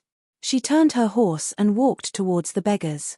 Qiao Junyu and Tang Zong didn't know what she was going to do, so they stopped their horses. Xie Juwei turned her horse in front of the beggars and her frosty face softened. The beggars didn't know what she was going to do and looked a little frightened. Xie Muwen looked at them and took out a few Kai Yuan Tong Bao from her sleeve. She raised her hand and one of the beggars came to a realization and quickly raised his hands. The large coins were thrown into his hands and the beggars were shocked. They quickly nodded and bowed and said, "Thank you, noble, thank you, noble." County Military Officer Xie's extremely heroic eyebrows twitched as he coldly snorted. "Look at all of you have your hands and feet intact and your bodies strong and healthy. You can't even find work to make a living, yet you insist on becoming beggars. Even if you go steal or rob, it's still better than being beggars." When the beggars heard these words of encouragement, they nodded like chickens pecking at rice. "Yes, yes, yes. Noble's teaching is right." Xie Juwei saw that they agreed readily and didn't take it to heart. She couldn't help but sigh and stared at them resentfully. She turned her horse and rushed back. Commander Tang Zong of Luoyang and Advisor Cao of the Ministry of Justice Qiao Junyu, the two officials in charge of enforcing the law, hearing her words, could not help but look at each other and smile bitterly. Seeing that she had returned, Adjunct Qiao hurriedly put on a smile and said, "County Military Officer Xie is truly compassionate. You are even so compassionate to a few beggars." Xie Juwei lightly said, "If it's not necessary, who would want to be a beggar? Even if I don't want to help, there's no need to chase them like dogs." Qiao Junjun didn't know how to answer this question and coughed awkwardly. "Military officer is right. Look, Yang Langzhong's residence is in front." They were walking on one of the main roads of Luoyang. Beneath their feet was a road made of compacted yellow earth. On both sides of the road were rows of elm and locust trees. Behind the trees was a deep drainage ditch, and behind the ditch was a square wall about 1 zhong high. Inside the square wall were large courtyards, temples, and monasteries. Occasionally, they could see a large and imposing residence with its main gate facing the city's main street. Outside the gate were 2 rows of halberds and guards. These were the residences of nobles, dukes, or third-ranked officials. Only with special permission could they open their doors to the main street. Ordinary families could only open their doors to the square. Not far ahead was the Xiuwen Workshop's main gate. Justice Sector's Judicial Sector Director Yang Mingxing's official rank wasn't even third rank, so his manor was naturally built in a workshop. When Qiao Junyu and the others entered the Xiuwen Workshop, they didn't cause much of a commotion. Almost every square had a few officials living in it. These officials had a wide circle of friends and there weren't any commoners. It was common for important guests to come and visit. Most of the officials lived in the Xiuwen Workshop, so it was common for people of status to come and go. Today, the officials did not need to attend court, so it was even more common for guests to come and go among the officials. The emperor of the Tang dynasty originally had to attend court every day, but in the 5th month of the 2nd year of Xianqing, the prime ministers submitted a memorial to Emperor Gaozong, saying that the world was at peace and there weren't that many political matters to attend to. They requested that the emperor attend court every other day. From then on, the court would only have court on 1 day and not on 2 days. Qiao Junyu's party directly entered the residence of Yang Mingxing, the judicial minister of the Ministry of Justice. The Ministry of Justice's judicial division's Yuzhong, that was the 3rd most important figure in the Ministry of Justice, second only to the Ministry of Justice's Minister Yuzhong and Assistant Minister Yuzhong. All major cases had to be tried by the Ministry of Justice's Minister Yuzhong in the name of the Assistant Minister of Justice, together with the Deputy Minister of Imperial Censor and the Grand Supreme Court Chancellor as the 3 division envoys, the 3 divisions jointly trying the case. When the court issued a decree of amnesty, the judicial minister would represent the Ministry of Justice to announce the list of people to be pardoned, so his authority was extremely great. The judicial minister, Yang Mingxing, was only around 40 years old, but his hair had already begun to turn white. The muscles on his face were also somewhat loose, so the wrinkles on his face were particularly deep. He was tall and slender, with a long neck, a hooked nose, and a pair of sharp eyes. He looked like a vulture looking around for food, causing people to feel fear at first sight. Especially the 2 deeply sunken wrinkles on both sides of his nose, it caused his face to reveal a cold, stern expression. As the 3rd in command of the Tang dynasty's Ministry of Justice, Yang Mingxing had always been serious in speech and manner. In the Ministry of Justice, he was known for being stern. Qiao Junyu had worked with him for so many years, but she had never seen him smile more than a few times. At this moment, he was talking cheerfully and wittily, smiling so much that his old face was like an autumn chrysanthemum. Even the fine wrinkles on his face were like chrysanthemum petals unfolding. His smile was, of course, directed towards the Plum Blossom Internal Guard, County Captain Xie Muwen, Miss Xie. Facing the Empress's internal guard, the usually serious Yang Langzhong also made an exception. "Please, Xie Juwei, this way please. Judicial Minister, please." At this time, the term lord was only used to refer to close relatives and elders, so in the official circles, they only addressed each other by their official titles. Even if a county magistrate was facing a prime minister, he would also address the other party as prime minister, and the Prime Minister would address the other party as county magistrate, and in return, they would address each other as Mo. If the county magistrate was not willing to address the other party as lowly official or lowly official, it would not be considered impolite, so both Xie and Yang Mingxing addressed each other in this way. Yang Mingxing invited Xie into the inner study with a smile. Qiao Junyu and Tang Zong sat down in the hall. In the inner study, Yang Mingxing listened to Xie recount the cause and effect of the matter. He said emotionally, Xie, do not worry. Since it is the Empress Dowager's orders and Assistant Minister Ju's orders, this Yang will do his best to find the culprit. Xie said cheerfully, this is a serious matter, so I will leave it to Yang Langzhong. Yang Mingxing clapped his hands 3 times and said loudly, Young Master Tang, Qiao Junjun, come in to speak. The two entered the study and sat down after greeting. Yang Mingxing looked at the Luoyang commandant, Tang Zong, and asked in a deep voice, has anyone been sent to inspect the city gates? Tang Zong said, Lang Zhong, do not worry. Before all the city gates of Luoyang opened, this one had already sent people to inspect them. Anyone with a wound on their shoulder will not be able to leave the city. Yang Mingxing nodded. Because he was pressing his lips together, the 2 wrinkles under his nose were even deeper. They were like 2 deep ravines that ran along his hooked nose. He thought for a while and then slowly said, Qiao Junjun. Qiao Junyu, who had been kneeling on the guest seat, immediately straightened and said, present. Yang Mingxing said, immediately inform the Luoyang commandant to send people to inspect the 103 workshops in the city. The magistrate is in charge of the 103 workshops. Each workshop will be under the responsibility of Marquis Wu's shop. Each workshop's workers will be assigned a lane or an alley. Inspect every household and send out a notice at the same time. If anyone is found to be hiding, they will be punished as well. In addition, anyone who informs will be rewarded. Yes, sir. Also, the North City is where Kang City is located. That place is filled with granaries. No one will enter easily, but it is also the easiest place to hide. Immediately have the officials from Kang City bring people to inspect every warehouse. As for Luang's 3 markets, they only open in the afternoon. We can send people to guard the market gates and interrogate the peddlers and pedestrians who enter the market. The other inns, taverns, brothels, and slave markets are also places that hide filth. They should also be strictly investigated. Yes, sir. Young Master Tang, Xie sat to the side and watched as Yang Mingxing gave out orders one by one in an orderly manner. Xie did not mention that she had encountered 2 thieves last night when she was chasing the assassin. She believed that the 2 thieves had nothing to do with the assassin, but if she were to say it, the 2 of them would definitely be in big trouble. Her elder brother was a thief. Perhaps it was because she loved the house and its crow, but when she was explaining the case, she only hesitated for a moment and skipped over the thief. Elder brother, Xie could not help but immerse herself in the bittersweet memories until Tang Zong and Qiao Junyu stood up to leave, startling her. Xie quickly gathered her thoughts and stood up, saying, if that is so, then I will have to trouble you. I will wait for your good news. I will not disturb you any longer. I will take my leave now.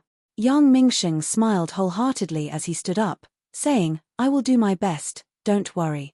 Xie said, good, if there is any news, please let me know immediately. Hehe, of course, I will see you off, Xie. I dare not. You are too polite. Xie, please. The 2 of them walked out side by side, with Tang Zong and Qiao Junyu following behind them.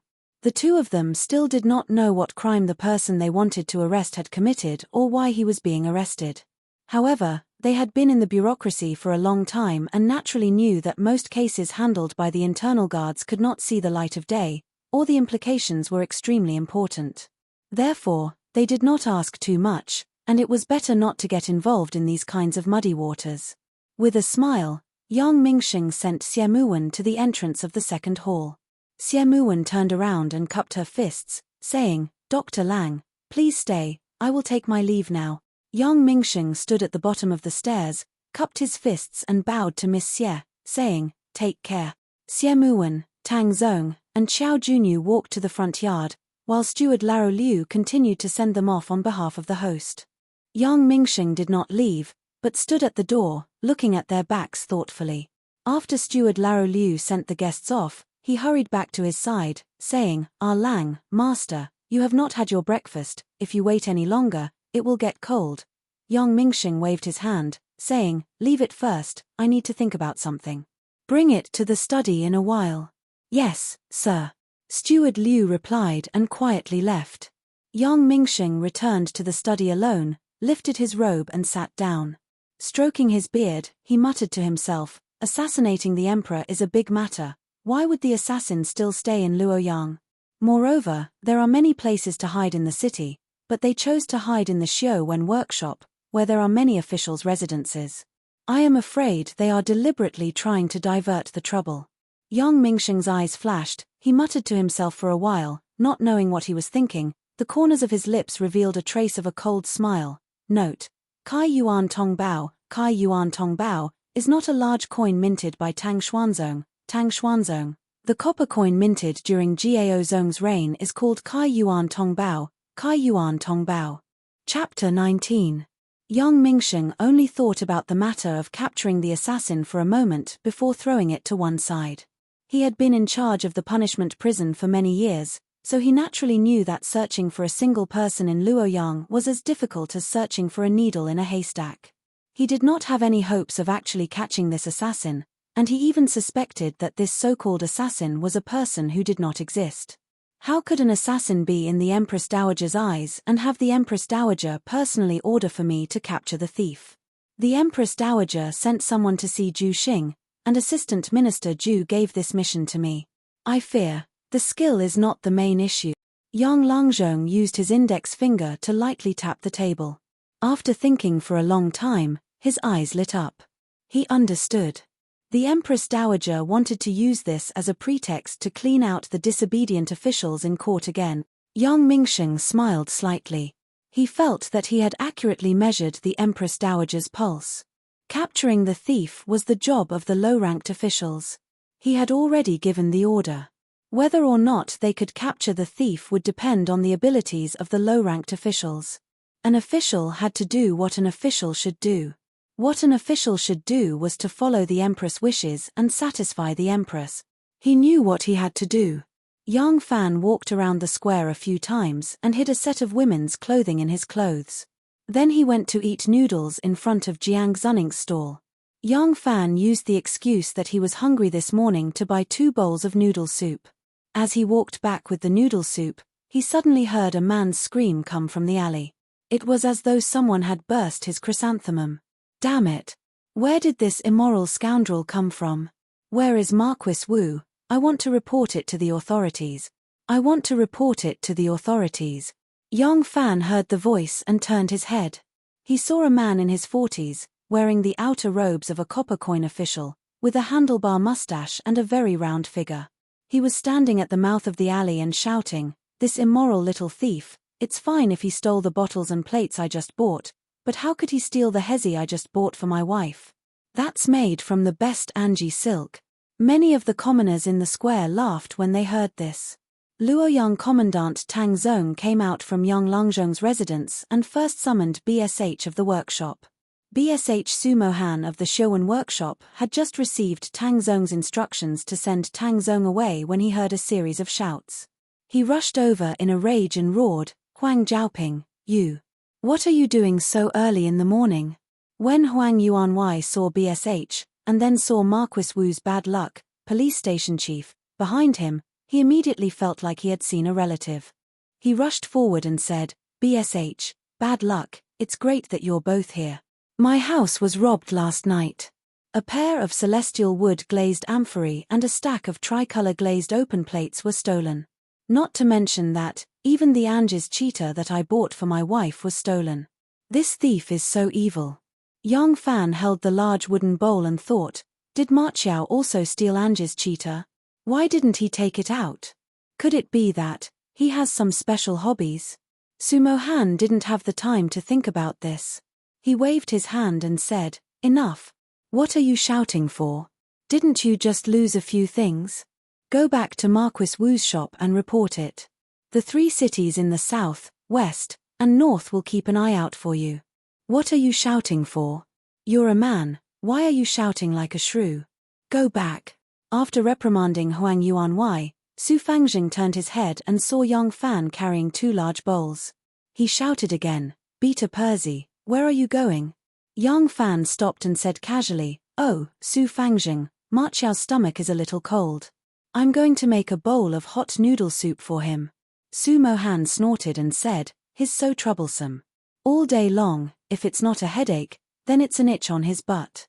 Go back quickly and tell him to come with you to my house after his meal. I have something to tell you.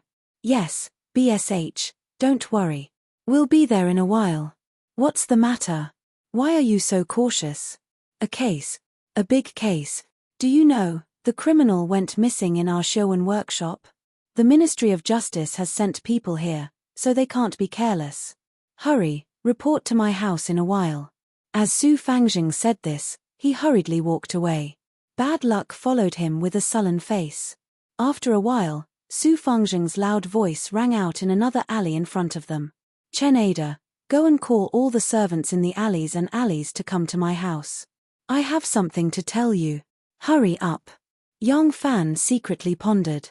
This BSH didn't come to work every 10 days or half a month. His actions today, could it be? Yang Fan suddenly thought of the female thief hiding in his house. His heart couldn't help but tighten. He quickened his pace and rushed home. Yang Fan rushed home and handed the bowl of noodle soup to Tin Ano. He said, Eat first. It won't be too late to change your clothes later. Many thanks. Tin Ano took the bowl and thanked him. Yang Fan sat cross-legged in front of her and asked in a deep voice, Miss, I have something to ask you. What kind of case did you commit? Why did you create such a big scene? Tin Ano was holding a big bowl and had just picked up a noodle soup. When she heard this, she looked at Yang Fan and asked, What's wrong? What big scene? She had already washed her face and tidied her hair.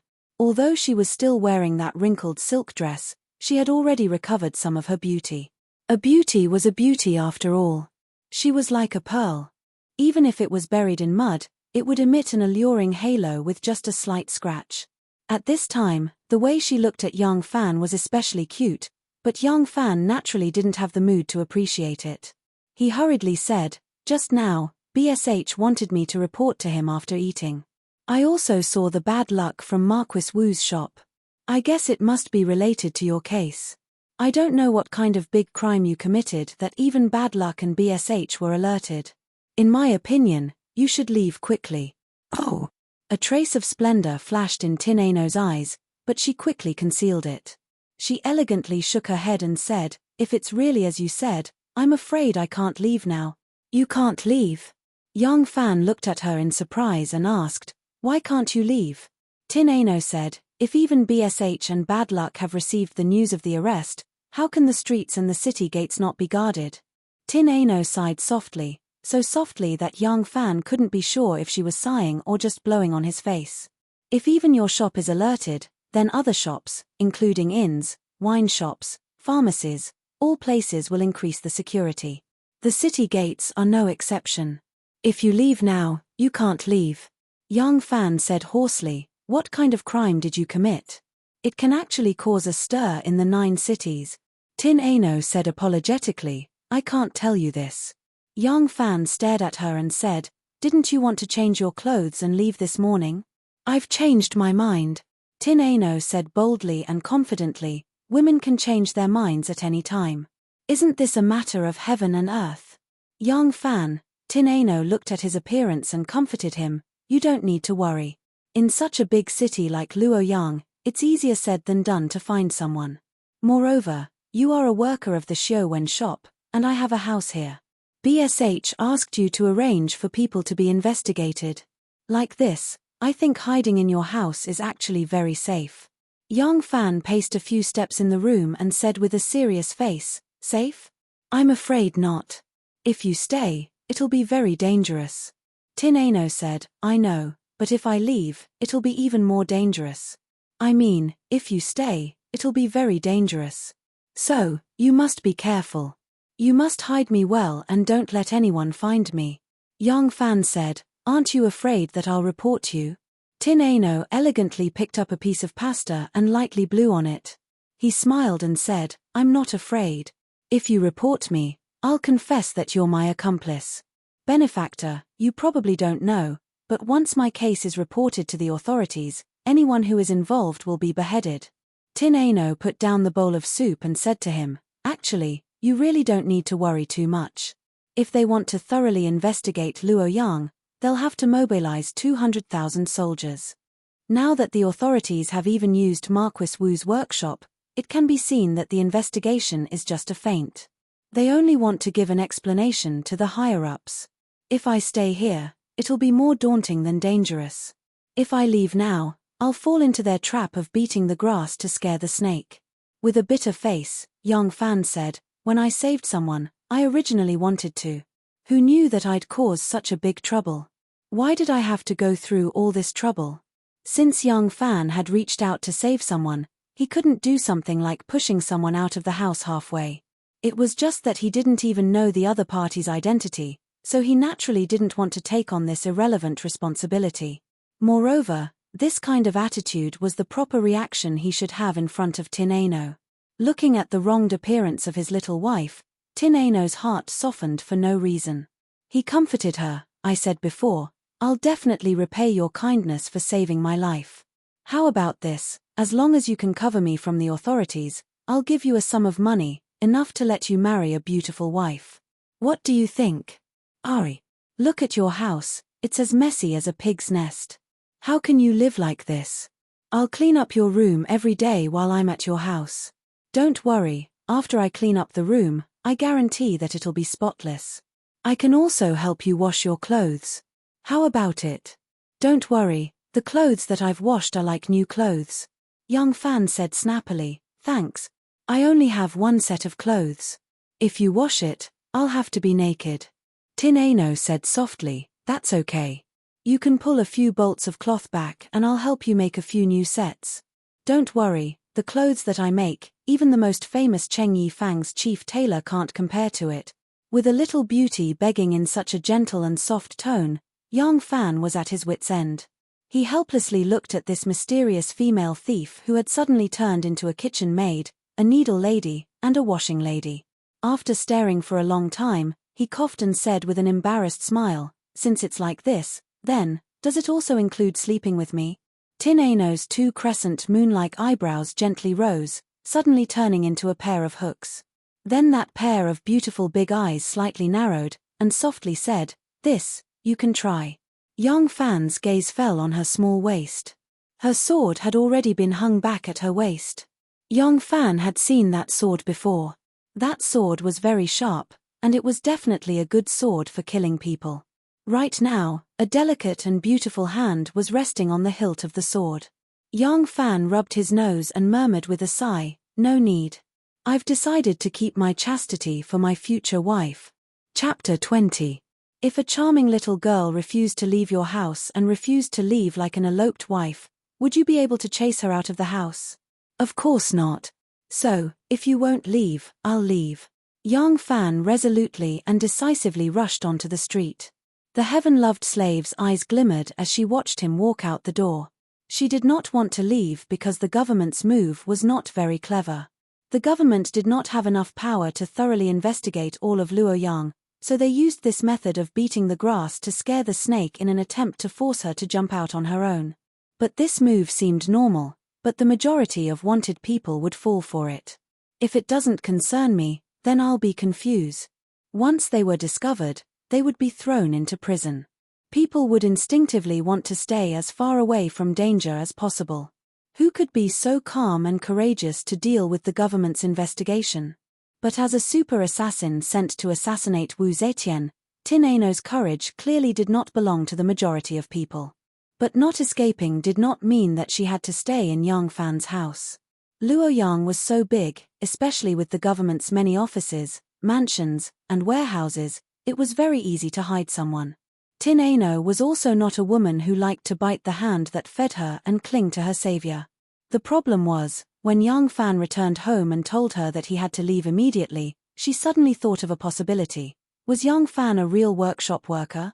Or was the identity of young Fan, who had once been a workshop worker and thief, still as simple as before? After she fainted and woke up in young Fan's room, she did not remember anything in between. But she remembered that the female palace guard had chased after them very closely. Since she had seen the two thieves on the wall, then did the female palace guard see them? Young Fan's house was very old and seemed to have been there for many years. The furnishings and the dirty environment of the house were completely suitable for a single man, including the fact that there was no fire in the house, that he ate 3 meals a day outside, and the poor quality toothbrush he used to brush his teeth. There was not a single flaw to be found. And that night, she had already seen this man on top of the wall, so his identity was not suspicious. But if the female palace guard found the unconscious her and saw the two thieves, would she set up a trap for her? That day, the enraged Empress Wu had ordered them to capture him alive. She had heard those words. The reason why Empress Wu insisted on capturing them alive was because she did not care about the assassin, but the person who ordered the assassination. The person who was ordered to assassinate Empress Wu must be an extremely reliable death warrior. Torture might not be able to force them to reveal what they wanted. Then, would the authorities use a more ingenious method to ask her to take the initiative to lead the authorities to find the mastermind behind her?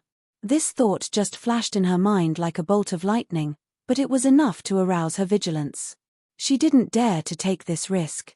She had to further confirm young Fan's reliability, so she couldn't leave, at least not now. Cough. Today, I have gathered everyone here because an important criminal escaped from the imperial court. When the officials were chasing after him, this criminal disappeared from our Xiuwen workshop, so our Xiuwen workshop is a key investigation area. Su Fangjing stood on the steps of his house and spoke with a serious expression. But it was still chaotic down there. The workshop workers did not have any discipline. Usually, everyone was responsible for their own area and did not have many opportunities to gather together. Now, it was treated as a gathering of friendship. They exchanged pleasantries, gossiped about family matters, and slapped each other. There was no peace. Cough. Silence. Silence. In a moment, this old man will bring all of you to Marquis Wu's shop. Bad luck will assign the task, and Marquis Wu will lead the way. According to the area you are responsible for, you will conduct an investigation one by one. Remember, during the investigation, you must inform all the families that those who hide the criminal, if caught, will be punished the same as the criminal, and those who report will be heavily rewarded. After the workshop workers finished listening to the explanation, they were just about to turn and leave when Su Fangjing added, "Lastly, I have a few words of advice for everyone." The crowd of workshop workers stopped. Su Fangjing continued to admonish, "You can investigate, but you must not disturb the people. I believe that you will not dare to disturb the families of officials, eunuchs, and gentry, but you must not disturb ordinary families either. Perhaps the daughter of the Zhong family is a kitchen maid in the assistant minister's fu, or the son of the Li family is a steward in the minister's fu. If something goes wrong, this BSH will not be responsible." The workshop workers did not care about this task from the imperial court at all. Each and every one of them continued to laugh and laugh. Su Fangjing's "lastly, I have a few words of advice" repeated several times until the noise of the workshop workers' laughter completely drowned out his voice. Only then did he helplessly give up preaching and lead them straight to Marquis Wu's shop. The Marquis Wu's shop of Xiuwen Fang was managed by 2 Wei Xiaobao, 1 Wei Xiaobao and 1 Wei Xiaobao. In total, there were close to 50 Marquis Wus. However, Luoyang had 103 workshops with a population of over 1 million. On average, each workshop had 10,000 people. From this, one could imagine how large each workshop was. Of course, any city would have a downtown area, a residential area, and a sparsely populated area. Luoyang was no exception. In the extremely remote workshops, there were even large areas where crops were grown. Xiuwen BSHS was one of the most flourishing workshops in the center of the city. There were over 26,000 people living in the workshop. With so many people living in different alleys, with the scale of one Marquis Wu's shop of 50, it was simply impossible to complete the search mission. Unexpected incidents did not happen many times a year. It was also impossible for the imperial court to raise a large number of public security officers like they raised soldiers. Now that they were searching for criminals, they could rely on these few people. The criminals did not even need to leave the workshop. They only needed to play hide and seek with them in a few alleys, and that would be enough to make them suffer. Therefore, these workers were also transferred over. Bad Luck and Huaminglei gathered all of Marquis Wu's and the workers. They made a detailed assignment. Marquis Wu's were to guard the several crossroads and the key intersections of the alleys. Then, the workers would follow their usual division of labor and go to the areas they were responsible for, one by one, to interrogate the people. Ma Qiao and Yang Fan happened to be in the same group. They were responsible for the security of the 7th and 8th sections of the Shouwen workshop, where they lived. Marquis Wu's and Feng Yuan's were also people they were very familiar with. When the three of them arrived at the 7th section, Feng Yuan stood at the mouth of the alley. A Marquis Wu was already standing on the opposite side of the alley. The Marquis Wu's was waving at him from a distance.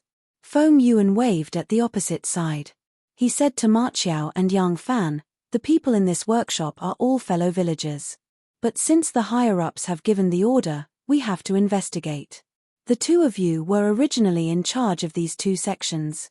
You know the situation of each family. How many people there are in each family, what they look like, everything is clear. Investigate each house for me.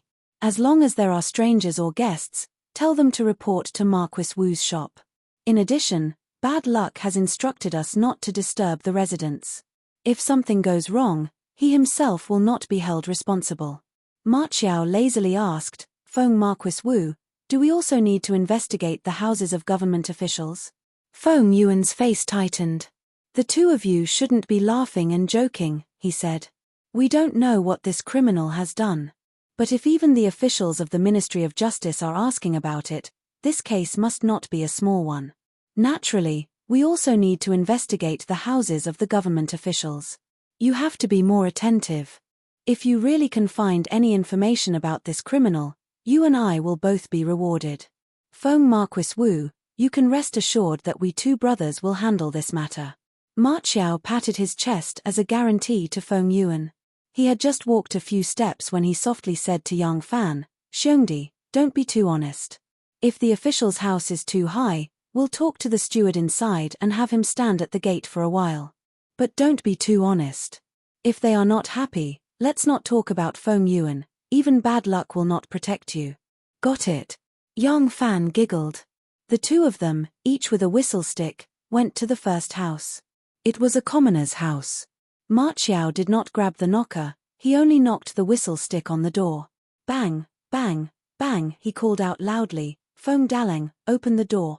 After investigating the Feng family, the second house was Yang Fan's house. But how could Ma Qiao investigate his house? The two of them arrived at his house. They only stood in the courtyard for a while before they turned around and walked out. As for the other houses, the investigation was more detailed. They went from house to house, inside and outside the house. As long as there was a place where people could hide, they swept several glances. They also seriously reminded the householder that it was good to have a familiar temperament. They chatted with them as they went in, looked around, and then chatted with them as they walked out. Those with bad temperament inevitably relied on their seniority to make some small talk. The two of them did not talk back, they only listened. When they arrived at the third house, Yang Lusha's house, this official's position was neither high nor low. The two of them went in to take a look, but as soon as they entered, they did not see any good expression. When the housekeeper of Yang Lusha's house understood the purpose of their visit, he very unwillingly opened the door. The Yang family's wife heard the news and came out. She stood on the stairs with a frightening face and instructed the Guerrillo servant girl, "Follow them and keep a close eye on them. Don't let these two bad people steal my family's things." Hearing this, Ma Qiao was furious and whispered to Yang Fan, "This woman's face is disgusting, very annoying. The next time we make a move, it will be her house." Yang Fan laughed and replied, "All right." The two of them did not find anything in the Yang family's house and were chased out by the Yang family's wife. Dejectedly, they went to the fourth house. This house had a vermilion lacquer door with two copper rings hanging from it. Even though there were no steps in front of the door, there were 2 green willow trees. It was clean. Looking at the courtyard walls, grey and black tiles, although it could not be compared to Yang Lucia's house, it could be considered a relatively well-to-do family. Yang Fan had only been in Xiu Wenfang for half a year. Even though he had the intention to make friends and got to know many people in the workshop, he was not familiar with this house. He only remembered that the owner of this house was called Wu Guangde. Wu Guangde was a traveling merchant from a small family. He especially went to Luoyang and Daliang to do business. Even though the distance between the 2 places was not very far, but in that era the transportation was not convenient, it could not be considered close either. Because of this, Wu Guangde spent half a year in Daliang. During this period of time, Wu Guangde was in Daliang. At Luoyang, there was only a wife guarding the door. Yang Fan had seen the household register. The Wu family's wife's surname was Bao and her nickname was Yinyin. However, because her husband was not often at home, this Bao Nyangzi usually did not walk around the workshop. She only guarded the door and passed her days. Therefore, even though they were neighbors, Yang Fan did not have the slightest impression of her. Ma Qiao arrived at the door. He straightened his brows and stretched out his hand to grab the door ring. He lightly knocked 3 times and loudly called out, Bao Nyangzi, the government is searching for a fugitive.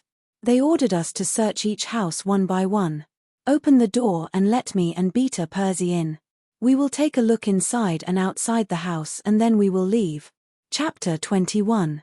A moment later, the courtyard gate creaked open. A 24 or 25-year-old woman was standing in the doorway. This woman was wearing a yellow robe with green lotus flowers on it. Her hair was combed into a charming ponytail bun, a few strands of fine black hair hanging down from her temples. Her waist was plump, her neck was slender, her skin was milky white. Although her face was not very beautiful, she was at least 60 or 70% good-looking. Although her body could not be said to be graceful and exquisite, she had a kind of plump and enchanting charm. Bao Nyangzi looked at Ma Qiao and Yang Fan with a pair of watery eyes, her face full of disgust. She said, without any rhyme or reason, "What kind of thief are you looking for?" Ma Qiao said with a straight face, "With one word from the government, people like us naturally have to break our legs. I would like to ask Bao Nyangzi to let us go in and take a look. As long as there are no outsiders, we will be able to answer to our superiors." Bao Nyangzi snorted coldly and said, "Your servant lives alone guarding the door, there is no idle person in the house. If you want to investigate, then go ahead." Finished speaking, she flicked her sleeve, swayed her plump buttocks and gracefully walked back. Yang Fan and Ma Qiao looked at each other, then followed behind their master. The 2 of them first investigated the left and right wing of Bao Nyangzi's house, and then they went to the main room. In the main room there was a short table. On the table there was an open plate with 2 lychees hanging on it. Bao Nyangzi pulled one down and was carefully peeling the skin. Seeing them come in, she did not even bat an eyelid, she only lazily asked, "Did you catch the thief?" Ma Qiao said, "We are only following orders, Nyangzi must not be unhappy. Beta Percy, go to the rear courtyard and take a look. If there is nothing unusual, we will leave immediately." Yang Fan complied and went out of the main room, going around the mountain wall to the rear courtyard. As soon as he entered the rear courtyard, the first thing he saw was a tree full of glistening yellow apricots. He could not help but pluck a few, and while eating, he wandered around. The fugitive was in his house. How could he seriously wander around other people's warehouse, firewood hut, and thatched cottage? He was just doing his job. In the main hall, as soon as Yang Fan left, Ma Qiao took out a doo-doo embroidered with mandarin ducks playing in the water from his bosom and waved it in front of Bao Nyangzi as if he was presenting a treasure. "Yin Yin," he said proudly, "take a look, what is this?"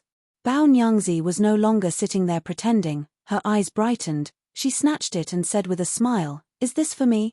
Ma Qiao nodded his head. Bao Nyangzi immediately beamed with joy. She leaned over and kissed him on the cheek. She opened the cheekbone and took a closer look. Then she said happily, "Ayo, it's Angela's." "It's not cheap." "Shut up," Ma Qiao said, "quickly put it away, don't let Beta Percy see it." Bao Nyangzi put the doo-doo away and poked Ma Qiao's forehead. "At least you still have a little conscience," she said coquettishly, You know how to think of other people's kindness. Why haven't you come to my house for a long time? Ma Qiao said, Mother has been coughing and wheezing lately. She has taken several decoctions, but she is not getting better.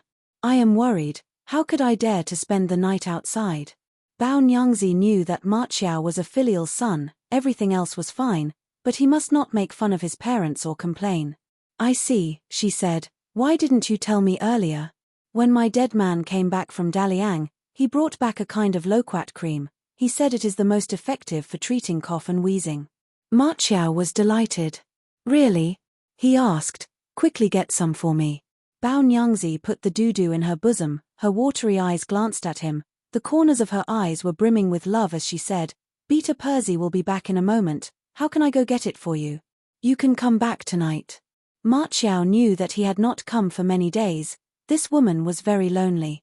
Looking at her appearance, even if he did not spend the night here, when he came back at night, he would inevitably have a wild time with her.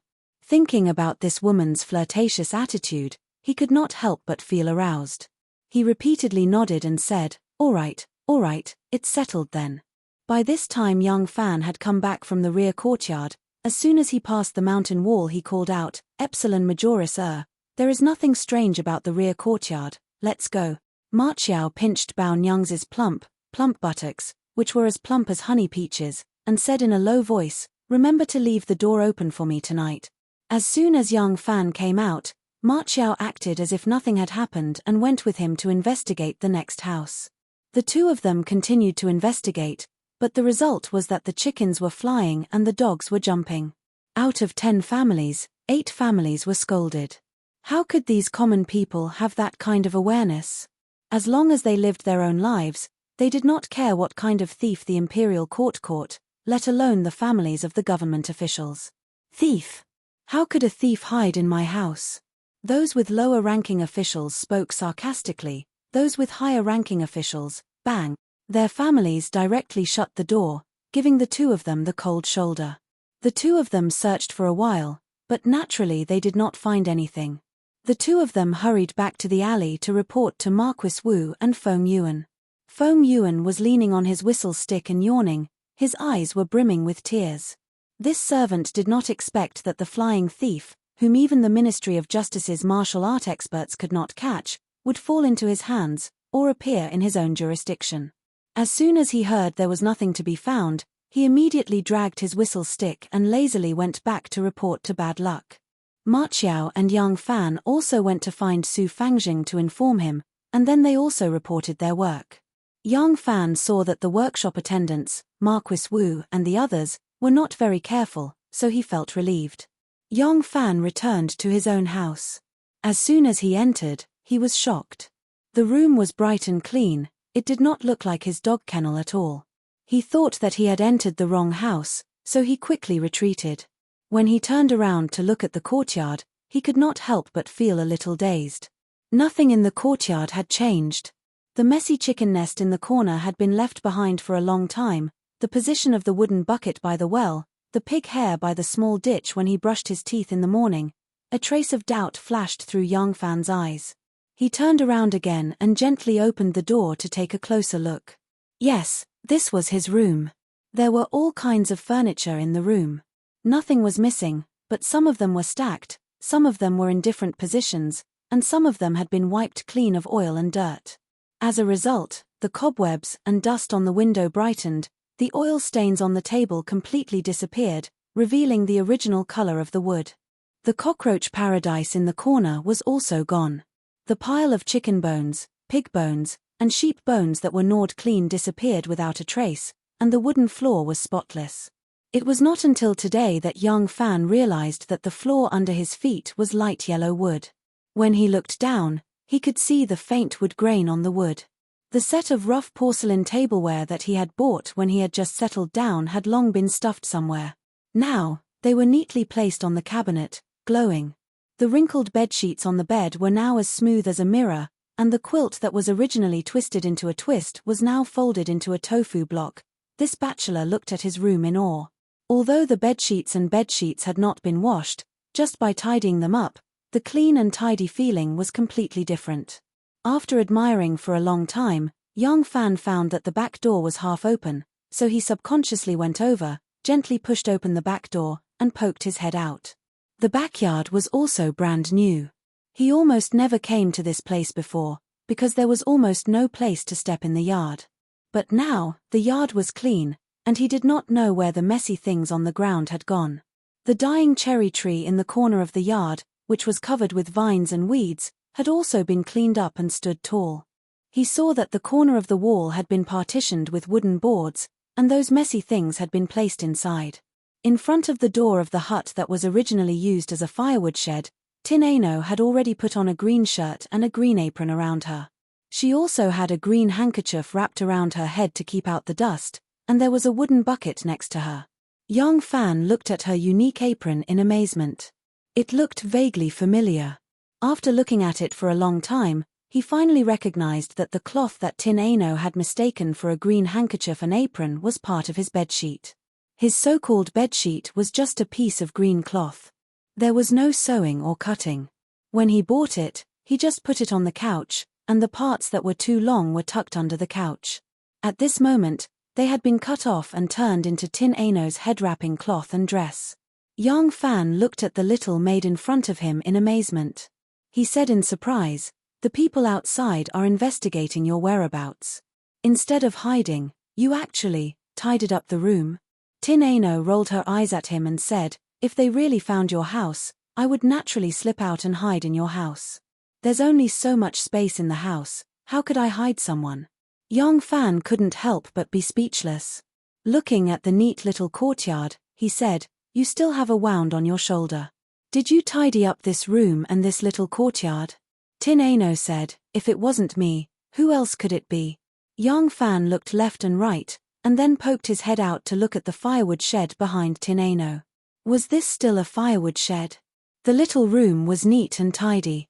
Although it was primitive and crude, it was as clean and elegant as a hermit's study. On the small windowsill, there was a broken vase, and in the vase was a bunch of wild flowers that were picked when he was clearing the garden. From the looks of it, such a small house seemed to have this kind of feeling, as if it was naturally formed. Except for the lack of a set of bedding on the wooden couch, it seemed that putting anything else in the room was redundant. This little girl was not only diligent but also very tasteful. She knew very well how to use the limited things and how to use the environment to create the best atmosphere. Looking at Yang Fan's surprised and admiring look, Tin Aino smiled bitterly in her heart. Of course, she didn't mean to be Yang Fan's maid. She cleaned the room without leaving any blind spots. She just wanted to get more evidence to verify her judgment of Yang Fan's identity. Unfortunately, except for the garbage, she didn't find anything. "This firewood shed is my room," Tin Aino said, "but it's still missing a set of bedding." Yang Fan immediately said, "Use mine." "What about dinner?" "Pasta soup." Tin Aino sighed. The soup that was praised by Yang Fan to the heavens was really not delicious in her opinion.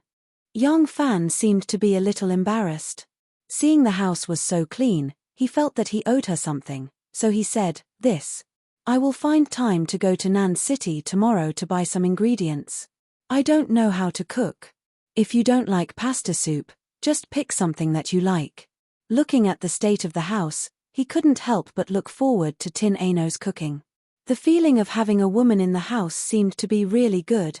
Chapter 22. It was getting late. Tonight's dinner was still noodles. Yang Fan slurped down a bowl of noodles and placed it on the windowsill. Opposite him, Tin Aino was still eating like a gentleman. The bowl of noodles was still full, as if she had not eaten a single noodle. Yang Fan couldn't help but laugh. She's a woman after all. Such fragrant noodles, yet she's eating so slowly. Tin Aino looked at Yang Fan with pity. "Do you know what fragrant is?" Yang Fan said, "Is it not fragrant?" Sister Ning's noodles are publicly acknowledged to be delicious in Showan Workshop. Tin Aino shook her head and sighed. "A frog in a well cannot speak to the sea. A summer insect cannot speak to ice." Yang Fan said, "Since you're bragging about how good your culinary skills are, why don't you show me your skills and let me see?" The Tien Ari Nu rolled her eyes at him and said, "Even the cleverest housewife can't cook without rice. What do you want me to show off?" Yang Fan laughed. Fine. That's easy. I'll buy some ingredients tomorrow. Then I'll see what you, a clever housewife, can do. They chatted for a while longer.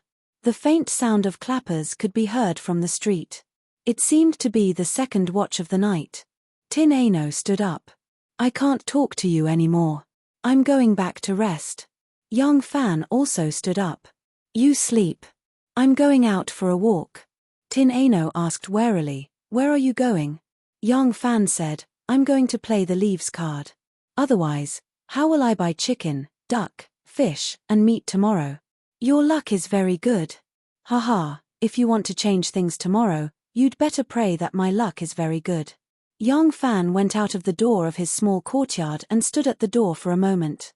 He vigilantly looked around and walked along the long alley. After walking for a while, he suddenly faintly sensed some movement. Young Fan secretly became vigilant. When he turned a corner of the alley, he quickly glanced back and saw a figure flashing out of the darkness. However, it was just a glimpse and Young Fan saw a slender figure. Tin Ano. Young Fan was slightly startled. His thoughts turned, but his feet did not stop. He continued walking forward. The Tien Ari Nu quietly followed behind and saw Young Fan sneakily looking around. Finally, he came to a long alley and looked left and right. He spat on his palm and took a few steps back. With a soft hey, he borrowed the momentum and dashed towards a wall. Hooah! A large piece of the rotten and cracked mud wall fell. Young Fan fell to the ground in a very sorry state. He lay on the ground, not daring to move. After a while, seeing that no one was alarmed, he gently climbed up and spat out the mud in his mouth. Tin Ano, who was hiding in the dark, hurriedly covered his mouth, afraid that he would laugh out loud. Young Fan craned his neck to look around, and then continued to climb the wall. This time he succeeded. After a great deal of effort, he finally reached the top of the high wall. Panting heavily for a while, he flipped over the top of the wall. Tin Ano gently shook his head. His slender figure flashed and swept back to their residence. Young Fan pretended to steal something. He wandered around the courtyard a few times and then flipped over the other side of the wall. He continued to shuttle through the alleys, pretending to be looking for his target. He did this for almost an hour. After making sure that Tin Ano had left, he quickened his pace and rushed to the place he really wanted to go. Young Fan passed through a few houses and came to a secluded place. This was the corner of a residential street. At the innermost end of the alley, there were two houses on the left and right, both facing the other side of the street. The alley in the middle was a dead end, leaving only the back door. Therefore, it was abnormally secluded. At the end of the alley, there was a dragon claw locust tree. The tree was more than 10 jong tall, with luxuriant branches and leaves. Young Fan looked around and saw that there was no one around. He suddenly jumped up like a spirit ape and flew up to the top of the tree. He hid in the crown of the tree, and no one could see him. There was a place at the top of the tree that was propped up by a few branches. There was an oilcloth bag. Young Fan opened the bag and put it on the tree. Soon, he changed into another appearance. He wore a set of light green clothes and a green headgear. He had a short sword inserted into his leggings, and a short knife inserted into his belt where it was easiest to pull out. Taking a deep breath, Young Fan looked around at the top of the tree and flew out of the canopy. He landed lightly on the roof of a house, passed through the house, and dashed away. Mother, I'm going out. In Ma Qiao's house, Ma Qiao stood up, stretched, and said to his mother. Ma Qiao's mother rebuked, Go, go. You always go out at night. Be careful that Marquis Wu doesn't see you. He will blame you. Ma Qiao replied, Mother, don't worry, I am a shopkeeper. I am originally here to help the Marquis. Everyone lowers their heads to see each other. Even if they were to bump into me, they won't do anything to me. Your son is only going to meet up with Yang and a few good friends, play some cards, and will be back soon. Well, be careful. Playing cards is one thing, but don't gamble. The horse's mother warned her, and then used a needle to scratch her hair. She lowered her head again, and under the light of the lamp, she carefully put a strand of twisted bristle through the hole drilled in the cow's bone, and then reached out to take the hemp rope that had been prepared. She tied it up. Next to it, There was a set of drilling tools and a lot of cow bones that had been drilled. It was just made by Ma Qiao. As long as Ma Qiao returned home, he would always accompany his mother to do housework. He had been like this since he was very young. At that time, the horse's mother often made insoles for people to earn some money to support the family. Every day, Ma Qiao would help his mother at home to cut small pieces of cloth and put them together into insoles. He would often be busy until the sun went down in the west before he could go out to play with his friends in the workshop. Since he was a child, he had helped his mother do things. Now that he was a servant, he had a salary. Although the income of a servant was very low, according to him, there would always be unexpected wealth from time to time when he worked for Marquis Wu. So, his family was much better than before. However, the old woman could not be idle. Her son had grown up and it was time for him to get married. Naturally, she had to help him save money for his wife, so she still worked hard every day. When the horse's mother heard that toothbrushes were now profitable and easy to sell on the market, she asked her son to spend some money to buy one. After thinking about it carefully for a while, she bought some raw materials and tried to make her own toothbrush. The horse's mother knew that her son was filial and obedient, so she was not worried that he would do anything wrong. So, she just gave him a few words of advice and then worked at ease. She did not know that in her eyes, although her son was still a filial and obedient son, he had grown up and was no longer the innocent child from back then. Everyone had their own little secrets. It was even more impossible for a grown-up son to share all his secrets with his mother. Ma Qiao walked out of the room and closed the door. He stood quietly in the courtyard for a moment, then fled into the night. There was no moon tonight, and the stars were dim. Ma Qiao sneaked through the alleys. Although there were Marquis Wu patrolling the streets at night, Marquis Wu generally only patrolled the streets and would not walk in the alleys, so he did not have to worry about being bumped into. The alleys were dark, but he was familiar with the way. Ma Qiao did not see a faintly discernible figure in the night, leisurely skimming over the roofs. The figure skimming over the roofs was Yang Fan. Yang Fan did not notice Ma Qiao, who was carefully sneaking along the wall. Ma Qiao quietly felt his way to a door. Looking back to see that there was no one in the alley, he stretched out his hand and pushed the courtyard door. The courtyard door was not bolted, and with a squeak, the door opened. Ma Qiao flashed in, gently closed the courtyard door, and tiptoed towards the main room. As he walked, he called out in a low voice, "Yin Yin, Yin Yin." The door opened, and a figure wrapped in a gust of fragrant wind suddenly jumped into his arms. Two hot and sensual lips immediately pressed against his mouth, kissing him fiercely. The woman's voice gasped, "You little sweetheart, you made me wait so anxiously, why did you come so late?" The two of them hugged together, kissing as they hurriedly took off each other's clothes, and with a high degree of difficulty, they turned into the room.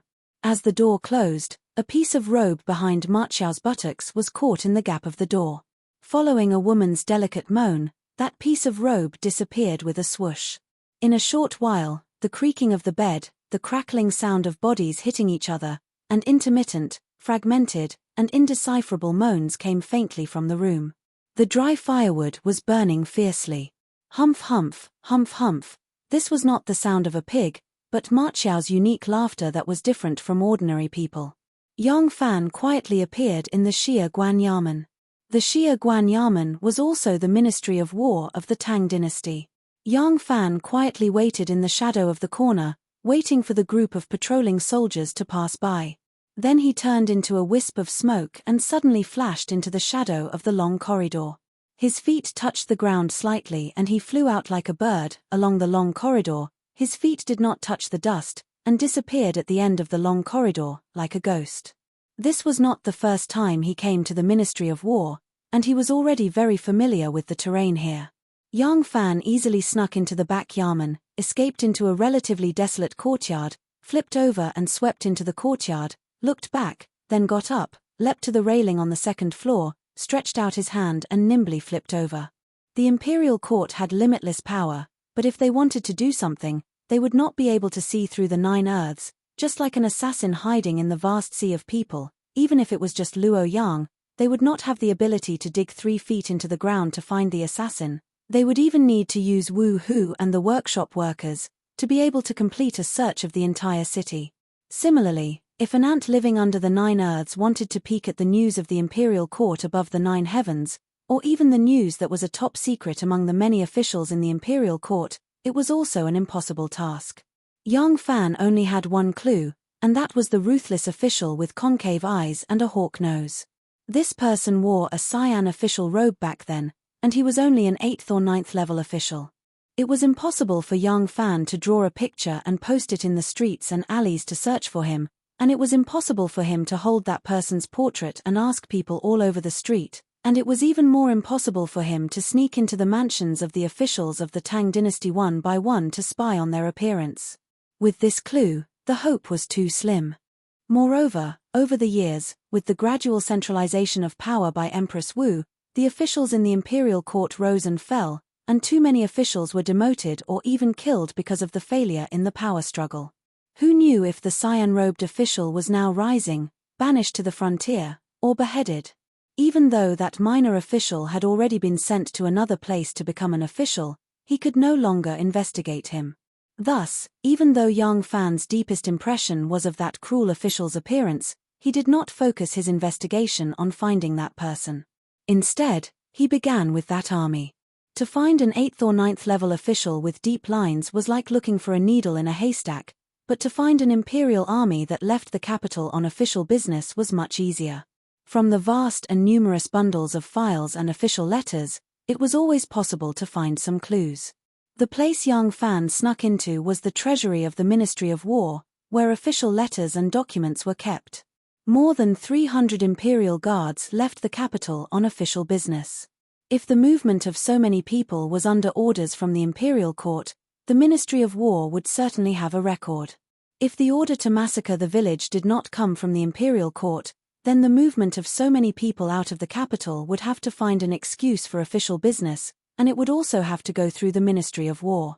Otherwise, it would be seen as an accomplice in rebellion. Therefore, Young Fan believed that as long as the imperial army was not bandits in disguise, there would definitely be a record. Chapter 23. Young Fan had already been here several times and had looked through many official letters from the second year of Yongshuo. He had yet to find any useful clues, but he had learned a great deal of information unknown to the common people. For example, he had obtained some information on the plum blossom guards from here. This place was filled with old official letters. Normally, no one would come here. Both the bookshelves and the documents were covered in a thick layer of dust. Young Fan found a candle and flint he had left behind in a corner. After moving to several bookshelves, he struck the flint, lit the candle, and placed it on the document rack. The dim light was blocked by the layers of bookshelves, so no one outside noticed it. Young Fan found the place where he had made his mark last time, took out an official letter, and carefully read it. In the second year of Yongchun, the Eastern Turks Jiyu Dulu rebuilt the Khaganate. Just as the Khaganate was established, he attacked Dingju. King Hua, Li Yuanghua, repelled him. After reading the entire document, Young Fan gently shook his head and put it back. He then took out the next one. Jiyu Dulu attacked Guizhou, besieged the Chanyu Protectorate, and killed Master Sima Zhong. Governor Wang Liban of Victory Province and Governor Li Chongyi of Summer Province split up to save him. Jiyu Dulu attacked Yuzhou, killed Provincial Governor Li Xijian, and captured Governor Kui Jibian of Feng Province. Jiyu Dulu attacked Lan Province, and Deputy General Yang Xuanji drove him away. In this year, the Turkic king Jiyu Dulu had undoubtedly been an important protagonist. So many of the documents in the Ministry of War were about him. Young Fan's brows were tightly furrowed, but he did not dare to jump to any random spot check. What he was doing was a patient job of peeling silk from cocoons, and there was no room for carelessness. Who knew if there were any clues related to what he was looking for under this topic? After reading through one document after another, he took out another. This one was about the death of the famous Tang dynasty general Xue Rengui, and the Ministry of War's request for a pension. After carefully reading the entire text, he put it back and took out another copy. Young Fan read each one carefully. He did not know how many copies he had read. When he took out another copy, it was about Empress Wu moving the dethroned Crown Prince Li Xian to Forbidden Bazhu. After carefully skimming through it, a line of striking handwriting leaped into his eyes. Have the Dragonmite army escort him. Young Fan's heart began to pound anxiously. So far, he had looked through no less than 300 official letters, and this was the only one that mentioned the Longwu army's departure from the capital. But Bazhu was in the middle of Sichuan, and the group of people he wanted to investigate appeared in Shaoju of Lingnan. It was really the complete opposite. Was there any connection between the two? Young Fan pondered for a long time, then carefully tore off the page and put it in his pocket. It was already too late, so he could only investigate until here. Otherwise, he would not be able to leave safely once the sky brightened. Young Fan returned the official letters to their original positions, blew out the candles, and stuffed them back into their original hiding places. He then quietly left the Ministry of War's storeroom. In the early morning, with a squeak, the back door opened, and Tin Ano walked in confidently. Young Fan had already gotten up. The two looked at each other. Young Fan's clothes were still wrinkled, but Tin Ano's clothes were very neat, and even the corners of his clothes were not rolled up at all. Young Fan did not believe that she, who only had one set of clothes, would dare to take off her clothes to sleep at night, so he was very curious about how she kept her clothes so neat. Morning, do you want to brush your teeth? This was the only thing that Young Fan could take out to entertain guests. Tin Ano thought of the toothbrush that had lost its hair, which Young Fan had praised endlessly, and could not help but show a hint of amusement in his eyes. Here. Young Fan handed over a brand new toothbrush, and the two still walked to the courtyard. Under the morning light, in the sound of bells and drums, they brushed their teeth. This feeling of being together was very strange, but Young Fan could not tell what kind of feeling it was. After they brushed their teeth clean, the toothbrush was also scrapped. The toothbrush was a little rough, causing the gums to bleed a little. Young Fan rinsed his mouth and grinned, revealing his dazzling white teeth. He said with a smile, "I'll go open the shop, and bring you a bowl of pasta on the way." "Okay." Young Fan nodded, turned around, and walked out. "Hey." Young Fan turned around, and saw Tin Ano standing in the sun, and said with a faint smile, "Did you win last night?" "What?" "Oh. Ah." Young Fan laughed dryly. Tin Ano shook her head, raised her hand, and threw something out. An arc of golden light streaked through the air, and Young Fan reached out to catch it. It was a golden hairpin. He looked up at Tin Ano again, and she had already gone back to her room. Young Fan let out a sigh, opened the door, and walked away. Ah. Young Fan and Ma Qiao yawned at the same time with their mouths wide open. As soon as the door opened, they were knocked around by people who were anxious to get out. When the two stood up, they looked at each other, and said in unison, "Why do you look like you haven't woken up yet?" Then they yawned at the same time, and said in unison, "It was cold last night, and I didn't sleep well." The two were startled at the same time, and Young Fan said guiltily, "I'm going to eat noodles, do you want to join me?" Ma Qiao said guiltily, "No, I'm going home to eat with mother." The two took 3 steps each, and stopped at the same time, as if they wanted to say something, but stopped. Young Fan said, "Brother Qiao, I'm going out in the afternoon. If there are any errands in the workshop, please help me deal with them." Ma Qiao asked curiously, "Where are you going?" Young Fan said, "The bedding at home is full of holes, and I'm thinking of buying a new set." Ma Qiao said, "Unfortunately, I'm going out too. A few days ago, mother made some toothbrushes, and the shopkeepers in Tornan City are helping to sell them. I'm going to see how the sales are going, and collect the money." Ma Qiao scratched his head, and said, "If that's the case, let's go together. Anyway, there aren't any big events in the workshop, and I'll ask Marquis Wu to help look after it." "That's fine." Young Fan bit the bullet and agreed, but he was hesitating. He is a bachelor, and if he suddenly starts to buy cloth, firewood, and rice, it will provoke Ma Qiao to ask for the reason. But it is not convenient for him to refuse, and he can only play it by ear. When they reached the pasta stall, Young Fan ordered 2 bowls of noodle soup. Jiang Zuning asked curiously, "Xiao Fan, how can you eat so much these 2 days?" Young Fan was afraid that she would be suspicious, and he told her the lie he told Su Fangjing yesterday, and said that Ma Qiao has a cold stomach, and needs some noodle soup to warm his stomach. Jiang Zuning said worriedly, "He's so old, and he still doesn't know how to take care of himself. Is it serious?" Should we get a doctor to take a look, and don't let anything happen to him? Yang Fan said, hey, don't worry, his body is as strong as a bull. He still wants to go shopping with me in Nan City in the afternoon. What do you think? You are going to Nan City in the afternoon? Pastor said excitedly, that's great, I want to go to Nan City in the afternoon, and buy some jewelry. Let's go together. When Yang Fan heard this, he can't help but complain. As the saying goes, don't lie, once you come up with a lie, you have to cover it up with countless lies. Jiang Zuning and Ma Liuer were childhood sweethearts, they were childhood friends. If they went together, along the way Jiang Zuning would inevitably ask about Ma Qiao's stomach condition. Jiang Zuning had no choice but to go to Ma Qiao's house first to warn him, so that he wouldn't let Ning Jejie know.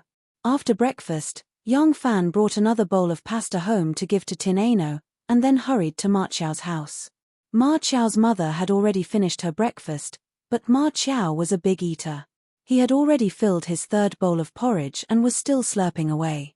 Good morning, Auntie Liu. When Yang Fan saw Ma Qiao's mother, he pretended to be a good boy, and greeted her politely. Auntie Liu quite liked Yang Fan. This child was pleasing to the eye, and she could tell that he was a well-behaved person. Of course, if he could play with her son as a friend, how could his character be bad? Auntie Liu smiled and said, good morning, have you had breakfast? If you haven't, you can eat with Qiao. Thank you, Auntie, I have eaten. You go ahead, I'll talk to Epsilon Majoris. Two half-grown children. What else do they have to say? Really? Auntie Liu said reproachfully, picked up a dustpan of bristles, and walked into the courtyard, but suddenly stopped and asked, oh right, Xiao Fan, is the toothbrush I gave you good? Yang Fan smiled and said, it's good, it's good. Ever since I used the toothbrush made by Auntie, I don't know where the loofah in my house went. Auntie Liu smiled happily, that's good, you guys talk. Seeing that she had gone out, Yang Fan quickly went to Ma Qiao's side, sat cross-legged, and whispered, Brother Qiao, aren't we going to Nan City together in the afternoon? Epsilon Majoris chewed on the salted radish, blinked his eyes, and said, yes, what's wrong? It's like this. Yang Fan coughed twice, rubbed his nose, and said, I've been buying 2 bowls of noodles from Sister Ning for the past 2 days. Epsilon Majoris said, 2 bowls? Not much, I eat at least 3 bowls a meal, what's wrong? Yang Fan laughed dryly, maybe I'm still growing, so my appetite suddenly increased. It's embarrassing, so I didn't tell Sister Ning that I was eating by myself. I told her that your stomach is a little cold, so you need some pasta soup to warm your stomach. She's going to Nan City with us in the afternoon, so don't let it slip in front of her. Ma Qiao chewed on the radish, a hint of doubt flashed in his eyes. That's not right, we've been brothers for a long time, you must be hiding something from me. Tell me, what's going on? Yang Fan said, why would I hide it from you? If it's really like this, you can't let it slip. Ma Qiao swallowed a mouthful of porridge, and said, don't talk nonsense with me, do you think I'm stupid? Tell me honestly, what's going on? At this time, Ma Qiao's mother spoke from the courtyard, Xiao Fan, you and Qiao played cards until late last night. It's too late. This month, you two should be on duty, so you have to open the door early in the morning. It's not good to sleep too late every day. It's okay to play cards, I'm not against you guys playing, but you can't be late or late. Huh? Playing cards? Yang Fan looked at Ma Qiao, puzzled, and slowly raised his eyebrows. Ma Qiao choked for a moment, then immediately puffed out his chest and said, we're like brothers from the same mother. With such a friendship, what can't I take care of for you? Didn't you say that my stomach is cold, so I bought noodles to eat? It's a small matter, don't worry, I'll take care of Xiao Ning. Yang Fan looked at Ma Qiao playfully, and chuckled. Ma Qiao snorted twice, and guiltily raised the big bowl, hoo, like a pig in a trough, his big face was buried in the bowl. Chapter 24. Dong dong dong dong, the drums of Nan City came from afar. Yang Fan, Ma Qiao, and Pasta were still walking leisurely. Before the opening of a shop in the middle of the day, the drums had to be beaten 300 times. The drums had just been beaten and it was still early to leave the shop. There was no hurry. Luang's business was more developed than Chang'an. Rich merchants frequently traded in the 3 cities. Nan City had hundreds of trades and professions. There were more than 3,000 shops in total. From afar, they looked like one. Elm and willow trees intersected with each other. Jewelry shops, bookstores, brand shops, slave markets, and Chong Luyang Pavilion all reflected each other. They attracted merchants and rare goods. Bay City was connected to the Cow Canal in the east. All the ships from all over the world gathered at the bridge east. There were often more than 10,000 ships filled up the river. Merchants and horses blocked the streets. Merchants gathered to sell spices, curiosities, silk, tea, and other goods. Hotels and restaurants were also located in this area, connecting the two cities north and south of Luo River into one. Shi City was similar to Nan City, but it was more focused on wholesale. Its main customers were merchants from other places. The market of the Tang dynasty only opened in the middle of the day. Of course, the small stalls in the shops were not subject to this restriction. Epsilon Majoris, you're not a child anymore. Why don't you take care of yourself? When you sleep at night, you must cover yourself with the quilt. It's getting cold. Do you want your aunt to cover you with the quilt? Yes, yes, yes, don't eat like a reincarnated hungry ghost. Chew carefully and swallow slowly. Don't always eat cold food. Eat on time. That way, your stomach won't get cold. Yes, yes, yes, look at you. Can you walk properly? Don't tremble. You don't learn from the good ones. You're a hooligan. Yes, yes, yes. As the three of them walked, Pastor lectured Ma Xiao. Ma Xiao looked helpless. He frowned and said, Xiao Ning, actually Yang Fan immediately coughed and dragged out his voice. Auntie Liu said that last night. Ma Xiao immediately shut his mouth. Pastor turned to Yang Fan and asked, what happened last night? Yang Fan caught a glimpse of Ma Xiao's pleading eyes. He chuckled and said, actually, it's not just last night. It's been like this for the past few days. Epsilon Majoris is thirsty at night. He always doesn't drink the boiled water on the stove and drinks the cold water directly from the vat. I guess it's because of his cold stomach. Pastor turned her head and glared at Ma Xiao. She said coquettishly, that's why I said you don't know how to take care of yourself. Are you still young? You're already a grown-up, yet you drink cold water all day. From now on, you have to get rid of this bad habit. Ma Xiao laughed dryly and said, all right, I will definitely change, definitely change. Ah, the market door is open. Hurry up, hurry up. The market order sounded and the market door slowly opened. There were already thousands of people crowding in front of the market. It was a bustling scene. When Ma Xiao saw that Jiang Zuning didn't need to be long-winded, he felt relieved. He hurriedly called out and rushed forward. Every market in Luoyang had 4 doors. Yang Fan and company came to the south door. When he saw that the market door was open, Ma Xiao immediately quickened his pace. Pastor couldn't continue lecturing him, so he also quickened his pace to catch up. Yang Fan followed behind. His eyes turned slightly, and he suddenly cried out and held his stomach. Pastor stopped and turned around. Xiao Fan, what's wrong? Yang Fan said, I suddenly have a stomachache. I need to find a place to relieve myself. Sister Ning, you and Epsilon Majoris go in first. I will look for you later. Pastor nodded and said, all right, Epsilon Majoris and I will walk along the cross street. Yang Fan raised his hand and said, all right, you guys go first. See you later. Ma Xiao snorted twice and said to the sky, God has eyes, evil will have its retribution. Before he could be proud of himself, Jiang Zuning's reprimanding voice was heard. What nonsense are you spouting now? Can't you just be serious? You're really. The two of them chatted all the way into the market. Yang Fan held his stomach and dragged his feet behind. When the two of them entered Nan City, he also quickened his pace. After entering Nan City's main entrance, he turned left and hurried along a row of horizontal shops. Although the market had just opened, it was only open for half a day. Therefore, the moment the shops opened, the well-prepared merchants began to shout with all their might, trying to attract the citizens of Luoyang who had just entered the market. The Li family's lacquer and miscellaneous items shop, the Wang family's flower and fruit shop, the Xiao family's ink, brush and inkstone, the Liu family's charcoal, the Chen family's winery, and the beef and mutton shop. Along the way, embroidered flags fluttered in the wind, blocking out the sun. In between, there were also many jewelry shops and fragrant medicine shops opened by the Hu people. At this time, the Hu people referred to the Persians, Abbasid Caliphate, Indians, Romans, Sogdians, and other races of the western region. The Turks, and Huayhe could not be called Hu people. Otherwise, he would think that you were looking down on him. There were all kinds of people.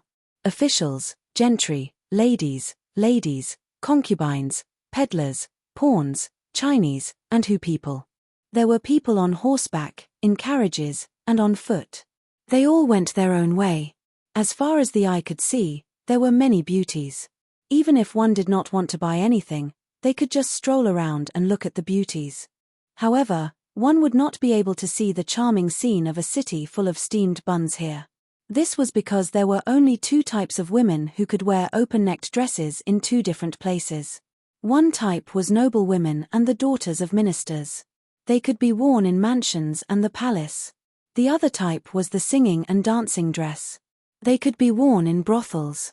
Other women would not even have the chance to wear it, much less wear it on the streets. Yang Fan entered Nan City, turned left, and went straight to the Ren family's gold and silver shop. He had to exchange the golden hairpin for money before he could buy things. In this era, gold and silver were not the common currency and could not be used for direct transactions. In this era, when buying and selling things, one would usually use the Kai Yuan Tongbao as payment. If one wanted to pay in large quantities, one would use silk cloth as the general equivalent. The golden hairpin in Yang Fan's hand weighed less than 1 tael. At most, it could be exchanged for 2,000 taels. However, Yang Fan saw that the hairpin's workmanship and design were exquisite. An ordinary gold and silver shop's craftsmanship would not be able to create such an exquisite hairpin. If the gold and silver shop accepted his hairpin, there was no need to melt it and it could be directly resold as jewelry. This was why Yang Fan insisted on exchanging it for 3,000 taels.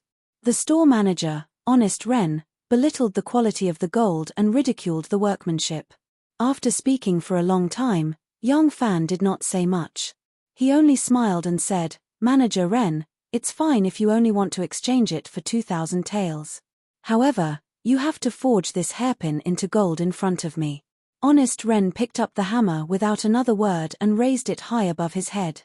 He stared at the golden hairpin on the chopping board. After staring for a while, he gripped the hammer and glared at Yang Fan. He said fiercely, "You win. 2,500 taels. I will not increase it any further." Yang Fan said, 2,800 taels. "The hairpin is yours. Otherwise, I will go to the Fu family's gold and silver shop." Honest Ren slammed the hammer on the anvil with his right hand and quickly picked up the hairpin with his left. He gritted his teeth and said, "Deal." Chapter 25. After leaving the Ren family's gold and silver shop, Yang Fan first went to the pottery shop to order pots and pans, then went to the oily rice shop to order rice, flour, oil, salt, and all kinds of ingredients. He gave the address and told them to send them home after the market was closed. Then he chased after marchiao and pasta. On the way, Yang Fan saw a grocery shop selling hairpins and all kinds of sundries. He remembered that Miss Anu had exchanged her hairpins for money and didn't even have hairpins, so he stopped to choose a hairpin for her. Yang Fan originally wanted to find a butterfly hairpin, but the shop didn't have it. The shopkeeper tried his best to sell a silver-plated peach hairpin. Seeing that Yang Fan didn't like it, he gave him a doll mask. Only then did Yang Fan agree. Epsilon Majoris, come back." Marchiao pulled Pasta's hand and ran away quickly. A goateed shopkeeper chased them until he was out of breath. He stopped panting and angrily threw the toothbrush on the ground. He stomped on it and pointed at Marchiao's back and shouted, "You brat, don't ask my family to help you sell things in the future. You'll ruin my family's reputation. How dare you sell such a broken toothbrush? It's outrageous." The shopkeeper swung his sleeves and angrily returned to his shop. When Yang Fan arrived, he saw this scene. He himself was a victim of the Ma family's toothbrush, so how could he not understand the reason? Yang Fan laughed in his heart.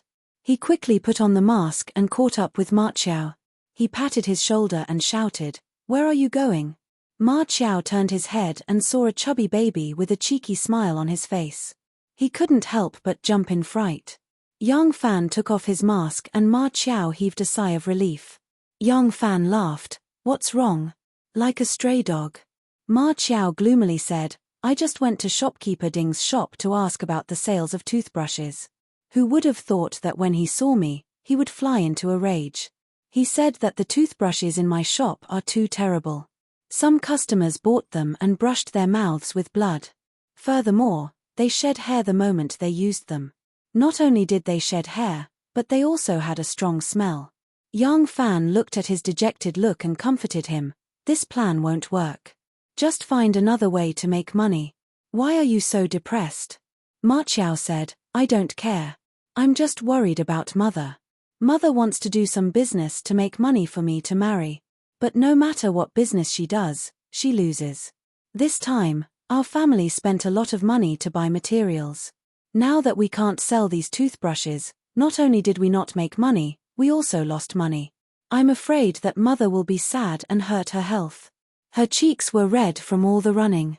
Hearing what he said, she said, "You are filial by nature. For Da Niang to have a son like you, it is Da Niang's good fortune. What does it matter if we lose money? We can just climb up from where we fell." Ma Qiao said with a sad face, "But I always fall at that place. I suspect that it's a pit." Yang Fan held back his laughter and took out a few dozen coins from his pocket and stuffed them into Ma Qiao's hand.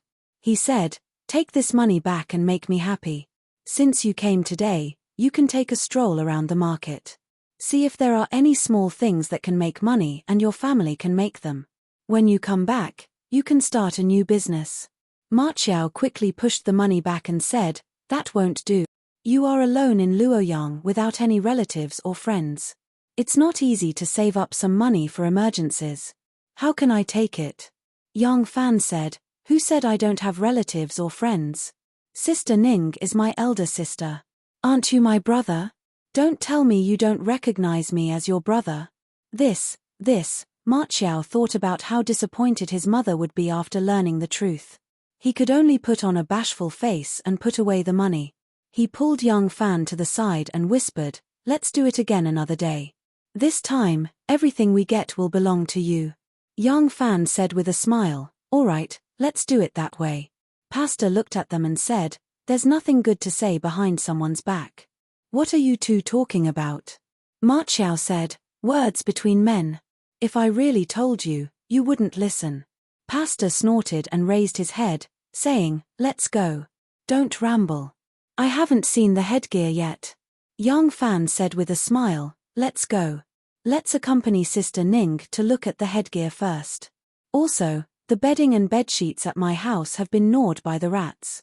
After we buy the headgear, Sister Ning can help me pick out some good fabric."